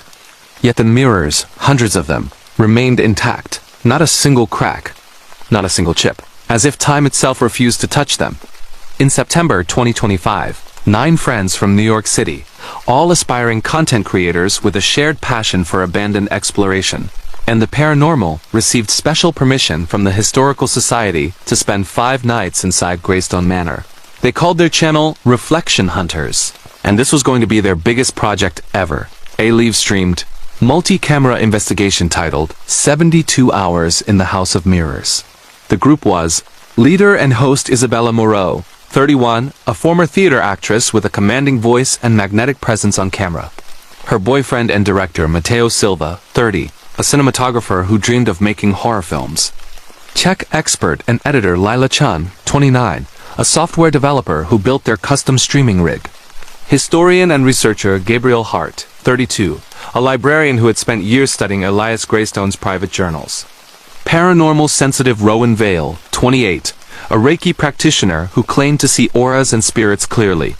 Sound designer and EVP specialist Noah Flynn, 27, quiet and intense, always wearing headphones. Medic and logistics coordinator Harper Kane, 26, an nurse who kept everyone grounded. Drone and lighting specialist Dylan Reyes, 28, the group's comic relief with endless energy. And their newest member, Eden Brooks, 25, a makeup artist and tarot reader who had joined after a guest appearance, went viral. They arrived on a Monday evening in late September, the leaves just beginning to turn blood red and gold. 2 vans packed with gear, professional cinema cameras, 360-degree rigs, infrared illuminators, full-spectrum cams, thermal imagers, SLS cameras, REM pods, spirit boxes, a laser grid system, portable generators, Starlink dishes, sleeping bags, food, water, and a full medical kit. The Historical Society representative unlocked the massive iron gates, handed over the keys, and warned them one last time. People have left that house changed. Some never came out the same. Be careful what you look into. They laughed it off on camera. We're here to face the reflections, Isabella said with a grin. The manor was breathtaking in its decay. Grand marble staircase sweeping upward. Chandeliers draped in cobwebs, wallpaper peeling in long strips like skin, and the mirrors everywhere. Tall, Short, round, oval, framed in carved mahogany or gilded gold. Some clouded with age, others perfectly clear. All watching. They set up base camp in the grand foyer. Tents in a circle under the massive chandelier. Equipment tables along the walls. Cameras covered every angle. Live stream went up at 8 p.m. Title: Night 1. Entering Greystone Manor. The house that sees you back. The first few hours were pure exploration. They toured the ballroom, mirrors on 3 walls creating infinite reflections of themselves, stretching into eternity. The dining room with a table set for 20, silverware tarnished but arranged perfectly. The library with floor-to-ceiling books and a massive mirror above the fireplace, showing the room, but the bookshelves in the reflection were empty. The nursery on the second floor with a rocking horse that moved slightly when no one was looking. The master bedroom with Elias's enormous mirror, 10 feet tall, framed in black ebony, still uncovered. Gabriel read from Elias's journal aloud on camera. The glass holds them. My Eliza and little Charlotte. They stand just behind me. If I step through, we can be together forever. But the door only opens one way. They ran initial tests. EMF flat. Temperature normal. Spirit box static. But every camera picked up anomalies. Orbs drifting across frames. Shadows and mirrors that didn't match the room. At 2:17 a.m., the first real event. Rowan was alone in the ballroom, filming a solo segment. She stood in front of the mirror wall, narrating softly. In the footage later reviewed frame by frame, while Rowan spoke, her reflection lagged half a second behind her movements. Then it smiled when she didn't. Then it waved when her hand stayed still. Rowan didn't notice in real time. But the live chat exploded. Thousands watching. Messages flooding. Her reflection is moving on its own. Look behind you. When the group reviewed the clip, Rowan went pale. I felt cold, she whispered. Like someone was standing right behind me. They ended the stream at dawn, exhausted but thrilled. This was already their most viewed series ever. Tuesday, day 2, they split into teams. Mateo and Lila explored the basement, a labyrinth of stone corridors, old wine cellars, a massive mirror propped against a wall that showed the hallway extending farther than it actually did. Noah and Harper investigated the servants' quarters on the 3rd floor, narrow beds, small mirrors above each dresser. In one room, Harper's reflection blinked first. Dylan flew the drone through upper hallways, capturing aerial shots. The feed showed figures standing in rooms that were empty on ground cameras. Gabriel found Elias's private study, locked until now. Inside, walls covered in mirrors of every size, all facing inward. A desk with fresh ink and paper. A final journal entry dated the day Elias died. Tonight I join them. The mirrors are ready. They hunger for new souls to reflect. That afternoon, the house began to change. Doors that had been open were now closed. Furniture shifted slightly. In the dining room, the table was set for 9, their number. Plates arranged exactly where they had sat the night before. Rowan started seeing things in every mirror. Glimpses of a woman in Victorian morning dress, a little girl in white reaching out. She said the woman whispered her name. That night 2 activity exploded. Spirit box sessions produced full sentences. You shouldn't have come. We've been alone too long. Look, closer. The SLS camera in the nursery captured stick figures, small ones dancing around the rocking horse. Adult ones standing in corners. At 3:03 a.m., all mirrors in the foyer fogged at once as if breathed on from the inside. Words appeared, finger-written in the condensation. Let yous out then. One by one, the words changed to names. Their names. Eden drew tarot cards on stream. Every card was the mirror, a custom card she didn't own, over and over. The generator flickered. Batteries drained. Temperatures plummeted to freezing in rooms with no windows open. They slept uneasily, cameras rolling. Wednesday morning, they found the first impossibility. Dylan's drone, left charging overnight, was on the roof. No one had moved it.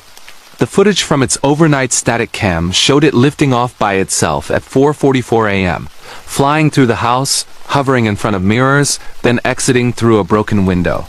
Lila discovered every camera's reflection footage was corrupted. Not the live view, just the mirrors. Static where glass should be. Noah's audio captured EVPs not heard in real time. Hundreds of voices whispering at once, layered, desperate. When slowed down, a child's voice clear. Daddy's coming. He wants new friends. That afternoon, Gabriel became obsessed with Elias's largest mirror in the master bedroom. He sat in front of it for hours, staring, claiming he saw Eliza and Charlotte waving him closer. When others pulled him away, he fought them, eyes wild. They're lonely. They need us. They locked him in a ground floor room for his safety. But the door unlocked itself. That night, night 3, the mirrors began to move. Not physically, but reflections shifted. People saw themselves in rooms they weren't in. Saw other group members standing behind them when they were alone. Saw versions of themselves with eyes black, smiling too wide. Rowan disappeared for 20 minutes. Found in the ballroom, pressed against the mirror wall, palms flat on the glass. Whispering, "I can almost touch her." Her reflection was reaching back. Harper tried to smash a small hallway mirror with a hammer. The hammer bounced off. The glass didn't even vibrate. Her reflection laughed. At midnight, the power died completely. Generator dead. Backup batteries dead. Everything. They lit candles and lanterns.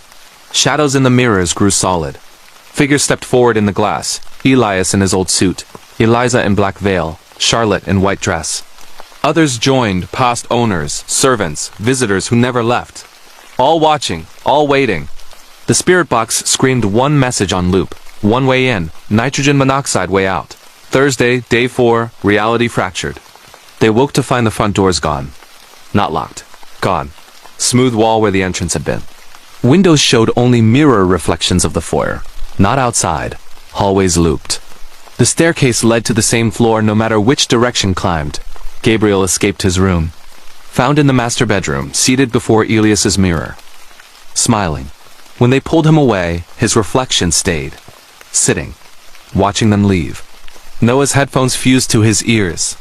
He screamed that voices were inside his skull. Blood trickled from his ears. Last words. "They're showing me what's behind the glass." "It's beautiful." He walked into a mirror in the dining room. Passed through like water, vanished. Only 8 left. They tried everything. Smashing mirrors, tools bounced. Covering them. Sheets burned away. Praying, cleansing, screaming. Nothing worked. Eden drew one final tarot spread, every card blank white. That night, the figures in the mirrors began to mimic them perfectly, but with delays. Then ahead, predicting movements. Speaking words before mouths opened. Dylan saw his reflection hang itself with a chandelier chain that wasn't there. Minutes later, he tried to do the same. They cut him down in time, but his eyes stayed black. Rowan finally touched the glass in the ballroom. Her hand sank in. She stepped through smiling. "They're waiting for us." "It's peaceful." 7 left. Friday, final day, only fragments recorded. Footage shows them huddled in the library, barricaded. Mirrors on every wall showing the room, but fuller. Dozens of figures standing among them, unseen in reality. Isabella's final log, voice calm, resigned. "We thought we were investigating the house.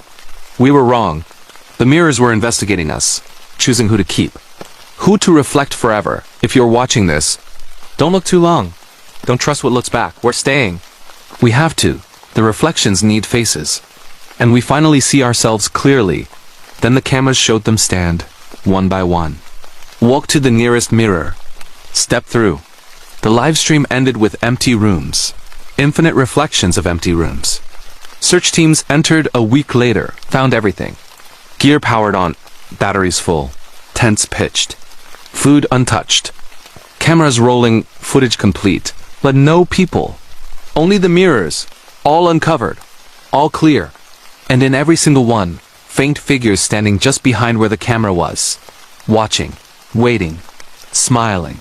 The manor is sealed now, but the channel still uploads. Scheduled videos. New titles appearing. Night 6. Settling in. Week 2. New friends. Forever. The Reflection family. Viewers report seeing themselves in the backgrounds. In the mirrors. Waving back. Greystone Manor is waiting for new visitors. New faces to reflect. New souls to preserve. Forever. The Dolls of Hawthorne House. A true terrifying horror story that actually happened in rural Vermont. Deep in the isolated hills of rural Vermont, where the dirt roads wind through endless maple forests and cell service fades to nothing, stands an old Victorian farmhouse known to locals as Hawthorne House.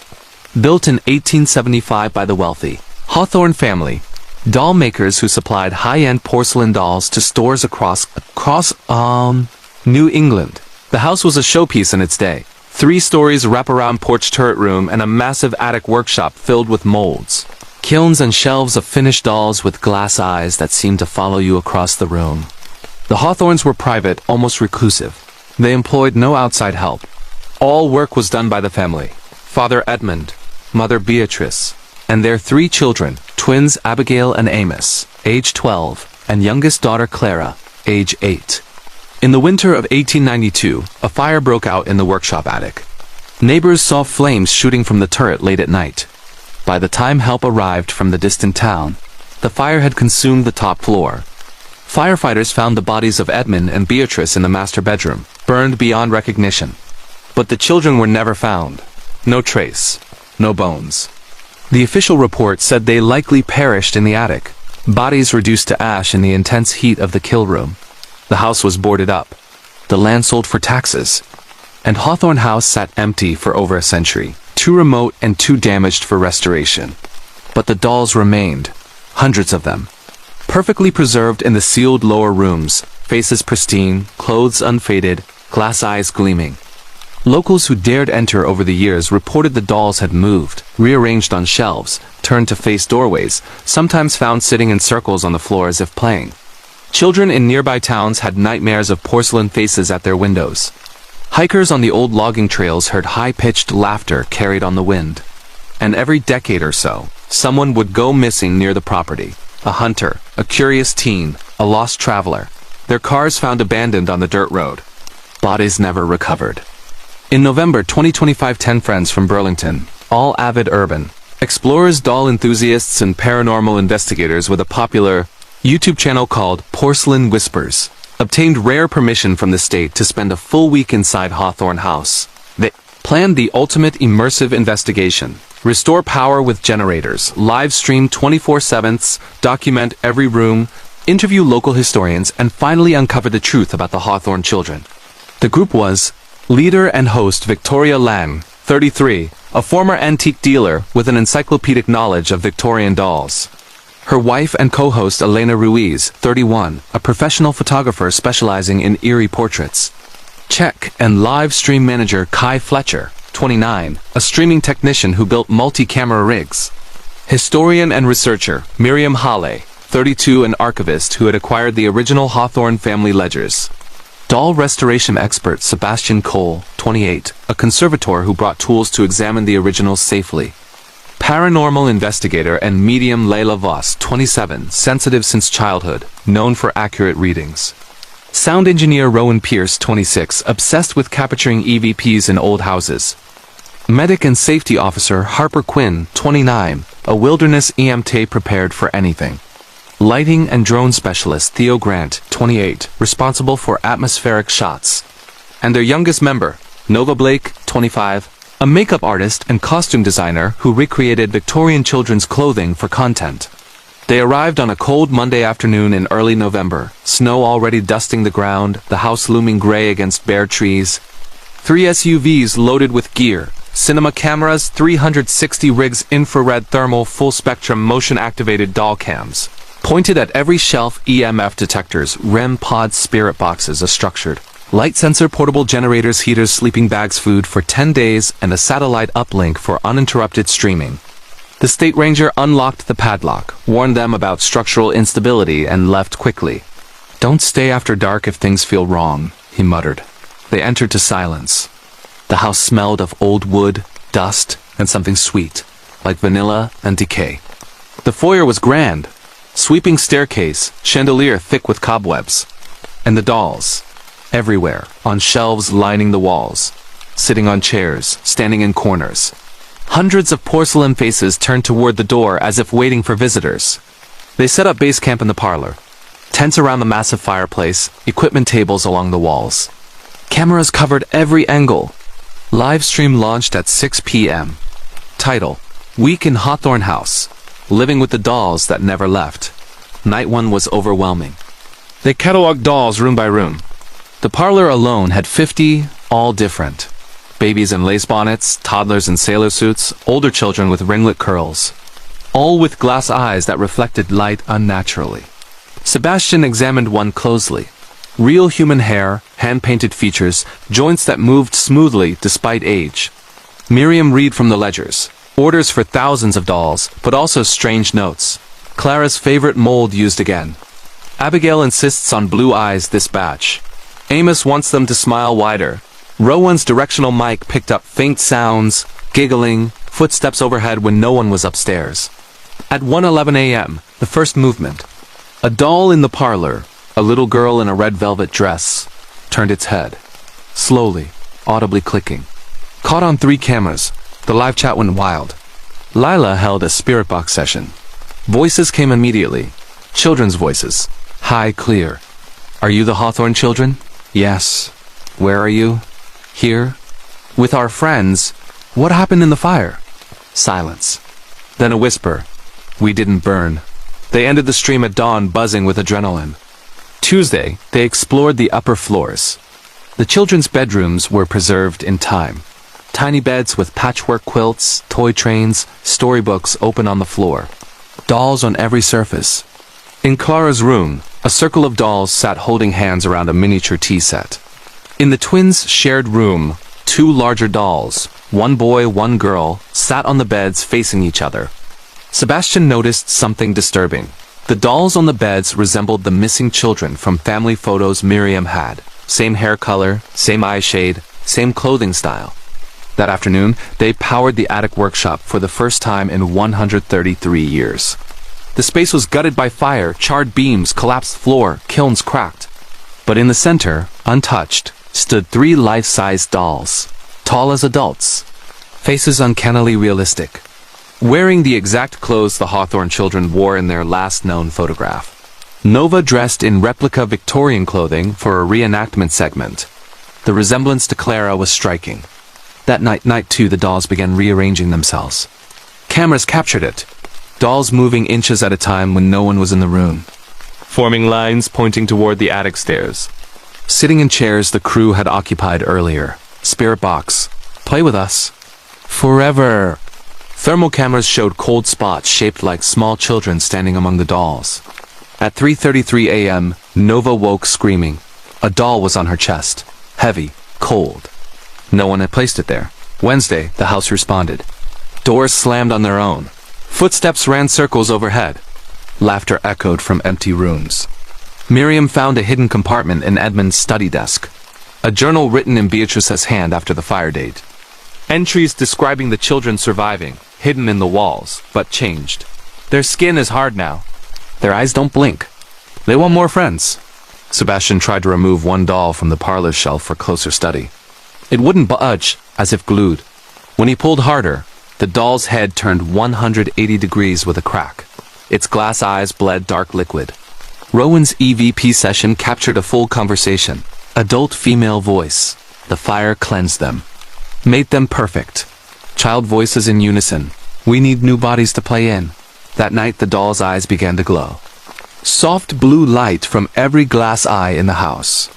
Pulsing in patterns, the crew covered them with cloths. The cloths slid off overnight. Thursday, isolation set in.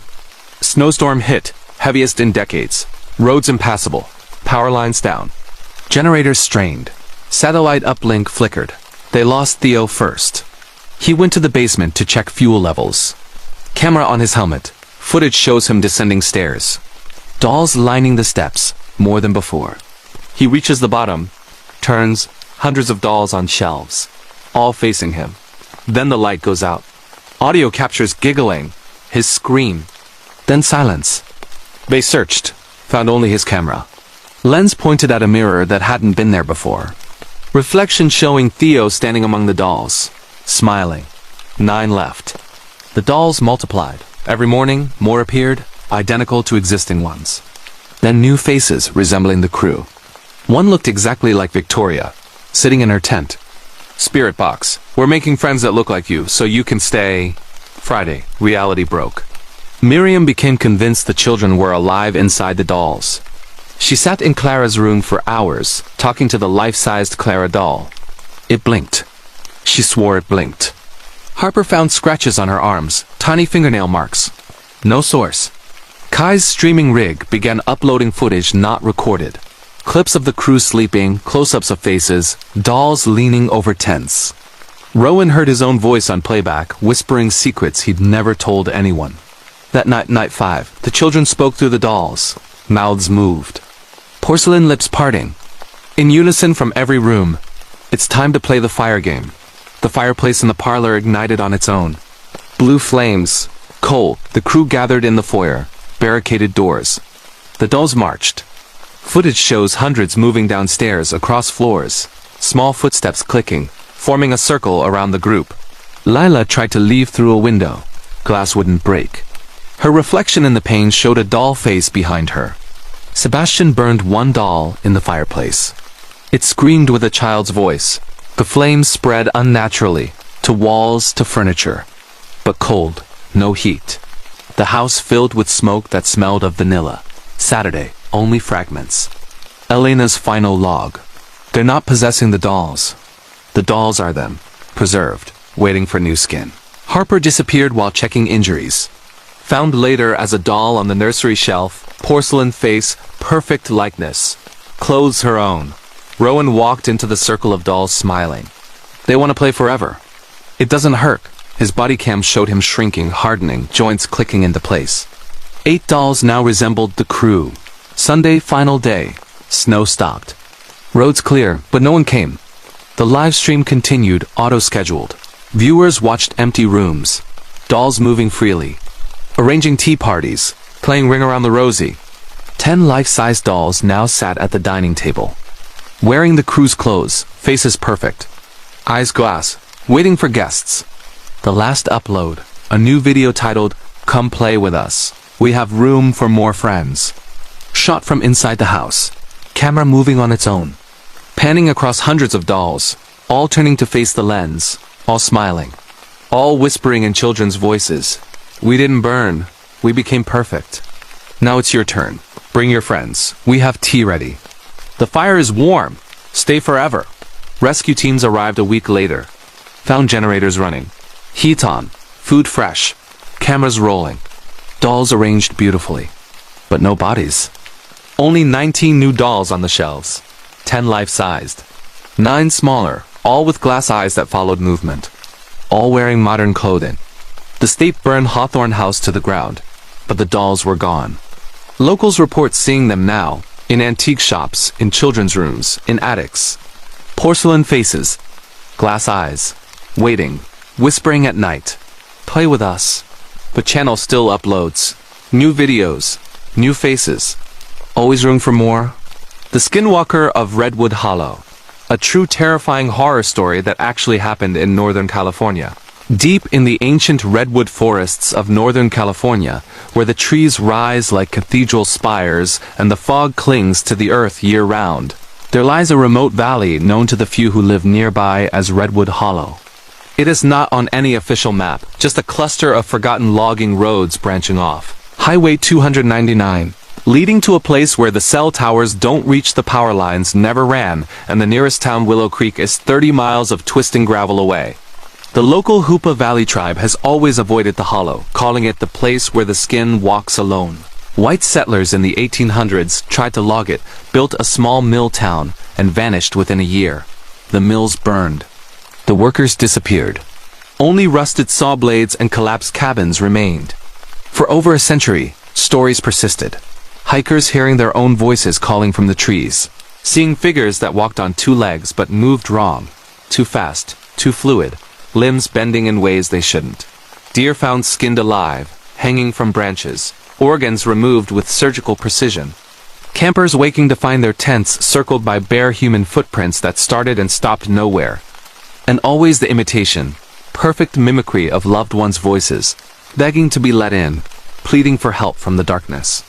In June 2025, 12 friends from the Bay Area, all experienced backpackers, cryptid hunters, and creators for a fast-growing YouTube channel called Echoes in the Wild, decided to spend 10 days deep in Redwood Hollow. They wanted to debunk or prove the Skinwalker legend once and for all with modern tech.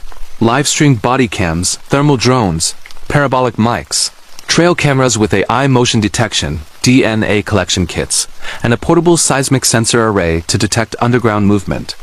The group was leader and survival expert Marcus Redding, 34, a former Army Ranger who had guided expeditions worldwide. His girlfriend and co-host Selena Ortiz, 32, a wildlife biologist with a PhD in animal behavior. Tech lead and drone operator Liam Hayes, 31, a Silicon Valley engineer who built custom gear. Historian and folklore researcher Evelyn Kroll, 30, who had spent years interviewing tribal elders, respectfully from outside the hollow. Cameraman and editor Diego Morales, 29, known for cinematic night footage. Medic and navigator Aria Kim, 28, a search and rescue volunteer. Sound designer Jonah Blake, 27, obsessed with capturing non-human vocalizations. Parapsychologist and medium Luna Vale, 26, who claimed to sense shapeshifters. Tracker and hunter Cole Ramsey, 30, raised in rural Oregon. Expert with firearms and bows. Photographer Nova Lynn, 27, specializing in long-exposure forest shots. Logistics and cook Riley Sage, 28, the group's comm center. And their newest member, Kai River, 25, a videographer who had gone viral for solo Bigfoot hunts. They entered the hollow on June 15, 2025, with 4 off-road vehicles packed to capacity: tents, bear canisters, satellite communicators, Starlink dishes, solar panels, generators, weapons, bear spray, flares, and legally carried firearms, scientific instruments, and enough food and water for 2 weeks. They set up a base camp in the ruins of the old mill town, collapsed cabins forming a loose circle around a clearing, a cold mountain stream nearby, massive redwoods towering hundreds of feet overhead, their trunks wider than cars.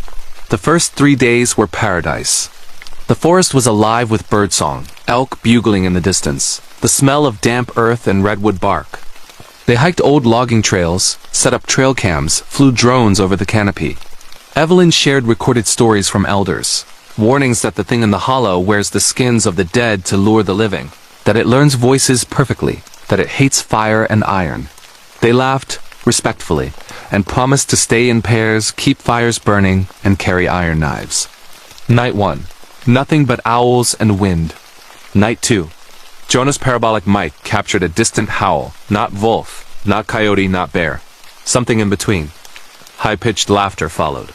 They chalked it up to a fox or owl trick. Night 3. The first mimicry.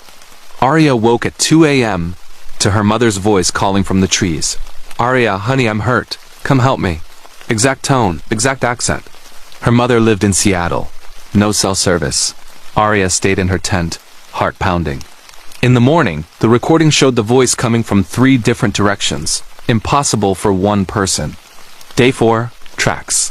Cole found barefoot human prints around camp, size 10, deep as if carrying weight, but no entry or exit trail.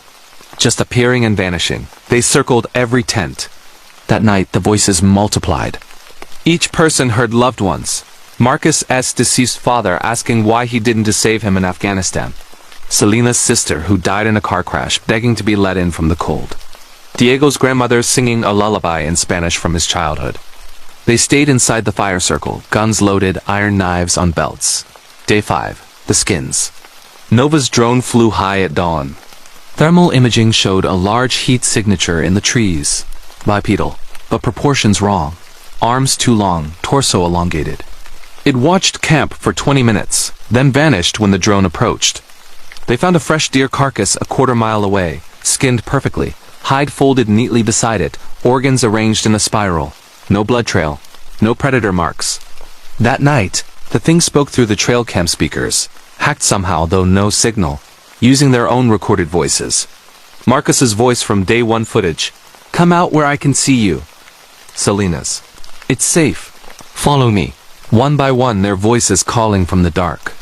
They doubled watches, no sleep. Day 6, the first loss. Kai went to retrieve a trail cam at dusk, alone, against protocol, saying it was only 50 yards. Bodycam footage shows him reaching the tree, hearing his little brother's voice, who lived in LA, crying for help. He turns, sees a figure in the fog wearing Kai's own jacket from earlier that day, exact replica, face perfect. It smiles with too many teeth. Kai raises his pistol, fires 3 times, hits center mass. The figure doesn't fall. It laughs with Kai's voice, then charges. Footage cuts to static. They found the camera. Lens cracked. Blood on the tree, Kai's type. No body. No tracks leading away. 11 left.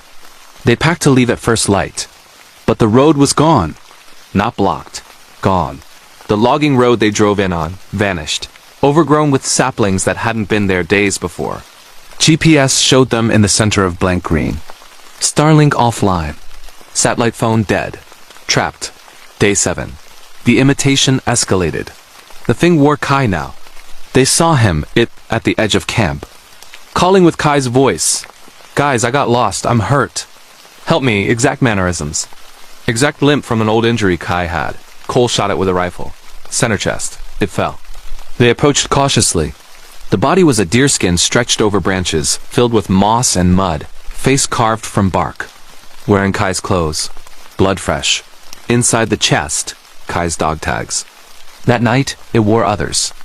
Selena saw her dead sister standing by the stream. Marcus saw his father, each perfect, each begging to be let into the fire circle. They stopped responding. Day 8. The forest changed. Trees closer to camp than before. Some massive redwoods moved overnight, roots exposed where they hadn't been. Trail cams showed the thing dragging trunks. Alone. Impossible strength. They found human skins hanging from branches deeper in, old ones, leathery, faces hollow, dozens. From missing loggers, hikers, the mill workers. Fresh ones added, Kai's clothes, skin missing. The thing was collecting. That night, it spoke with all their voices at once. From every direction. A chorus. We're cold. Let us in. We're family. Luna the medium collapsed. Said she felt it inside her mind, learning them. Memorizing everything. Day 9, fractures. Cole wanted to hunt it. Marcus said no play defense. Riley stopped eating. Said food tasted like rot. Jonah's recordings played back voices not recorded future conversations, arguments they hadn't had yet.